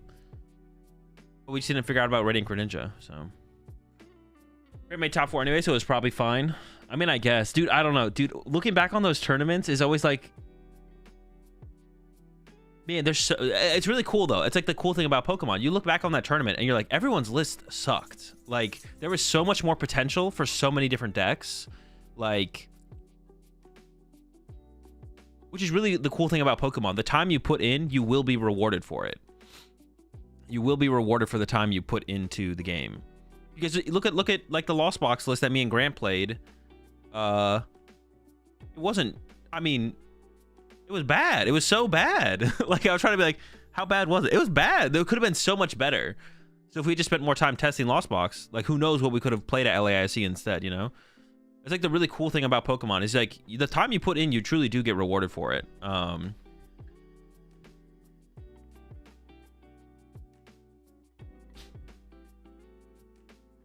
It just like kind of like shows the depth of the Pokemon TCG. It's still very the Pokemon even in the broken Lugia format where everyone knew what the best deck was and like all that stuff. There was still like a lot of building up through the format. Towards the end of the format, obviously there was like pretty limited to what you could do, what you could play, but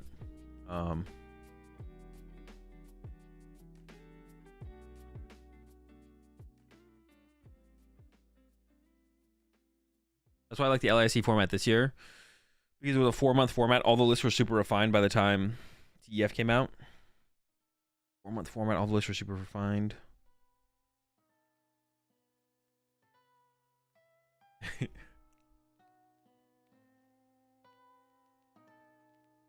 LIC format last year was so goated. Which one was that? Oh, with you, everyone's just playing Gardevoir.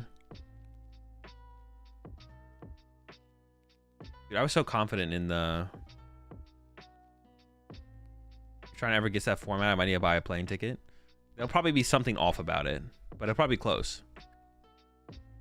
Maybe they won't have Iron Hands. It'll be the exact same format without Iron Hands. Wait, that would be terrible. Guardy would be too good.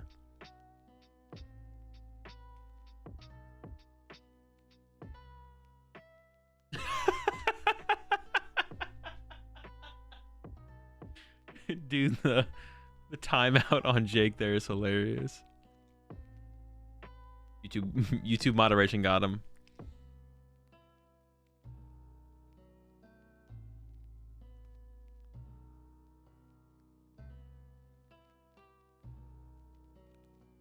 All right, we got Tord on stream. Playing Lug. Mirror match, maybe? Let's find out.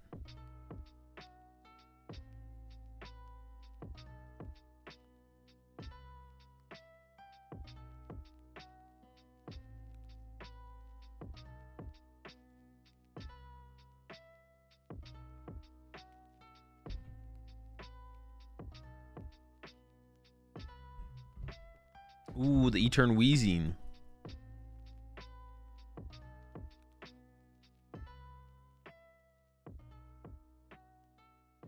When did Sonic Stall start becoming a thing? I don't really remember, to be honest. When the card came out, maybe? Oh, when we got Counter Catcher, right? When we got Counter Catcher. We had to wait for Counter Catcher. I assume Raiku's not, like, broken in this matchup.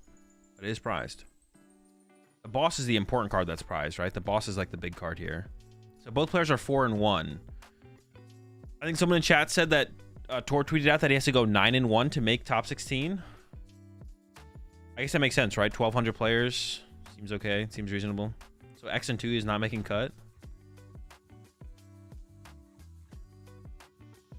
Wasn't Tor 8-0 yesterday? Yeah, but the record from yesterday doesn't matter. Basically, you just played yesterday to make it here, and then everyone's record resets, and you play a different system of... Now they're just playing like standard Swiss today. Yeah, they're playing standard 10 rounds, best of 1 Swiss today. To cut to a top 16 of single elim best of 1 until the finals, best 2 out of 3. All the work you put in yesterday basically doesn't matter. Was the 2 decks thing real? No, the 2 decks thing isn't real. It's what they did for their last tournament, though, was the 2 decks thing.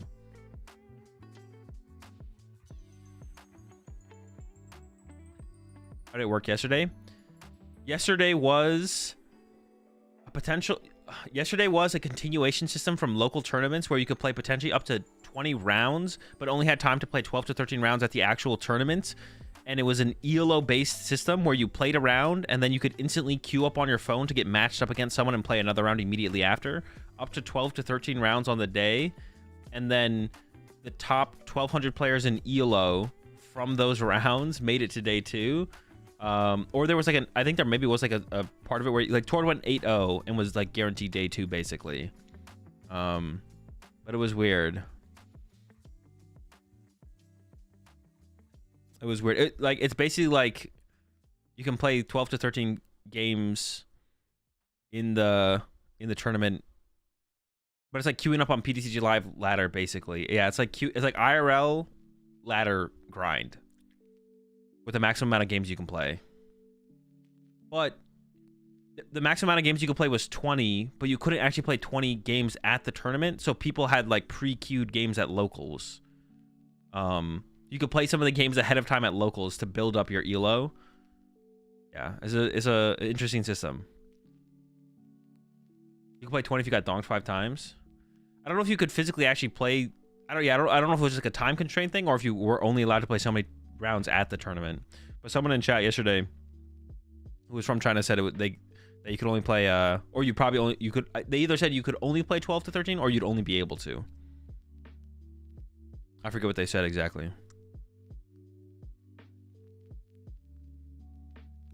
All right. There's Ultra Ball in the hand here for Tord. The hand overall looks okay. I guess you kind of want to hold the vacuum to get rid of Sinnoh, right? Here comes Ultra Ball.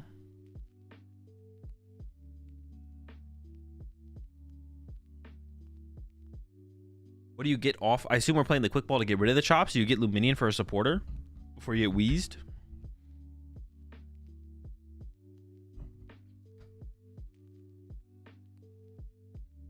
I feel like Etern didn't even beat Lugia. How did we let Koos win that one regional? Bro, I don't know. It's pretty criminal, to be honest. Koos getting the dub with the Etern is crazy. I don't understand how these people discard 2 chops on turn 1. What do you mean? It was so easy back then. You had 4 evolution incense. All right, it's just gonna be the Luminion for the research here.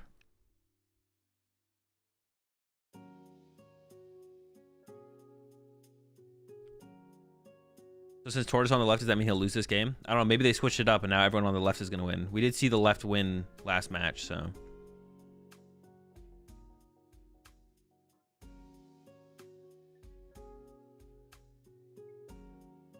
Oh, yeah, and then you also had Aurora energy as well. All right, there's the pass. So Weezing is basically guaranteed here. The question is just like, what else will they be able to set up? Ooh, that's actually good for Tord if Tord has to play out of this hand. But there is a Marnie in hand. We might just see a Marnie get played here. Because otherwise we're going to lose that vacuum to the research.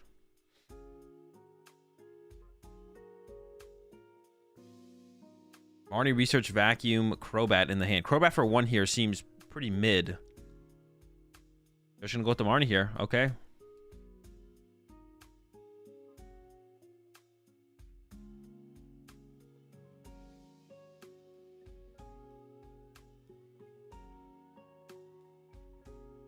Oh, no, there's an Ultra Ball. And a Quick Ball. Okay, it did not look that good to begin with, though. Immediately into the Goon. I feel like we're going to quick... Oh, do we need Goons? Oh, we do need 1 Goon ping, don't we? Never mind, we do need a Goon ping.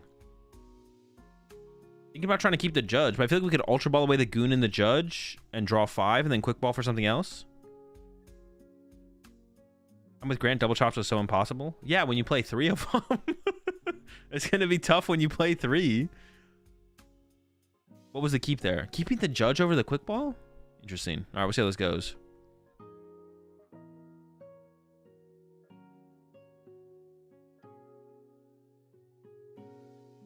E-turn is so much better with no V-Guard and Lugia. I mean, I guess that makes like a little bit of a difference. I mean, you have like, what, 3 Temple of Sinnoh? 4 Temple of Sinnoh? You have a lot of Sinnohs. Yeah, I'm pretty sure this matchup was close. I mean, I don't remember it at the time. I didn't play either of those decks that much. Just a little bit.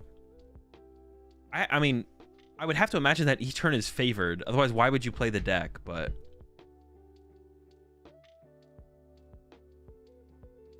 yeah, why would you play this deck if you weren't favored against Lugia?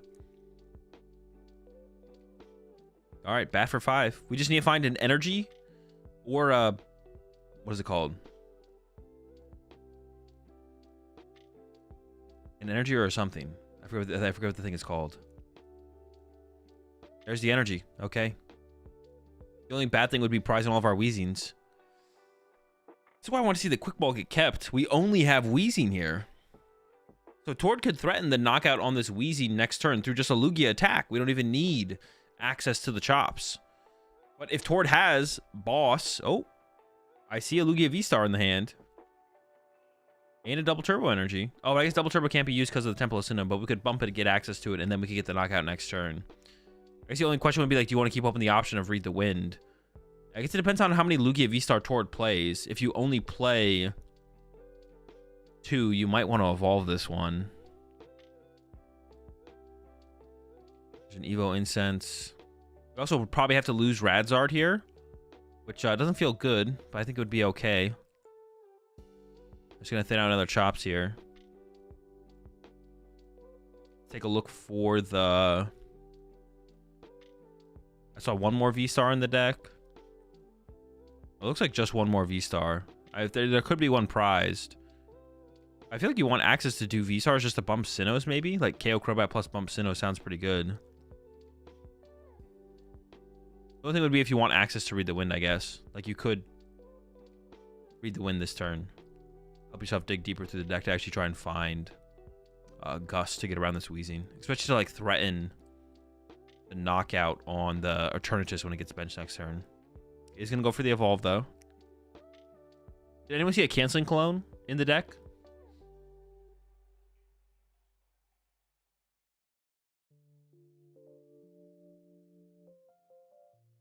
All right, here comes the 7.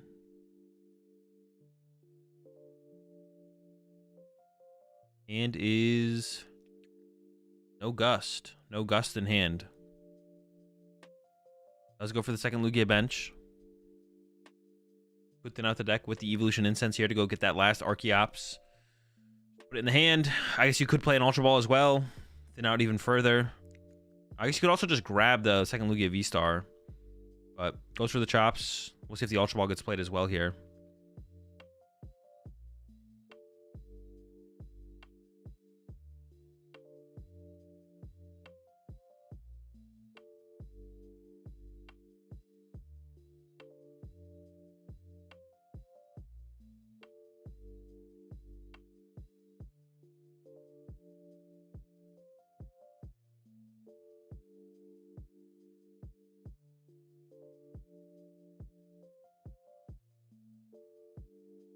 All right, we go into the judge. So now here for Tord, we're looking for vacuum energy at the very least. Ideally, a gust effect would be better. On the other side, you got to find a turn to V. Otherwise, it's Lugia. Even if we don't attack this turn, we're just... the only thing is the Wheezing, we're just winning. In hindsight, we should have been playing 3 Seal Stone and Mew this format. How many were people playing? 2? I don't know. 3's a lot in DTE Mew. Especially if you're playing Aerodactyl, but I guess that's the question. The hand's dead? The hand is dead? We have attack with Wheeze and Chill on Tord's side. We don't have that much for Tord either, but we do have 2 energy. We could just sit here and go attach, and then attack. 1? Oh, 1 is kind of low. 2's probably correct. Top deck's a Lugia V. We don't care about that. The question is just how much do we care about this energy? Because we could just go attach. Could also try and be more aggressive here and try and find the vacuum and get the knockout this turn. Benching Pumpkaboo would be a little bit iffy. You would be able to bump the stadium, but yeah, definitely iffy. We find the vacuum or collapse. I guess Tord could play collapsed. I don't see either of those. Second Lugia V-Star online. We definitely have the attack next turn. After 4 manual attachments. Not too much has been developed on the E-turn side to actually pressure us. I do see the pumpkin. I mean, you could get pumpkin here and bump the stadium. And then you could load up 2 energy on the bench Lugia V. Honestly, is that even that bad? Like, what happens if you did that?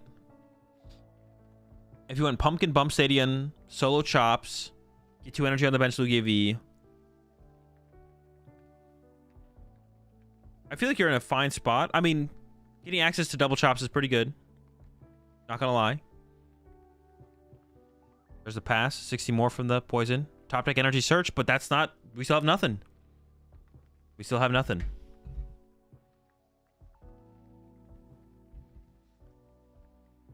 Can't pumpkin? Oh, wait. Yeah, you can't pumpkin because of the wheezing.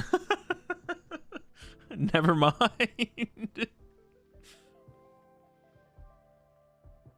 If we could pumpkin, would we pumpkin, I guess is the question. So still a dead hand here. For the E-turn player. And this wheezing will finally be going down.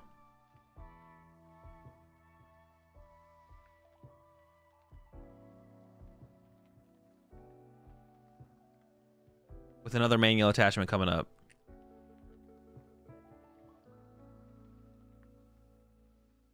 We have, what, 190? We do get KO'd going back into our turn through the poison damage, which is not great. But I think you just gotta let it... It's gotta happen. Preserving the hiding energy. Has Marnie, but obviously you don't want to play that. So now we finally have the attack plus bump stadium.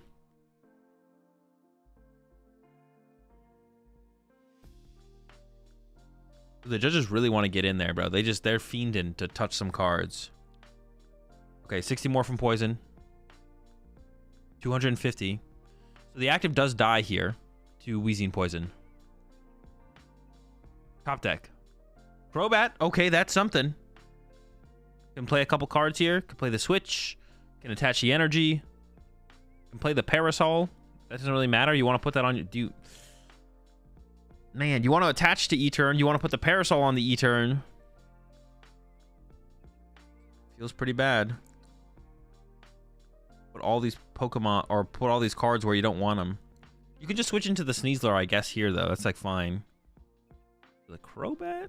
What do we... Oh, we could retreat into a Wheezing And then Ascension. Okay, that's the play. We can set up another Weezing this turn.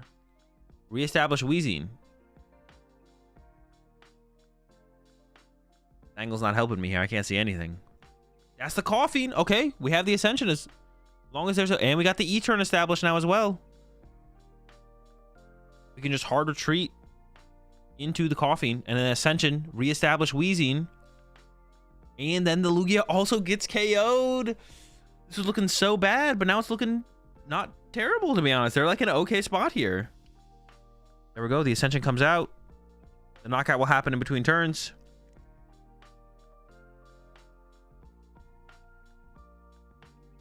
Yeah, just built up over time. Now there's no energy in play again. Are we looking at another another 4 turns from Tord before we can attack again? Evolution Incense. I think it's a Marnie in hand, so we still don't have any way to pull off an attack this turn, or to get to the summoning star this turn, excuse me. I think I did see another Lugia V-Star in there. So Tord does play 3 Lugia V-Star. I actually, now that I know that, I feel like I would have liked to see the Read the Wind from Tord on that previous turn, knowing that Tord plays a 2-3 line, or a 3-3 line, excuse me. I feel like going for Read the Wind on that previous turn was probably correct then. It probably wouldn't have led to anything because we got judged on the other turn anyways. But off of the judge, we could have read the Wind again because we wouldn't have been a V-Star.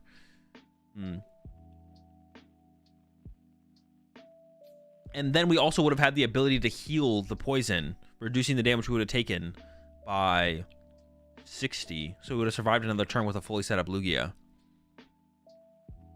If Tord only played 2 Lugia V-Stars, then I don't hate evolving. But because of the fact that we play 3, I feel like we could have skipped the evolve and played for the Read the Wind for that current board state.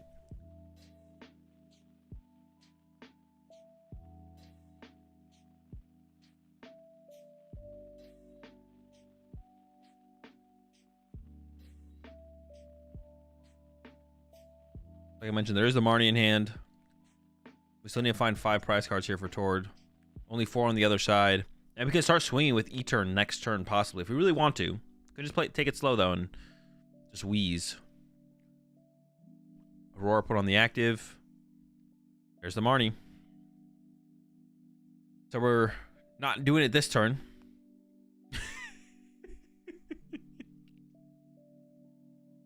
We need to find a Gust for that next turn and hope for a pretty slow turn here on the other side from the E-turn player.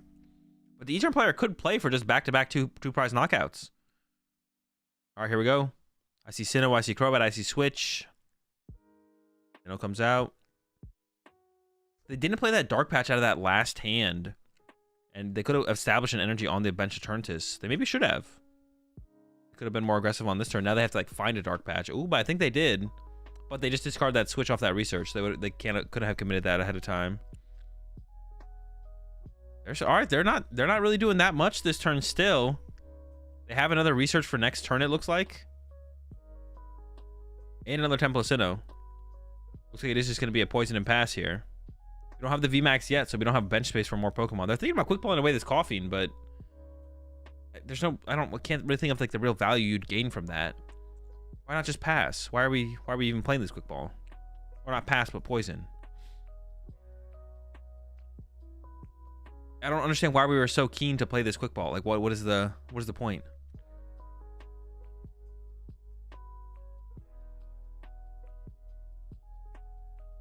All right, does Tord finally find a Gust effect here?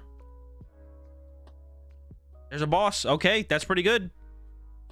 Brings up the E-turn. We're going to deal with that this turn. And now the chops are online. We can put a ton of energy in play, and there's no threat to a fully set up Lugia here with this E-turn going down. Is that just game? Well, there's not that many energy left in deck, but it should be enough.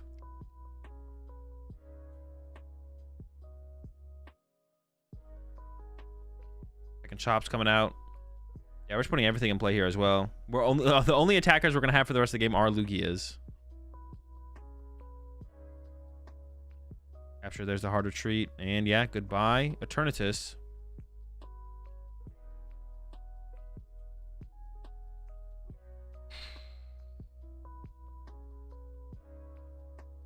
Temple of Sinnoh is also gone. We have another Temple of Sinnoh in hand.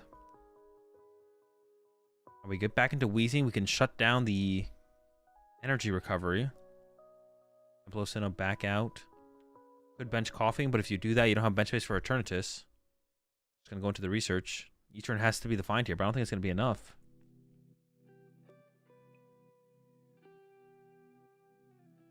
All right, an E-turn was found. No energy for it, though. Whoa, hold up. I spoke too soon. It's in the back of the hand.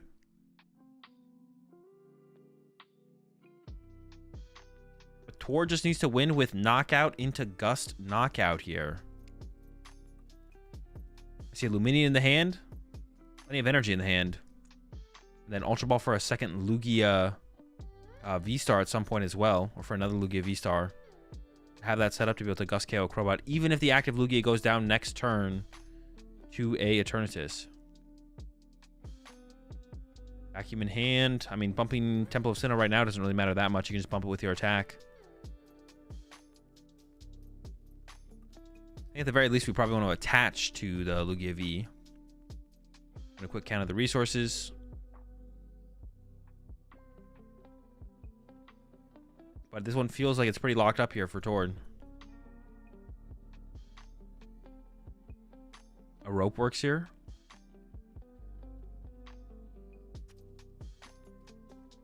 Well, if you rope here, don't they just send up a one prizer?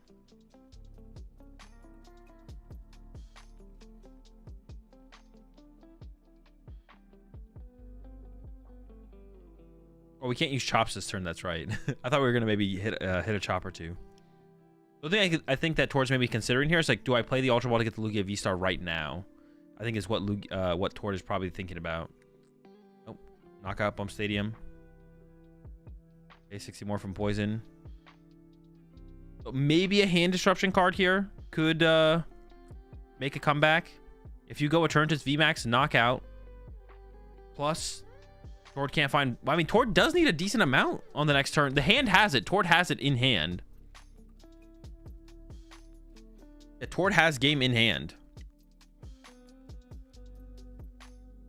So on the other side, we know they like need to find a disruption card. Otherwise, game is over. We're playing 15 or 16 energy? No clue. Some kind of energy. Play speed and hiding, I think. I don't know if that tells us it's 15 or 16. There's Eternatus VMAX. Has Temple of Sinnoh. I don't think it has a disruption card. I think that might be a Serena. I can't tell, though. It's something. It is Serena, so I think that means like Tord wins. I think Tord just has game in hand. And that was a mistake there as well. We could have benched the Coughing and then just got rid of the Vacuum there because we need bench Pokemon here, right? Or there's no reason to not bench the Pokemon, maybe? You play all 4 temples? I think so, yes. I think that's the 4th temple, and they've all been played. None have been discarded. There's only 4 minutes left, but that doesn't matter, I don't think. This one should be over.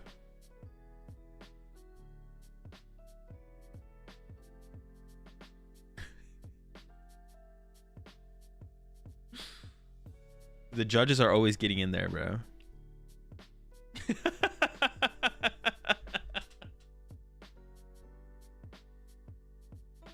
It's just funny to see. You'd think that they would want to build good habits from the players of like correcting their own board states. So, but instead of the judges telling the players to fix something, they just get in there themselves.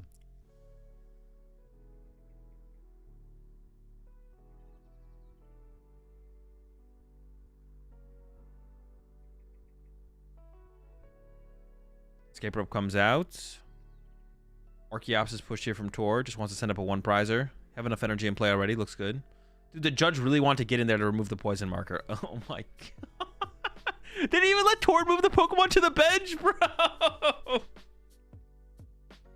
There's a pass over to Tord. Tord does not have game this turn. There is only 3 minutes left. There is only 3 minutes left.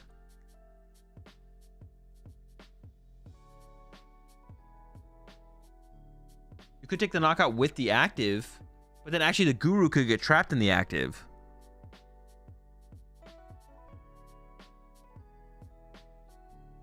Doing some wisdom here. Drew into Marnie, not boss, which is what we were looking for. Here comes the Ultra Ball now. Gonna go get that second Lugia V-Star, I'm sure. Tord has just enough energy to retreat the active and attack with another Lugia V-Star.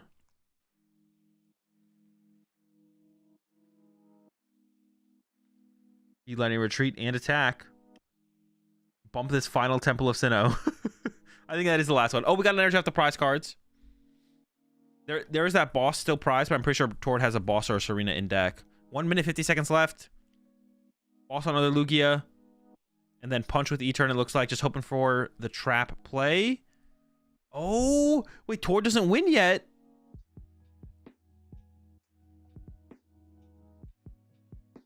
One minute 30 left. Chops number 1. Throws it on act. Oh, wait, is there not a gust? Actually, is there not a gust left? Tord maybe doesn't have a gust left, actually. I don't think I saw one in there. There's the Guru.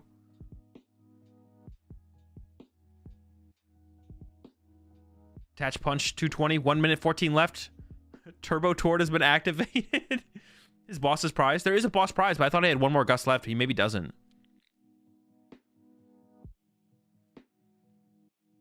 Oh no, there was a boss top deck that can bring up the Guru. Does Tord have 2 energy left? I think the Guru gets stuck. I mean, you're only out here.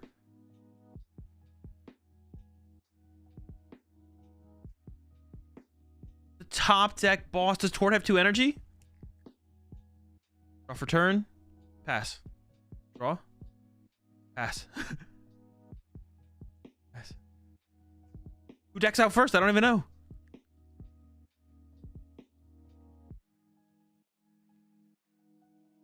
Quick deck count. Oh, Tord does not deck out first. 20 seconds left. Pass. Oh, they have a Marnie. Pass. Hope Tord doesn't get called for rushing. 8 seconds left. They have a Marnie, but they deck out. There's a concede. 5 seconds left. I don't actually know what the rules... I don't know what the rules are. For like, if they go to tie, could someone concede? Or would the judges enforce a tie? And I don't even know what a tie is. Is it a double game loss or is it a tie? Can you get a tie? Can you be like 4-1-1?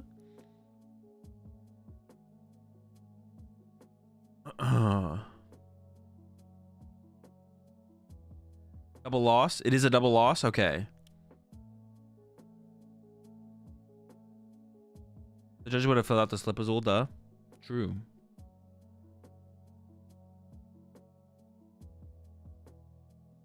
Double game loss if it was a tie. Would the judges have allowed, for anyone who's in chat who plays in China, would the judges have allowed a player to concede to the other if time expires? Like if time expires and no one has like conceded yet, would the judges have allowed one of the players to concede after time has expired?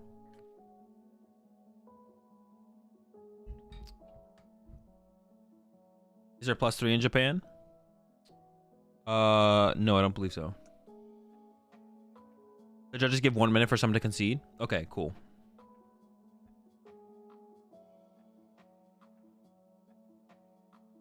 I imagine they... Oh yeah, what are the turn rules? It's not +3. Is it even turns? Do they play to even turns? Or what happens after time?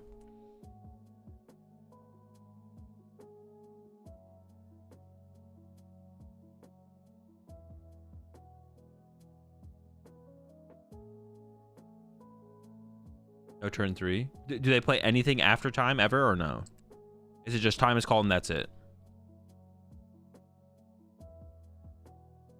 The person finishes their turn, I think. Might be one more turn. Evening out the turns would make the most sense.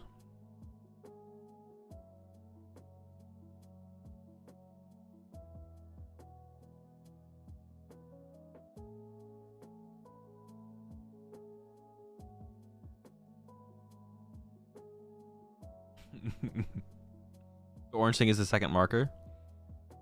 Oh, I think you're right. Yeah, the orange thing on the screen. Second player finishes last turn. Makes sense, makes sense. Was there not a reason for the right guy to play the Marnie he drew to stop deck out? I'm pretty sure if he played the Marnie, he would have been at 0 cards in deck. I'm pretty sure if he played the Marnie there, I think he had a 6-card hand with the Marnie. If not, it was like 7, I guess. Ties a double game loss, so might as well scoop. Yeah, especially, I mean, yeah, I respect the concede there for sure. Like, you know you lost. Like, if you had a little bit more time, you lost. So, scooping is rushing opponent not allowed? No. If your opponent is playing... Actually, I don't know the rules over in China, but I imagine it's the same. If your opponent is playing at a reasonable pace of play, you could ask your opponent to increase their pace of play, but if you are rushing your opponent, that is against the rules. At least in tournaments ran by TPCI. But I imagine it'd be similar, if not exactly the same, over in China. I don't know for sure.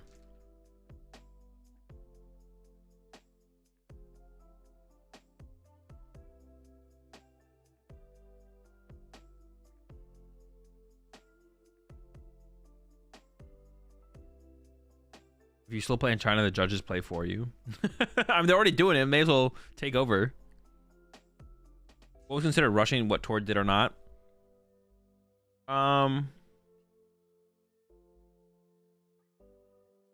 Like Tord touching the opponent's card immediately. Like Tord passed. Like just because Tord is playing ultra fast doesn't mean you have to play ultra fast. You don't have to match. You don't have to match your opponent's pace of play, right? I'm not saying Tord was rushing. I'm just saying you do have to be careful to not get like a pace of play warning for rushing. It's fine. What the way you think they'll do what Yu-Gi-Oh does and make a ban list specifically for this Worlds due to multiple metas from ours and China's? China plays our format. China plays our format. Whatever we're playing is what they have to play at Worlds. But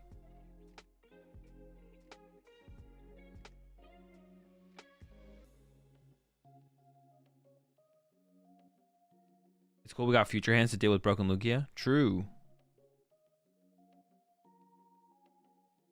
What if we play China's format instead so I can play Mew? Please, please, please. No.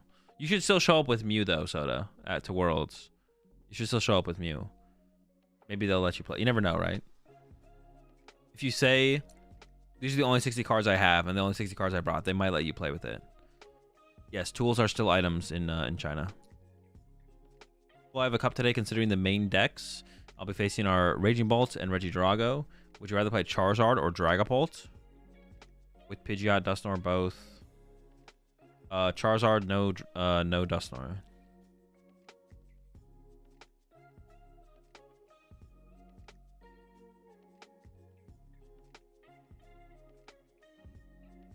Is your emotional support Mew?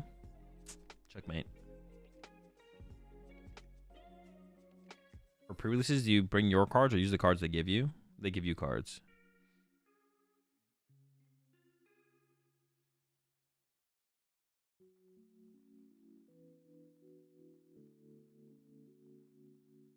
In MTG, sometimes pre-constructed decks are allowed in standard, even if some cards are banned/rotated. So Pokemon should allow me to play the Mew battle deck. Wait, is that true? Because the deck, are they like the decks are so bad we're okay with this?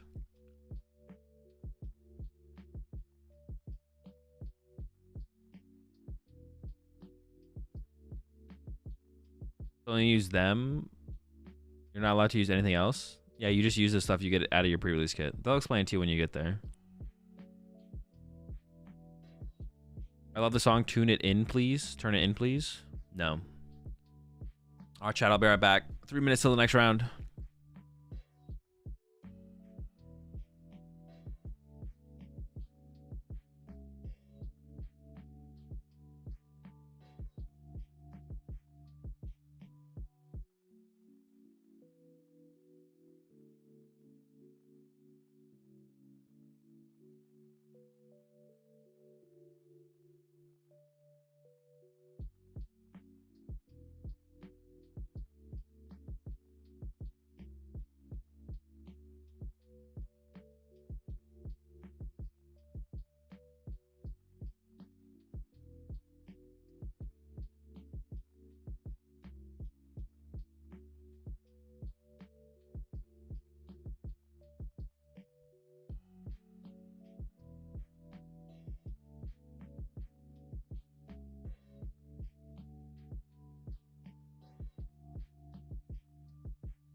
The Tina?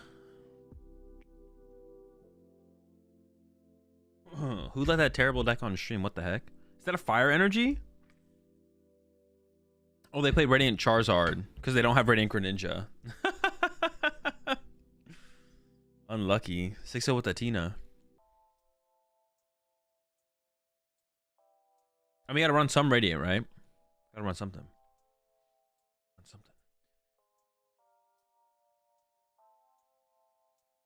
Dude, I'm actually, honestly... Well, I'm gonna see what time this starts. Oh, I forgot to go check the other tournament, to be honest. Oh, well. I'm feeling like some all-night vibes, to be honest. Because I want to watch... Oh, my God. I want to watch T1 versus Gen G. Maybe I just watch the rest of this tournament and then get off and then watch T1 versus Gen G. Oh, this is probably got to be a good matchup for Tina, though. Arcdura. That's probably a good matchup.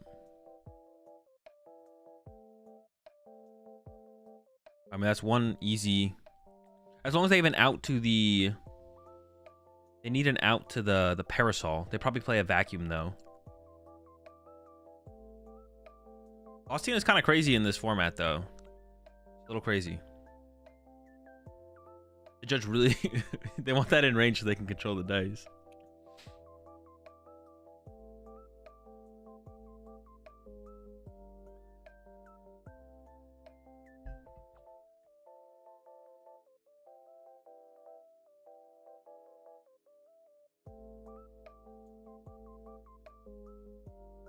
Keep the loss on in touching range.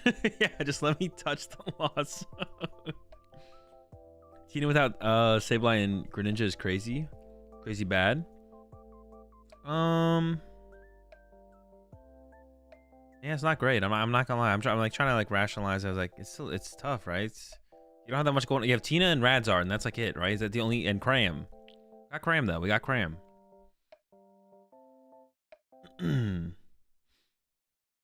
The top Chinese players must also play a modern standard format alongside theirs, like in testing groups. Probably not. Probably only for Worlds, right? They're not gonna. Yeah, they're not gonna play current format. Like that's not. You don't. There is like some deeper knowledge to formats and metas if you are consistently playing with the evolution of new set releases, but it's not to a point.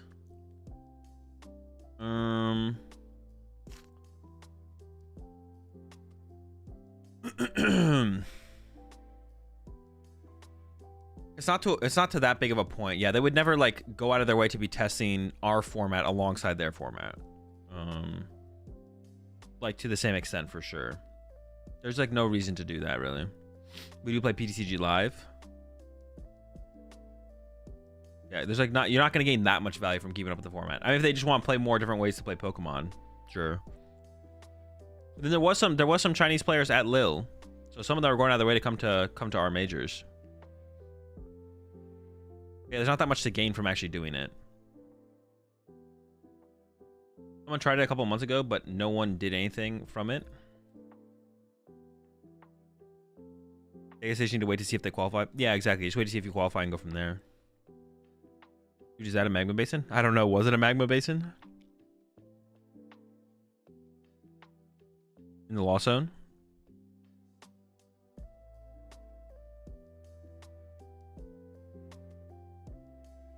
Oh, they got the Ultra Ball. Here comes the Arceus V-Star. And then behind that comes the Duras. This matchup does seem good for Tina, but they did have a slow start. And honestly, their hand doesn't even look that good. Their hand does not look that good. See a boss and a switch. Yeah, not great.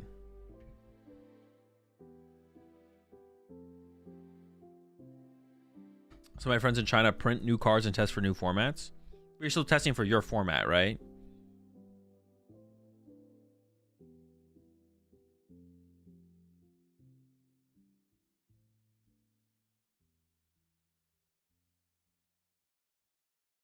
I assume they're just getting switched double turbo, but I don't know what the rest of their hand is. A Big Charm and a Lost City. If you get switched double turbo here, you don't have any backup. No testing Japanese format. Oh, testing for okay for international formats. Okay, interesting. So this is it. They're living off the top deck right here. I don't know if I like this play. I feel like they should have gone for that Colress. Big Charm to the Arceus. Pretty good. And they're literally going to a 0-card hand. 0-card hand. Punch the active. Honestly, if you can get down another Tina this turn, just using Tina's first attack, whatever it's called, I completely forget what it's called, is like not that bad here.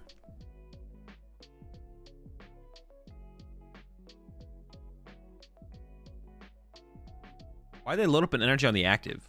Oh, I guess for second Temple of Sinnoh, I guess. Makes sense. Yeah, if you can bench a Tina V here, using Abyss Seeking is like fine, to be honest. Also, actually just punching with Cram is probably better though, because that gets through the big charm. So we don't have to... Yeah, just punching the active with Cram here is actually probably the move.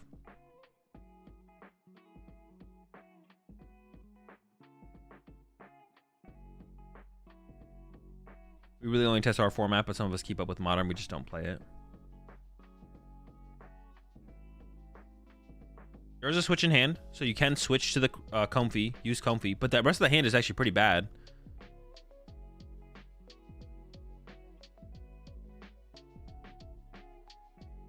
Oh, is there not a switch? Maybe I'm wrong, actually. There might not be a switch. No, there is. We can get to a Comfy and use Comfy here. We're chilling. And I don't know why they were cooking on that one so hard, but they were cooking. They were unsure. We're looking for a Colress or a Tina. Actually, just we don't even... No, a Tina's good still here. They play Raikou. Makes sense. One-hit KO. Lugia. I can't tell what we got there, though. Evolving to Tina V-Star is definitely not necessary here. Just thinking about... I want to... Escape Rope. Oh, I guess this thing has hella retreat cost, right? All right, we go to... Okay, maybe this does make sense. Comfy. And then do we take Radzar? Ooh, that's a lot of... Scoop Up Net? Scoop Up Net probably goes for sure. Yeah, this thing has hella retreat cost, and they're living off the top deck. I actually don't hate this play on the Tina side. For a second, I was like, they're just going to retreat and knock us out. It doesn't seem very good. But we're hoping for the whiff. Give up this Comfy in the net. I guess if we're hoping our opponent whiffs, that makes sense. What's the top deck? Evolution Incense. That's fine, though.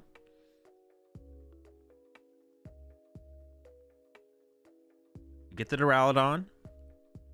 We don't have the energy. We're just chilling.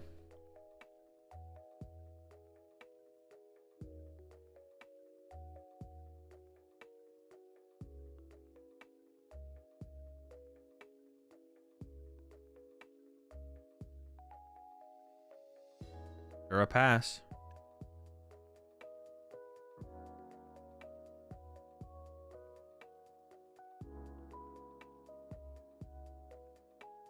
Play Choice Belt. Ooh, that could be big later to actually KO the Arceus to 1-hit KO it.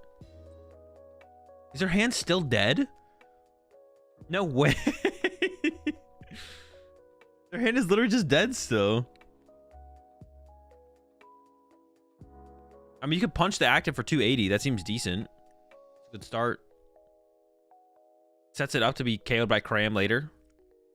I don't hate it. You could, we do have access to Mirage Gate here now. Okay.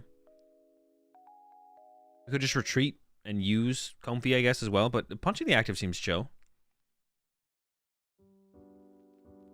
Set up some damage.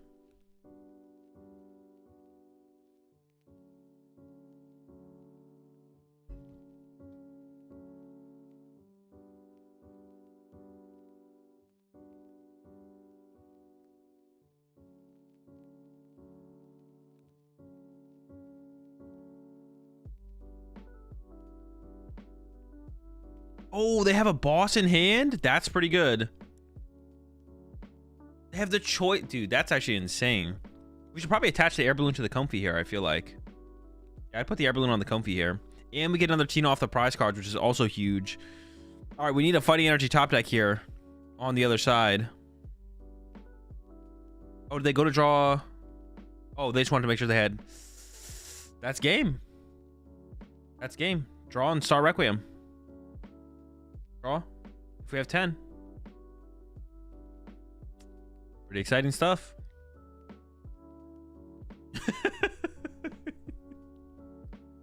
I love how the judges prompt the player every time. Wave to the camera.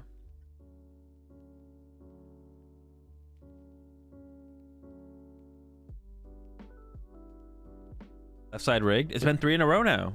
It's been 3 in a row. So they have to win 2 more. They're 7-0. They have to win. They have to go 2-1 to make cut from here. Giratina V-Star in the Lugia format? No way. Giratina V-Star without Radiant Greninja or Sableye in the Lugia format.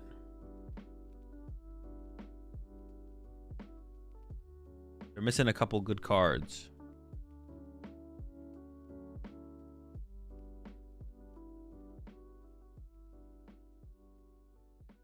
How's Intel Box, not the BDIF? You might be cooking.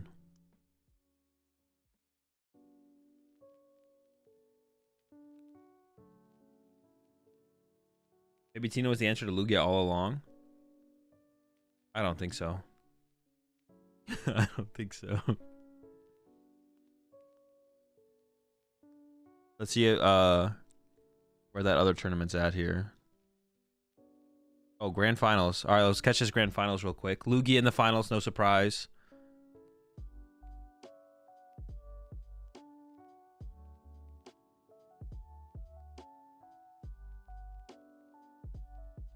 Kind of a broken deck. Double chops in the discard pile already, obviously.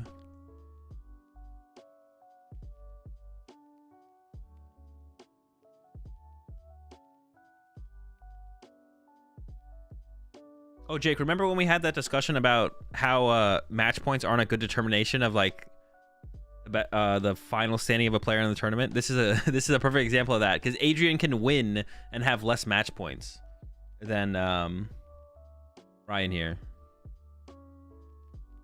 Lugia the BDF in 2 different streams. Pretty broken deck. Dude, and they had double Minccino down. Gotta change the tournament system then. All right, I take it back. It's fine. It's fine. I didn't say anything. Pretty good top deck, I think. Accelerating energy is pretty strong. It's not bad. The rest of the hand looked like 2 Great Ball and something else.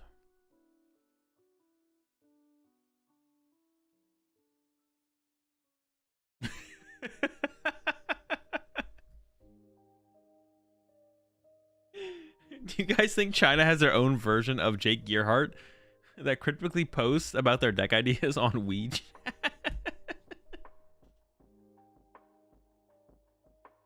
Oh. Probably.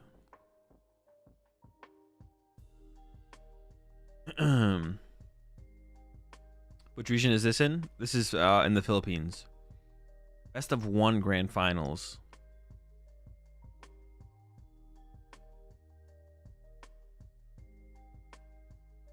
There's a Jake Gearhart in every multiverse.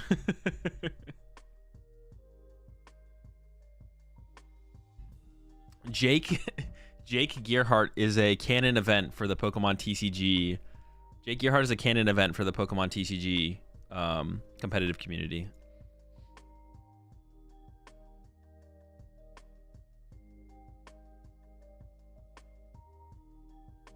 I tweet that. No one steal it. I won't steal it. I won't steal it.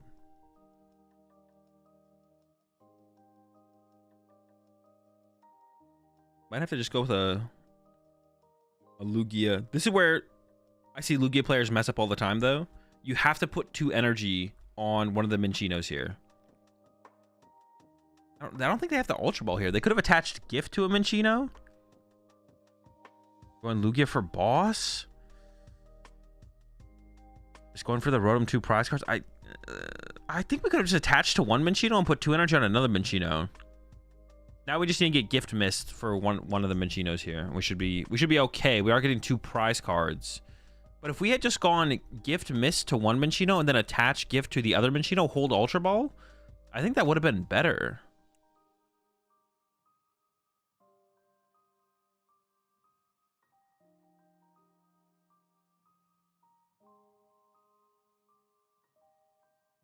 Just take the knockout on the one prize, or I think you would have been still ahead in the prize exchange there, and you just had more options, more energy on the rats. Hands is too big of an investment. Then they can just chase an Archeops, and then you only have hands for the rest of the game, and they can deal with the hands on the next turn. The hands would have been too big of an investment there. All right, so now you can go KO Archeops, and then the rat gets fully set up, KOs a Charizard, and then you go Charizard, KO rat plus Iono, and then go from there. I think the play here is always to KO the Archeops, not the rat.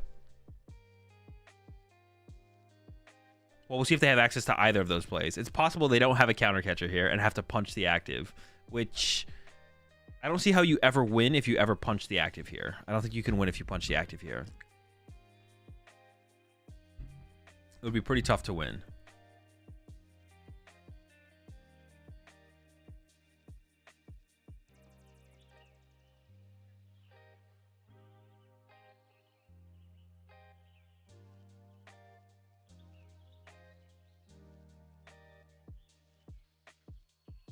They did put the Pheasantipity in play as well, which is another easier 2-prize knockout. Or potentially a Lugia later on. This active one does have a double turbo on it, so this one's not going to be the one to get there. Ooh, do they have to put Rotom back in play to get... Oh, that is so gross. They have to put Rotom back in play to get access to Forest Seal Stone. Kind of unfortunate. That is disgusting.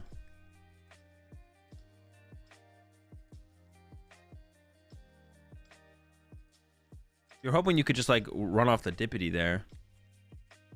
All right, they have Candy Pidgeot. What else we got here, though?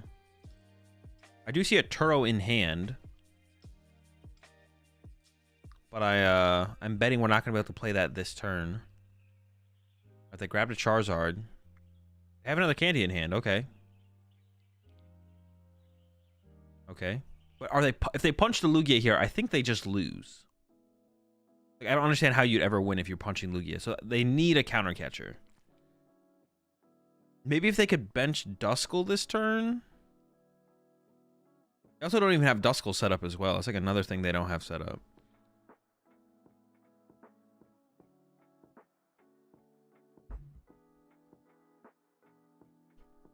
No, they play Duskull. We saw them in a previous round. They play Dusknoir. Counter catcher one time. Okay, go after the chops. I like that. The chop knockout. We could see, but now with all this energy in play, we could see a Weirdeer. Well, no, we probably don't see a Weirdeer here. I really don't like that boss KO on that previous turn. Now we just have less energy set up on our rats. And now we have no Ultra Ball to work with. Are they actually dead drawing? Like, taking the 1-prize knockout there is fine for the extra attachment on a Minccino, to be honest. Oh, no way. Is the hand just dead here? And they could have had 2 Ultra Balls to work with going into this turn. They could have had 2 Ultra Balls and had another gift on that other Minccino, plus just knock out the active. Well, they wouldn't have been able to use 2 Ultra Balls. They would have only been able to use one of them, but still. They have a gift. Oh no, is this all they have? That is not good. Chopping it up. I don't even know where these energies should go, to be honest. Do you put it on the other rat? Or do you put it on the same rat? What is the play here? Which rat gets the energy here?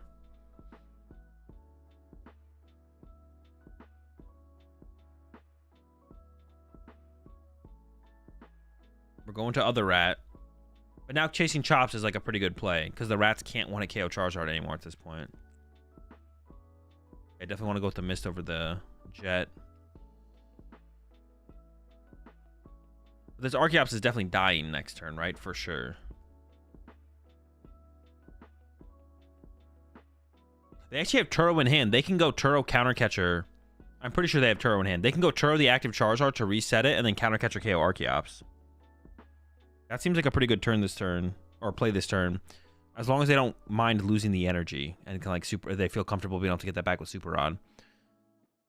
Because there's no way, I don't think a fresh Charizard gets KO'd here. I don't think there's a way for a fresh Charizard to get KO'd here.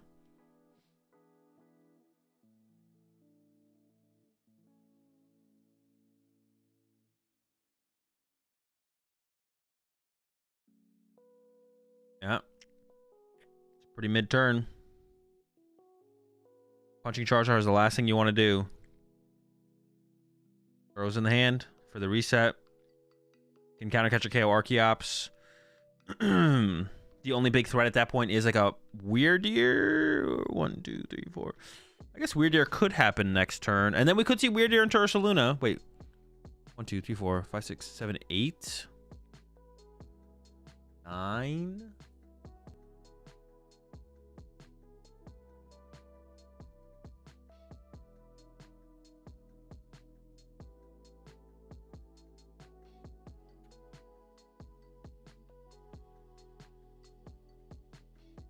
Yeah, we could get the KO with Weirdeer on this next turn. And then we could go Ursaluna, KO, Pheasantipity, or Rotom. Interesting. You definitely Turo reset this Charizard this turn, though, I think. Yeah, you definitely Turo reset the Charizard. Or we just double boss Fez Rotom? True, double... Well, no, the problem with bossing, though... No Turo. Oof. The problem with double bossing, though, is then Turo or Collapse can get rid of the 2-prizer, right? That's the problem with going double boss. Leaving the Charizard in the active here is so bad. I thought they had Turo Counter Catcher. Maybe they didn't. I thought they had Turo Counter Catcher here. Yeah, this is actually not that good. If they play Temple of Sinnoh, they can still go like Iono Temple of Sinnoh next turn. But the rats are set up. The rats are ready to go. They've been ready. Gotta go down to 2 prize cards. If we had benched Duskull this turn, there could have been some kind of Briar play as well.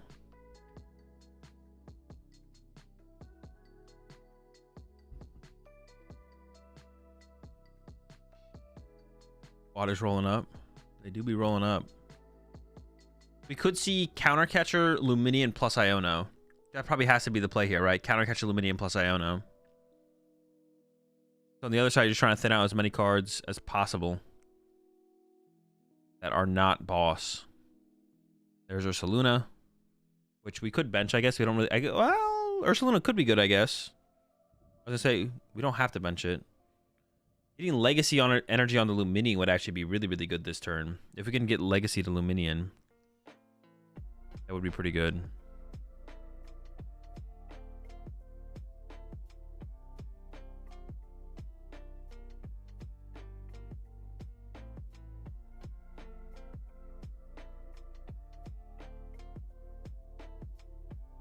There's a research in hand. There's also a Thornton. Ooh, can we do something with this Thornton? Can we get Thornton this Luminion out of play?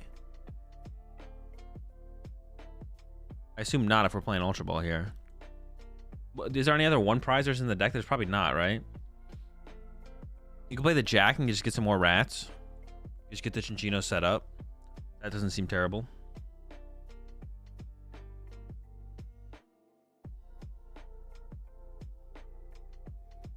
Just researching and digging through the deck also seems fine. Honestly, research to try and find Legacy for the Luminion seems decent as well. Okay. Get some rats. So it's going to come down to the Charizard side. Ooh, but I guess even if you get Counter Catcher Iono, the Lugia player could still draw into Legacy and put the Legacy on the Lugia. After this turn, because we don't have Legacy this turn. We should probably jet to a rat to try and create a super rat, though. I think we want the threat of a super rat, so just get an energy in play. We still have the Thornton in hand.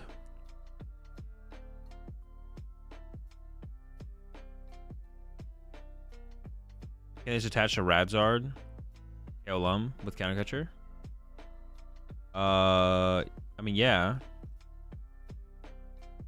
Wait, did I not say that? I thought I said that. Yeah, Counter Catcher Iono, right?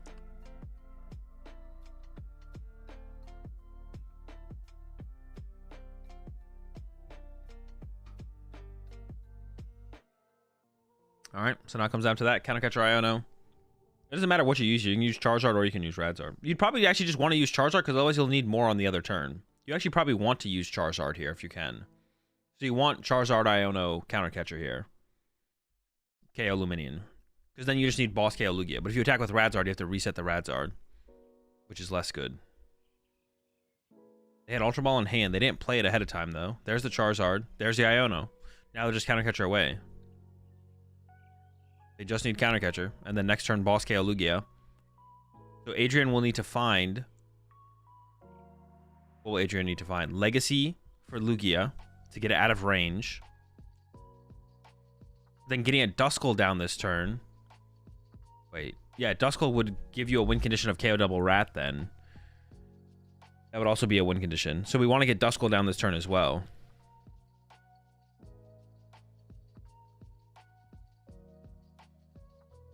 Ability gets used. They have no energy in deck right now. Oh, but I guess if you get Boss on the other side, you just Boss win by KOing Rotom anyways. I guess Collapse Stadium could get involved to remove Rotom from play. And then... Yeah, that could happen. And then there's nothing on board that KOs Pheasantipity right now. If you... Oh no, the active Rat can KO it. Never mind, never mind. Doesn't the Super Rat knock out Zard? No, it only has 3 energy. It's not super enough. It caps out at 280 next turn. Yeah, it's not quite as super as we need it to be.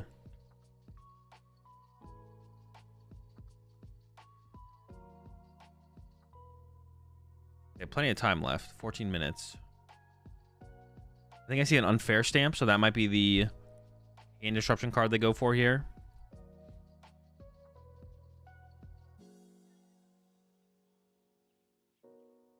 They're really cooking here, though. I don't even know what they're using. Is it a Buddy Poffin? And we do want to get Duskull down this turn as well. Oh, maybe it's Arven for Unfair Stamp. That also works. They still need to find Counter Catcher, though.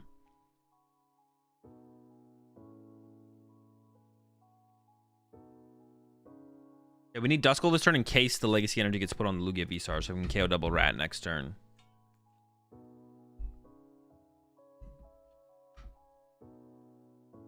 I did see the Duskull in the deck, so they have it available.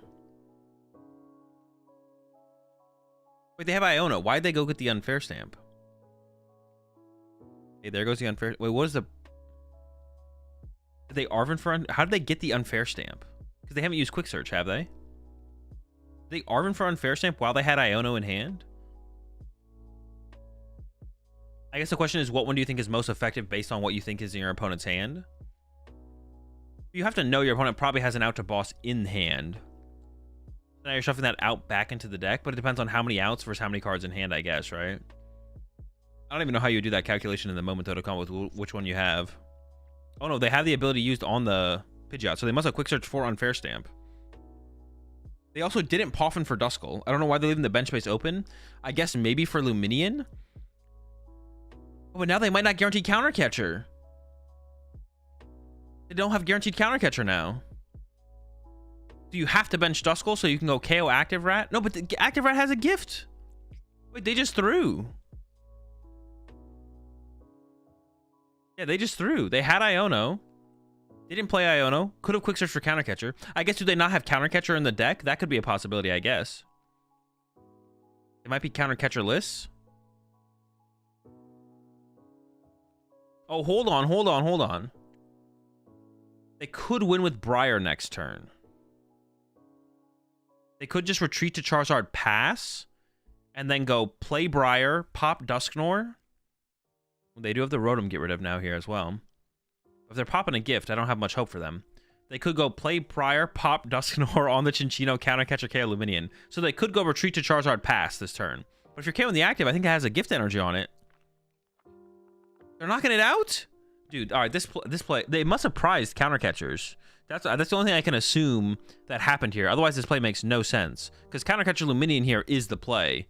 Iono, Hand Disrupt plus Counter Catcher Luminion. So I just have to assume that they prized it here. It's the only thing that makes sense. But they could have Ultra Balled for Luminion for boss and then Quick Search for Unfair Stamp as well. There had to be a better sequence here for sure. Unless their prize cards really just suck. Uh-oh. Well, Adrian doesn't just have boss energy in hand for Chinchino, KO, Pheasantipity. They're in the tank. And the Briar's in the deck. Oh, no. I did see the Briar in the deck here.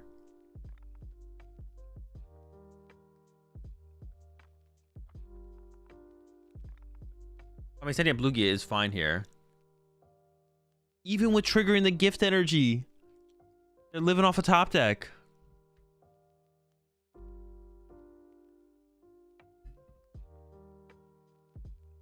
Looks like a whiff to me.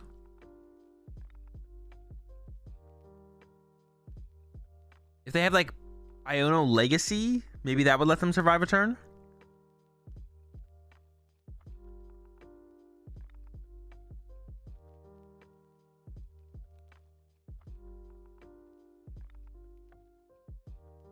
But they got Ultra Ball. Do they not have an energy? Oh no. Do they not have access? They have Jet. Wait, is there not Luminion in the deck?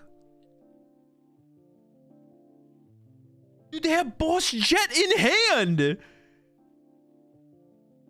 Wait, Boss Jet KOs the Pheasantipity, yeah?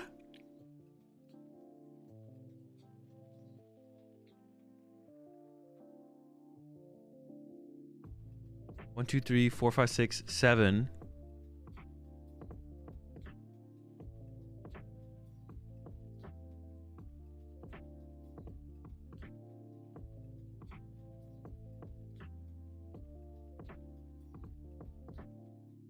Okay.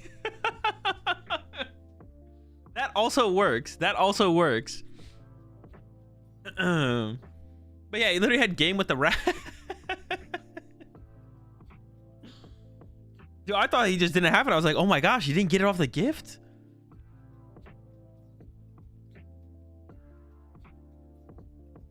Yeah, I thought they must have just whiffed.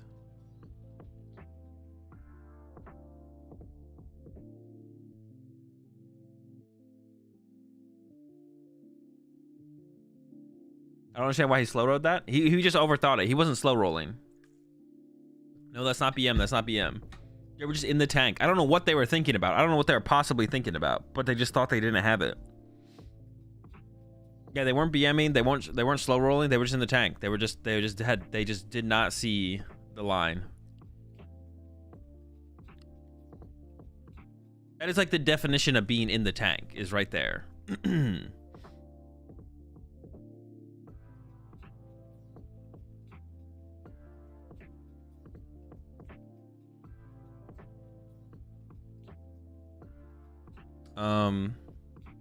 Yeah, it was the place from the Charizard player on that previous turn feel off for sure.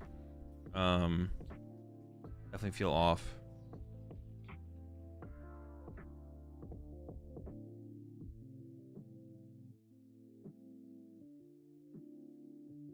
Forward lost the next one. 5-2 out of cut. Do we know if Kato's still in contention?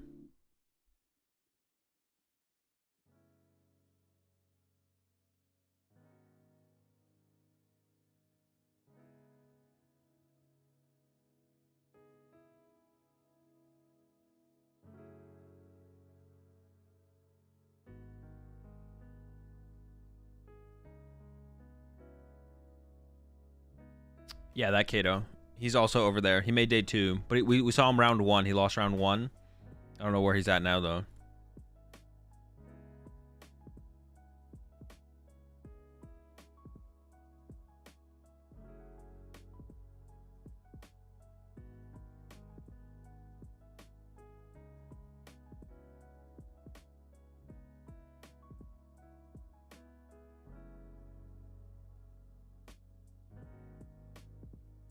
Haru is 6-1. Haru's still in. It'd be just cool to see. It would just be cool to see a non-Chinese player make top cut for sure. Dude, Jesus, this cram is really I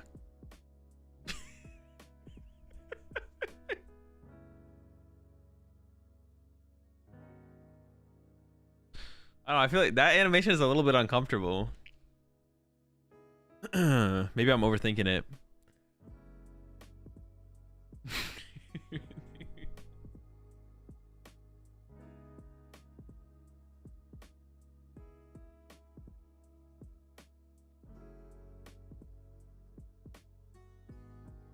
When you try to attack with Cram with less than 4 in the loss zone.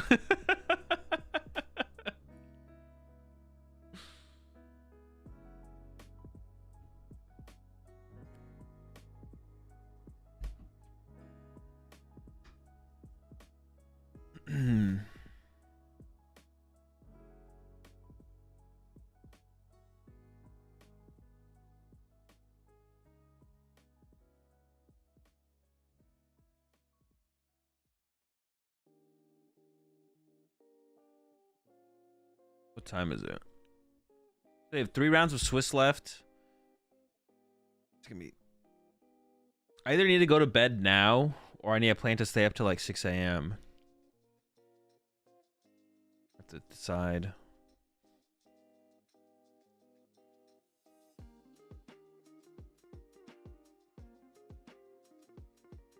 Well, it'll be like later than 6 a.m. because I would just stay up and watch T1 play, but no, I won't be doing any pre-releases for this set. Throw a dice. I mean, I want to stay on, but no, VOD review it tomorrow. No, I don't think I would VOD review it tomorrow, to be honest.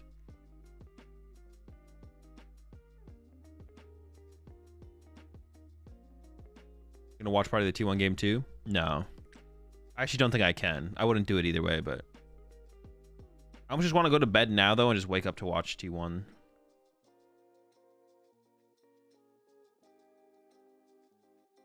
I'm gonna be restreaming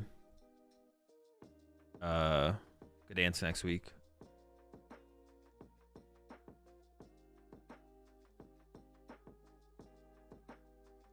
We got Gdansk next week.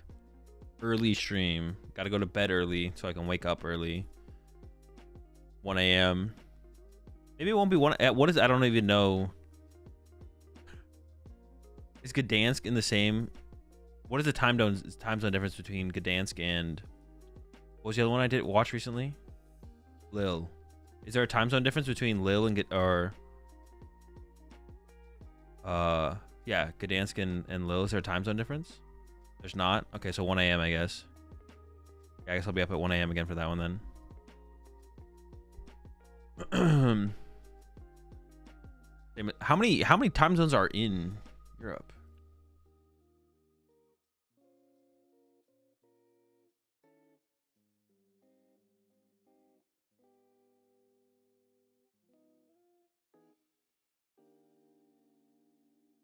Seven primary time zones. They're all primary.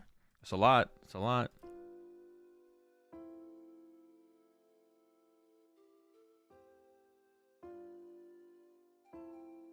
You just changed time in Europe. It's 1 hour earlier now. Wait, will that be? So do I have to get up at?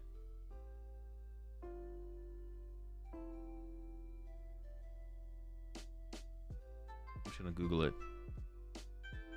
I'm in Gdansk. 8 a.m. 8 a.m. 9 a.m. Oh, maybe I can get up later then. What time is the stream gonna start? Maybe they already have it on the Pokemon channel. Let me see. I might already have it scheduled on the Pokemon channel. UK invented time as well. Yeah, we had our daylight saving time, so clocks went back an hour. You say clocks went back an hour, but in my head, I don't know if that's good for me or bad for me. It's not on the schedule yet. I'll probably put it up next week. Or the stream isn't scheduled on the YouTube Pokemon channel. It says it's 8 a.m. in Gdansk now, but the stream wouldn't start until like 10 a.m., right? Over in Gdansk. So I wouldn't need to wake up until like 2 a.m. Maybe 3 a.m. Okay. A little bit of extra sleep for me.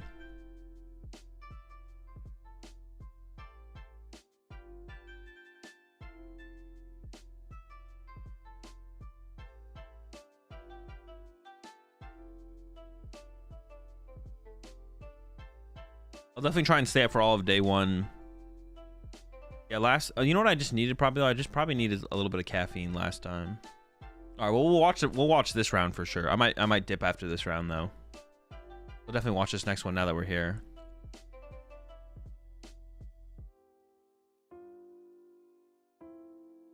How many rounds are left? So this is round 8. Then we have 9, 10, top 16, top 8, top 4, finals. 6 rounds left total.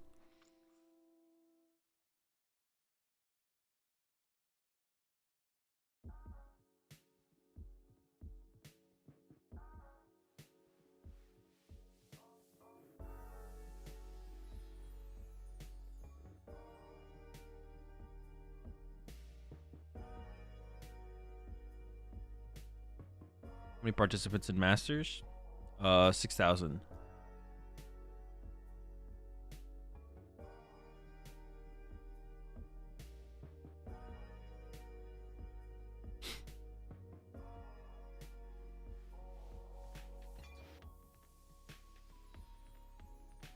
Plus, you hit the bennies, made you tired. True. That was also an issue. But now I have the non-drowsy allergy. Now I have the non-drowsy. 6,000, is that the biggest tournament ever? I think so. I don't think there's been anything bigger in Japan, so I'm pretty sure 6,000 is the biggest we've ever had.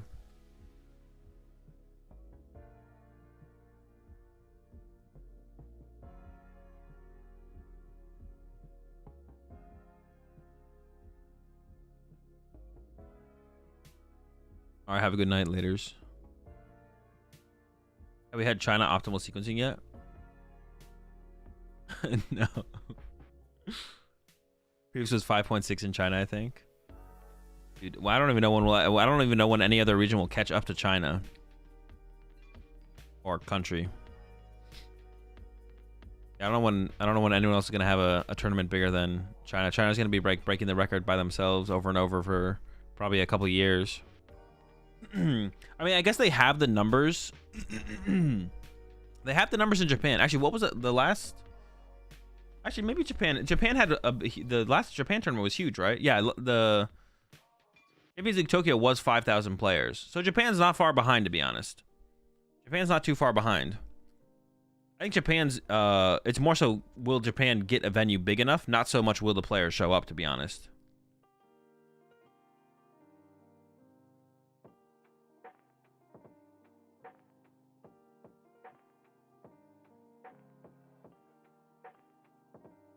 Lugia again.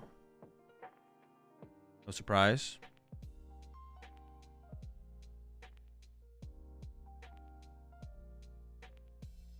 How many masters? 6K. Okay, the Regis is doing pretty well. They cap events in USA though. Yeah, but we're hitting like the upper potential. The only thing that has real potential right now to be super big is like NAIC or EUIC for TPCI events.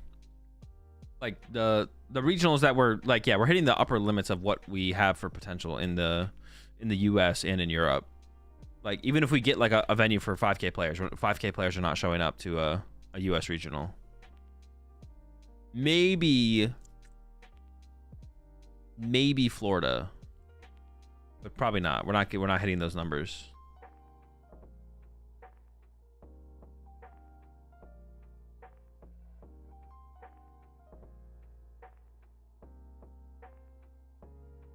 But this is not a regional. Also, some people were saying this is like the equivalent of a regional, isn't it? Well, no, but I guess these tournaments are bigger, right? But do you have anything in between this tournament and like locals?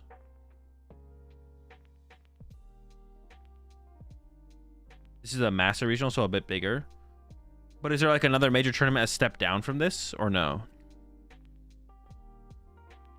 All right, here we go. Who's going first? Lugi's going first, but Regis can attack turn 1.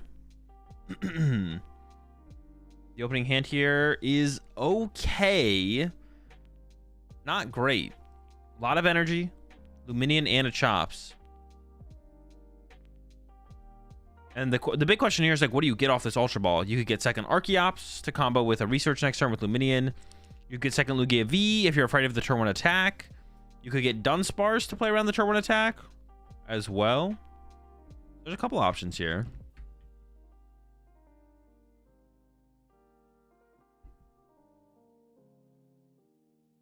Two regionals, then a master regional, then 2 more regionals. Does it repeat that throughout the season? Like 2 regionals, master regional, 2 regionals, master regional? Or...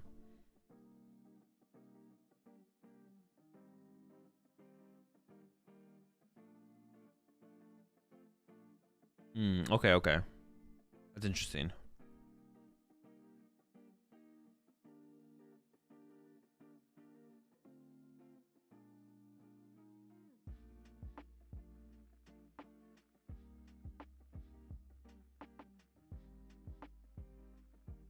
And then even lower would be a City League.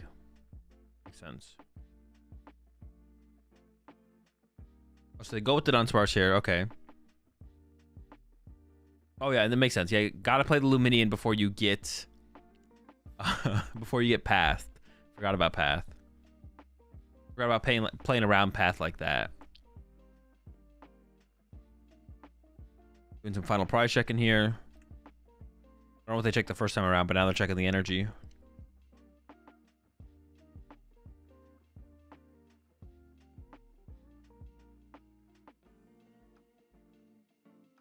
You can use the command in the title if you want to know what majors I currently plan to attend.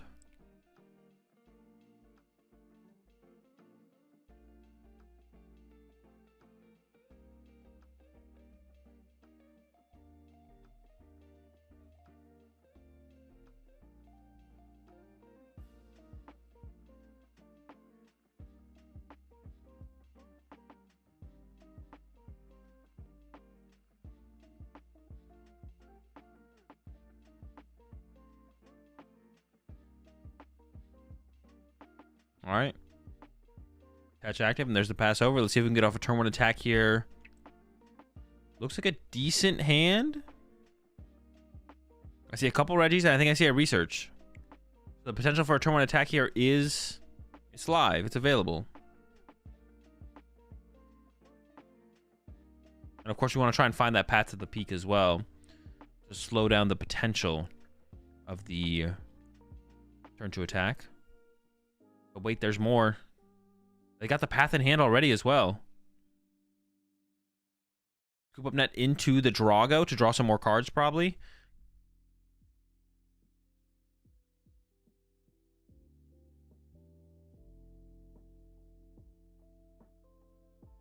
There's the net. Here comes the Drago. We can draw 2 now, so I feel like we should. Yep, here comes the draw.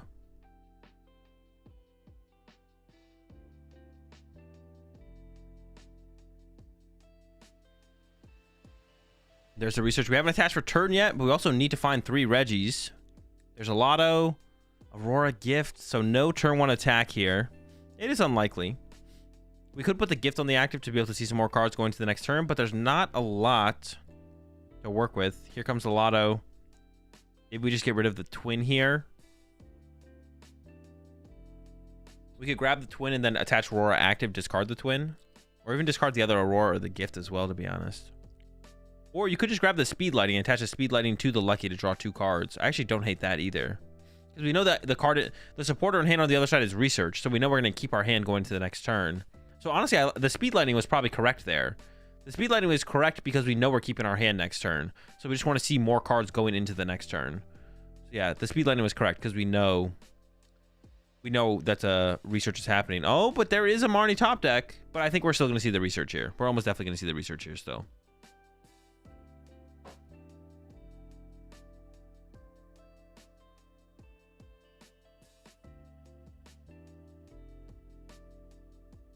We want to see more cards.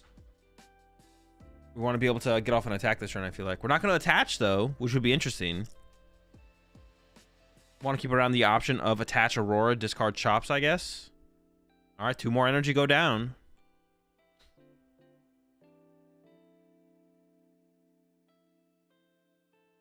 I see an Evo Incense. Quick Ball, Ultra Ball. That should be enough. We can find Archeops and Pumpkaboo this turn. As long as Pumpkaboo isn't prized.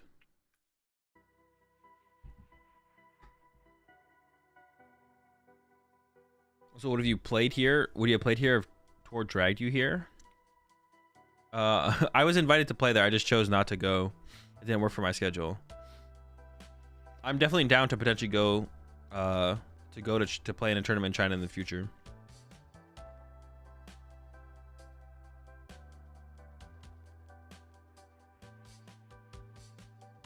We'll just see what happens, though. We would have played Blissey United Wings? Probably. Honestly, do you think United Wings can hang with Broken Lugia? Probably, right? We could probably make it work.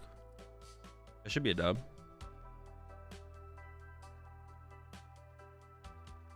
All right, is Pumpkaboo prized? Is the question. Turn down the chance to play Reggie's. Not my streamer. I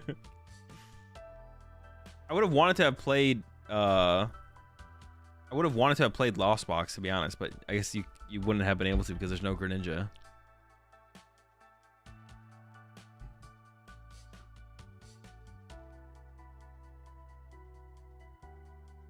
All right, second Chops is on the way. Oh, maybe not. Pumpkaboo's in there. Are we going solo Chops? It might be a solo Chops angle. Hold up. Yeah, they're going solo Chops.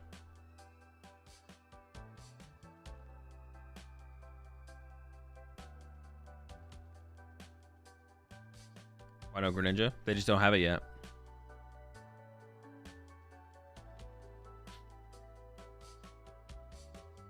Yeah, they had the ability to go double Chops here, but just chose not to. Interesting.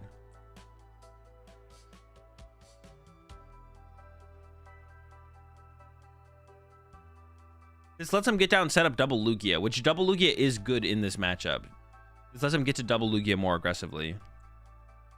Have the bench space to work with. So I don't hate it. You can make solo Chops work in this matchup just fine.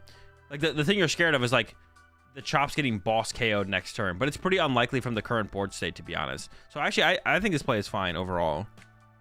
If you feel like your Chops is safe, then going for solo Chops is definitely fine here. Also, most Reggie decks don't even play boss, so they can't even chase your Chops anyways. A lot of times the Chops can't even be chased.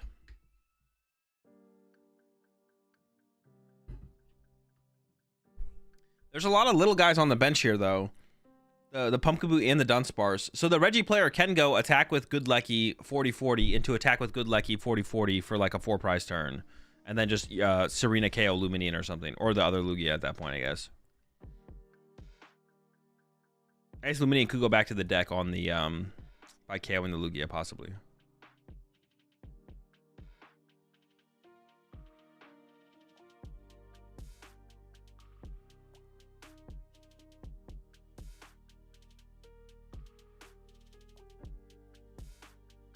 There we go. There's the knockout. Here comes Lucky. We do have Dunsparce in play. There's another Lucky. We don't want that, though. What we want here... And this is why we should have gone with that Speed Lightning last turn. Because all these energy are already up in the discard pile anyways. Catch the gift in case we whiff. And then here comes the... Actually, I don't know if I like the gift attached. Because now if we draw into a capture energy, we can't play it. Or a Speed Lightning. I don't even like the gift attached there, to be honest, the more I think about it. And now we can't even play that Speed Lightning. Just draw more cards. Another gift found. But yeah, this is we're not attacking here. The maximum amounts we have is 2. We can find 2 more basic Pokemon. That's it. Not looking good. No attack this turn. Yeah, we need to speed last turn and then potentially even speed this turn as well. Is this board state not afraid of Regi spam? I mean, you would just retreat and then you would attack with Luminian and then push up Pumpkaboo probably. Well, you just retreat and KO with the other Lugia actually. Yeah, you would just retreat and KO with the other Lugia.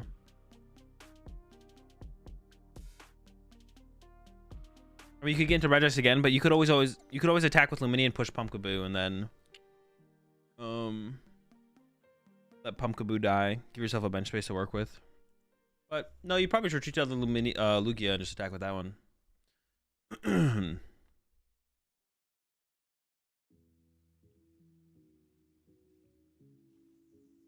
All right, here comes Ordinary Rod. Drago and Alecki.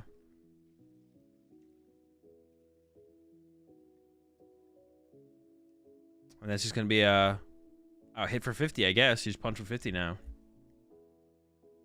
And then you're hoping that your active gets KO'd here. There's a Serena in the hand, I guess, if it doesn't, but you would like it to get KO'd. And I don't see a boss on the other side, so your active probably will be getting KO'd here. And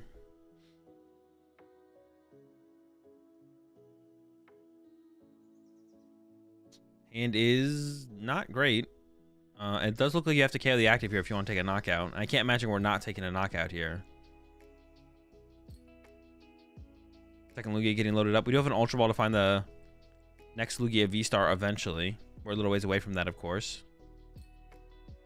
You also want to save a powerful energy in this matchup so you can attack with your Archeops to actually KO Regis as like a one prize attacker.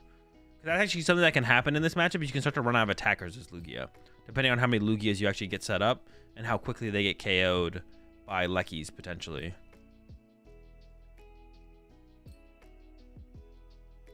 All right, gift for 4. We got to do something this turn. There's a couple Regis. There's a heavy ball. There's probably there's probably a Regi prize. So the Regice is a good attacker here. We can't want to KO the active anyways, unless they play bad luck. And this is like the situations where like, or bad Drago. This is where bad Drago is good, because we could one hit KO the active here.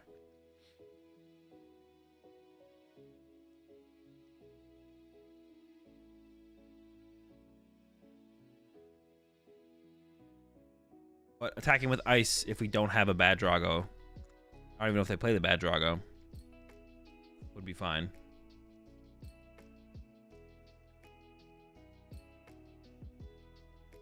There's another Drago. We already have a good Drago in hand, though, so it might just be a fail here if we're just going to research. Or yeah, we have Serena, so we probably just leave this in the prize cards, to be honest. They did go for the grab, though. What are your thoughts on Grand Tree to get Pidgeot set up early on, to not use Rare Candies, to not need setup in Build Zard, Pidgeot turn 2? It's just bad. Yeah, Grand Tree is just bad. Yeah, they probably should have just left the Drago in the prize cards, to be honest. I don't know why they grabbed Drago here, because now you're just putting it in the discard pile instead of having it be in the prize cards. Now it's just like, puts more strain on your ordinary routes instead of hoping to draw it off the prize cards before you need it.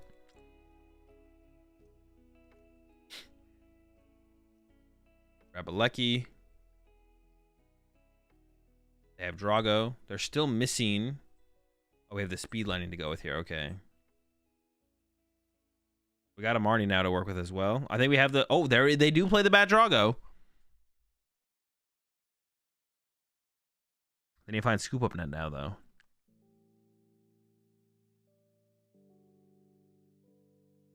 Scoop Up Net and...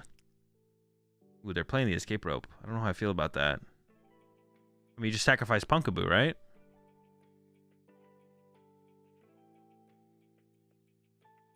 Let's go with the Pumpkin. But I guess now you're going to snipe with bad Lekki, right? Now you just snipe the Dunsparce. And you make them have to retreat the Pumpkaboo. So it's not that big of a deal, to be honest, here. It's like a fine... I think you're fine with the trade-off.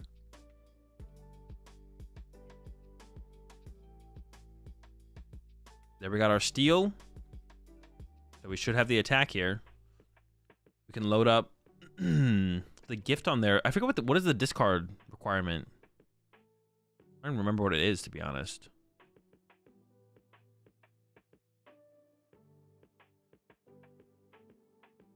Throw a Twin on there as well.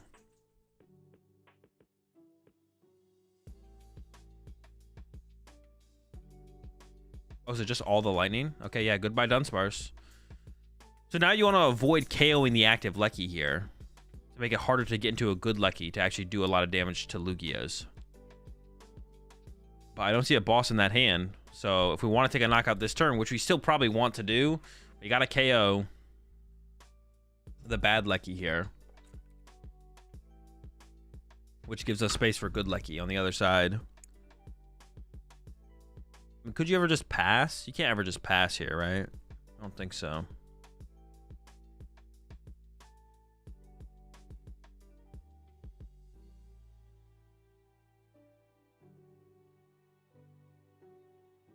They at least have a double turbo to retreat it. Another Evo Incense. They have the 2 Lugias to work with, but they don't have Dunsparce anymore.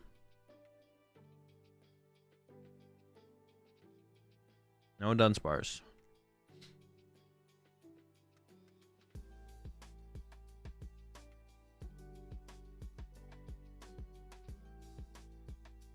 How much energy do they have left? I see a Capture and a Heat at the very least. They do have Charizard, which can be a pretty efficient attacker in the late game. Too powerful. Capture and Heat. They go for the Heat on the Lugia. I don't even know if Ratzard is an option anymore. They might not have the energy for it. All right, there's Lugia. There's Marnie.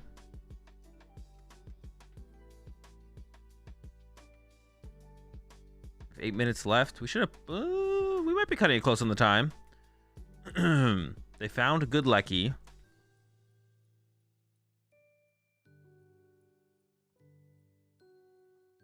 All right, the gift energy triggers. They draw 3. Can they find a scoop up net to get into Goodlecky?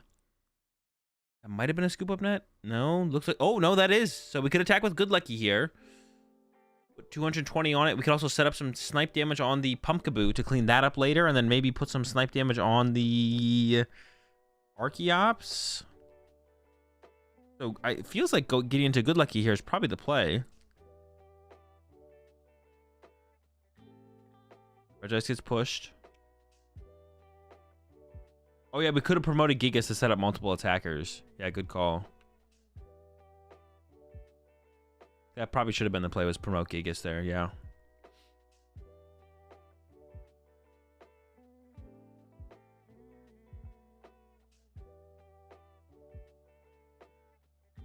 Comes a rod, recover the bad Lecky.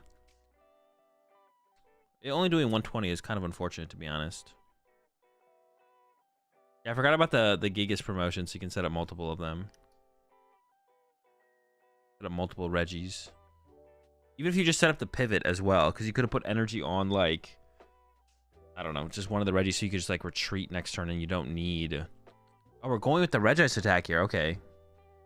So we're not even going to attack with the Goodlecky here. We're going with the Regice. I feel like attacking with Goodlecky there is pretty good, though. Am I trolling? I don't think I'm trolling. They're committed to... Because we had the scoop net in hand, so we could have done it. They're committing to the Regice play, though, which does force the Lugia player to have to retreat. I guess then you could attack with Goodlecky, right? Because then you get the KO on the Lugia, put 40 on the Pumpkaboo, and then you look for... Bring up Lugia or Luminian, KO that plus Pumpkaboo for your last 3. Could be a play there. Not many attacking options left here on the Lugia side. You got 2 Lugias. If you have an Aurora left, you could get a Charizard set up. There is an Aurora left. Okay. There's the powerful to the Chops. Chops is a decent attacker. I don't think they're attacking with this turn. Ooh, we got the Manaphy to protect the bench now, though. Pretty good. Well, for another Lugia. Yeah, the Manaphy's huge here, actually. Protect the bench moving forward. There's another attack with another Lugia. Is it just going to be... And maybe it has to be a Regice chain from here now. Do we have to try and scoop up net into a Regice? Well, we have Bad Drago this turn. We could go Bad Drago KO. But we're losing the prize trade at this point. As long as there can be 2 more attacks in a row here. On the Lugia side, Lugia's got this one basically locked up. There's a boss top deck. I don't know if that really changes anything.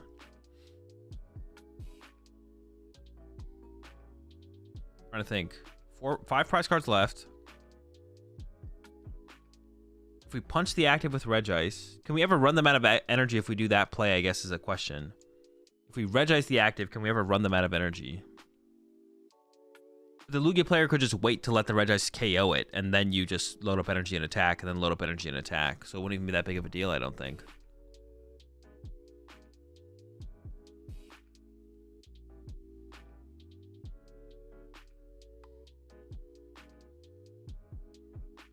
They're really cooking here. Research. A lot of Regis go down there. Still have some rods left.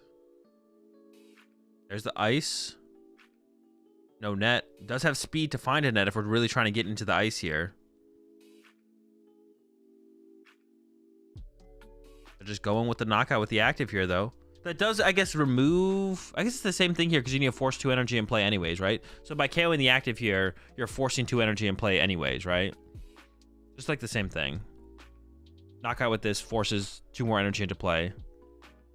And then maybe if you knock out that, they run out of energy, right? Because the bench Lugia doesn't have enough energy to attack with, actually. Ooh, and they do play the cape, so that could take away the... Well, the Archeops shouldn't need to become an attacker at this point. Ooh, but they could go KO active plus Pat to the peak to shut down Radzard, maybe? So maybe depending on how many energy is left, that would work, actually. They need to find Radzard. I assume that's what this Ultra Ball is going to go get. And they have Vacuum to be able to bump a path. So it'd have to be like Marnie plus path. And we also need 2 energy for the active and then an energy for the Radzard as well, which I guess it's possible that's not possible. All right, all the paths are gone. We don't need a bump path anymore, so maybe they're going to go ahead and get rid of the vacuum instead. I don't know if that ever hurts them to get around the cape. The cape could actually maybe come in clutch here. Okay, they have a decent amount of energy left. They should have enough to attack with Radzard and attack with Chops. Oh, wait, actually. No, they should. They should. Yeah, they should. No, not Chops. They have enough to attack with the Lugia and the Radzard, excuse me. Getting tired. There's only 3 minutes left. I see powerful Aurora capture. Okay, so this should be enough here. And nothing's going to survive a Radzard or a Lugia hit. I don't think.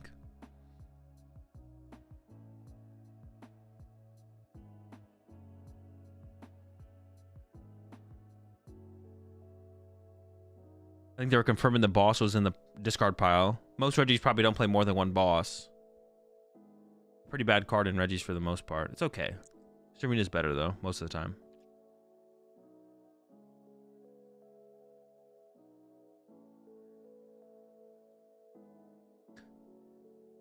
There might have been some energy prized. There was one. Can they move Rad? If there is another boss left, what happens if you boss Radzard? Do they deck out? If you boss Radzard here, they maybe deck out.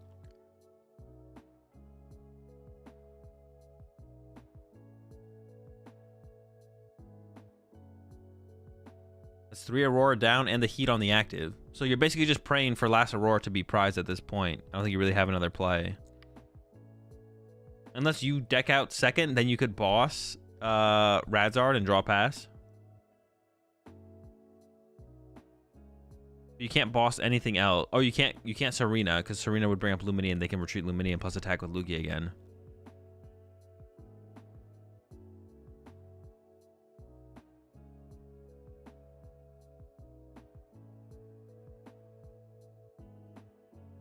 There's a knockout.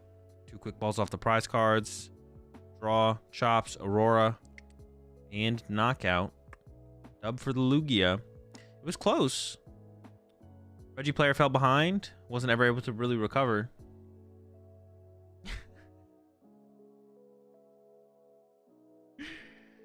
All right, chat. And with that, it's past my bedtime. It's past my bedtime. So I'm going to send y'all over there. I'll put the link in both the chats before I get out of here.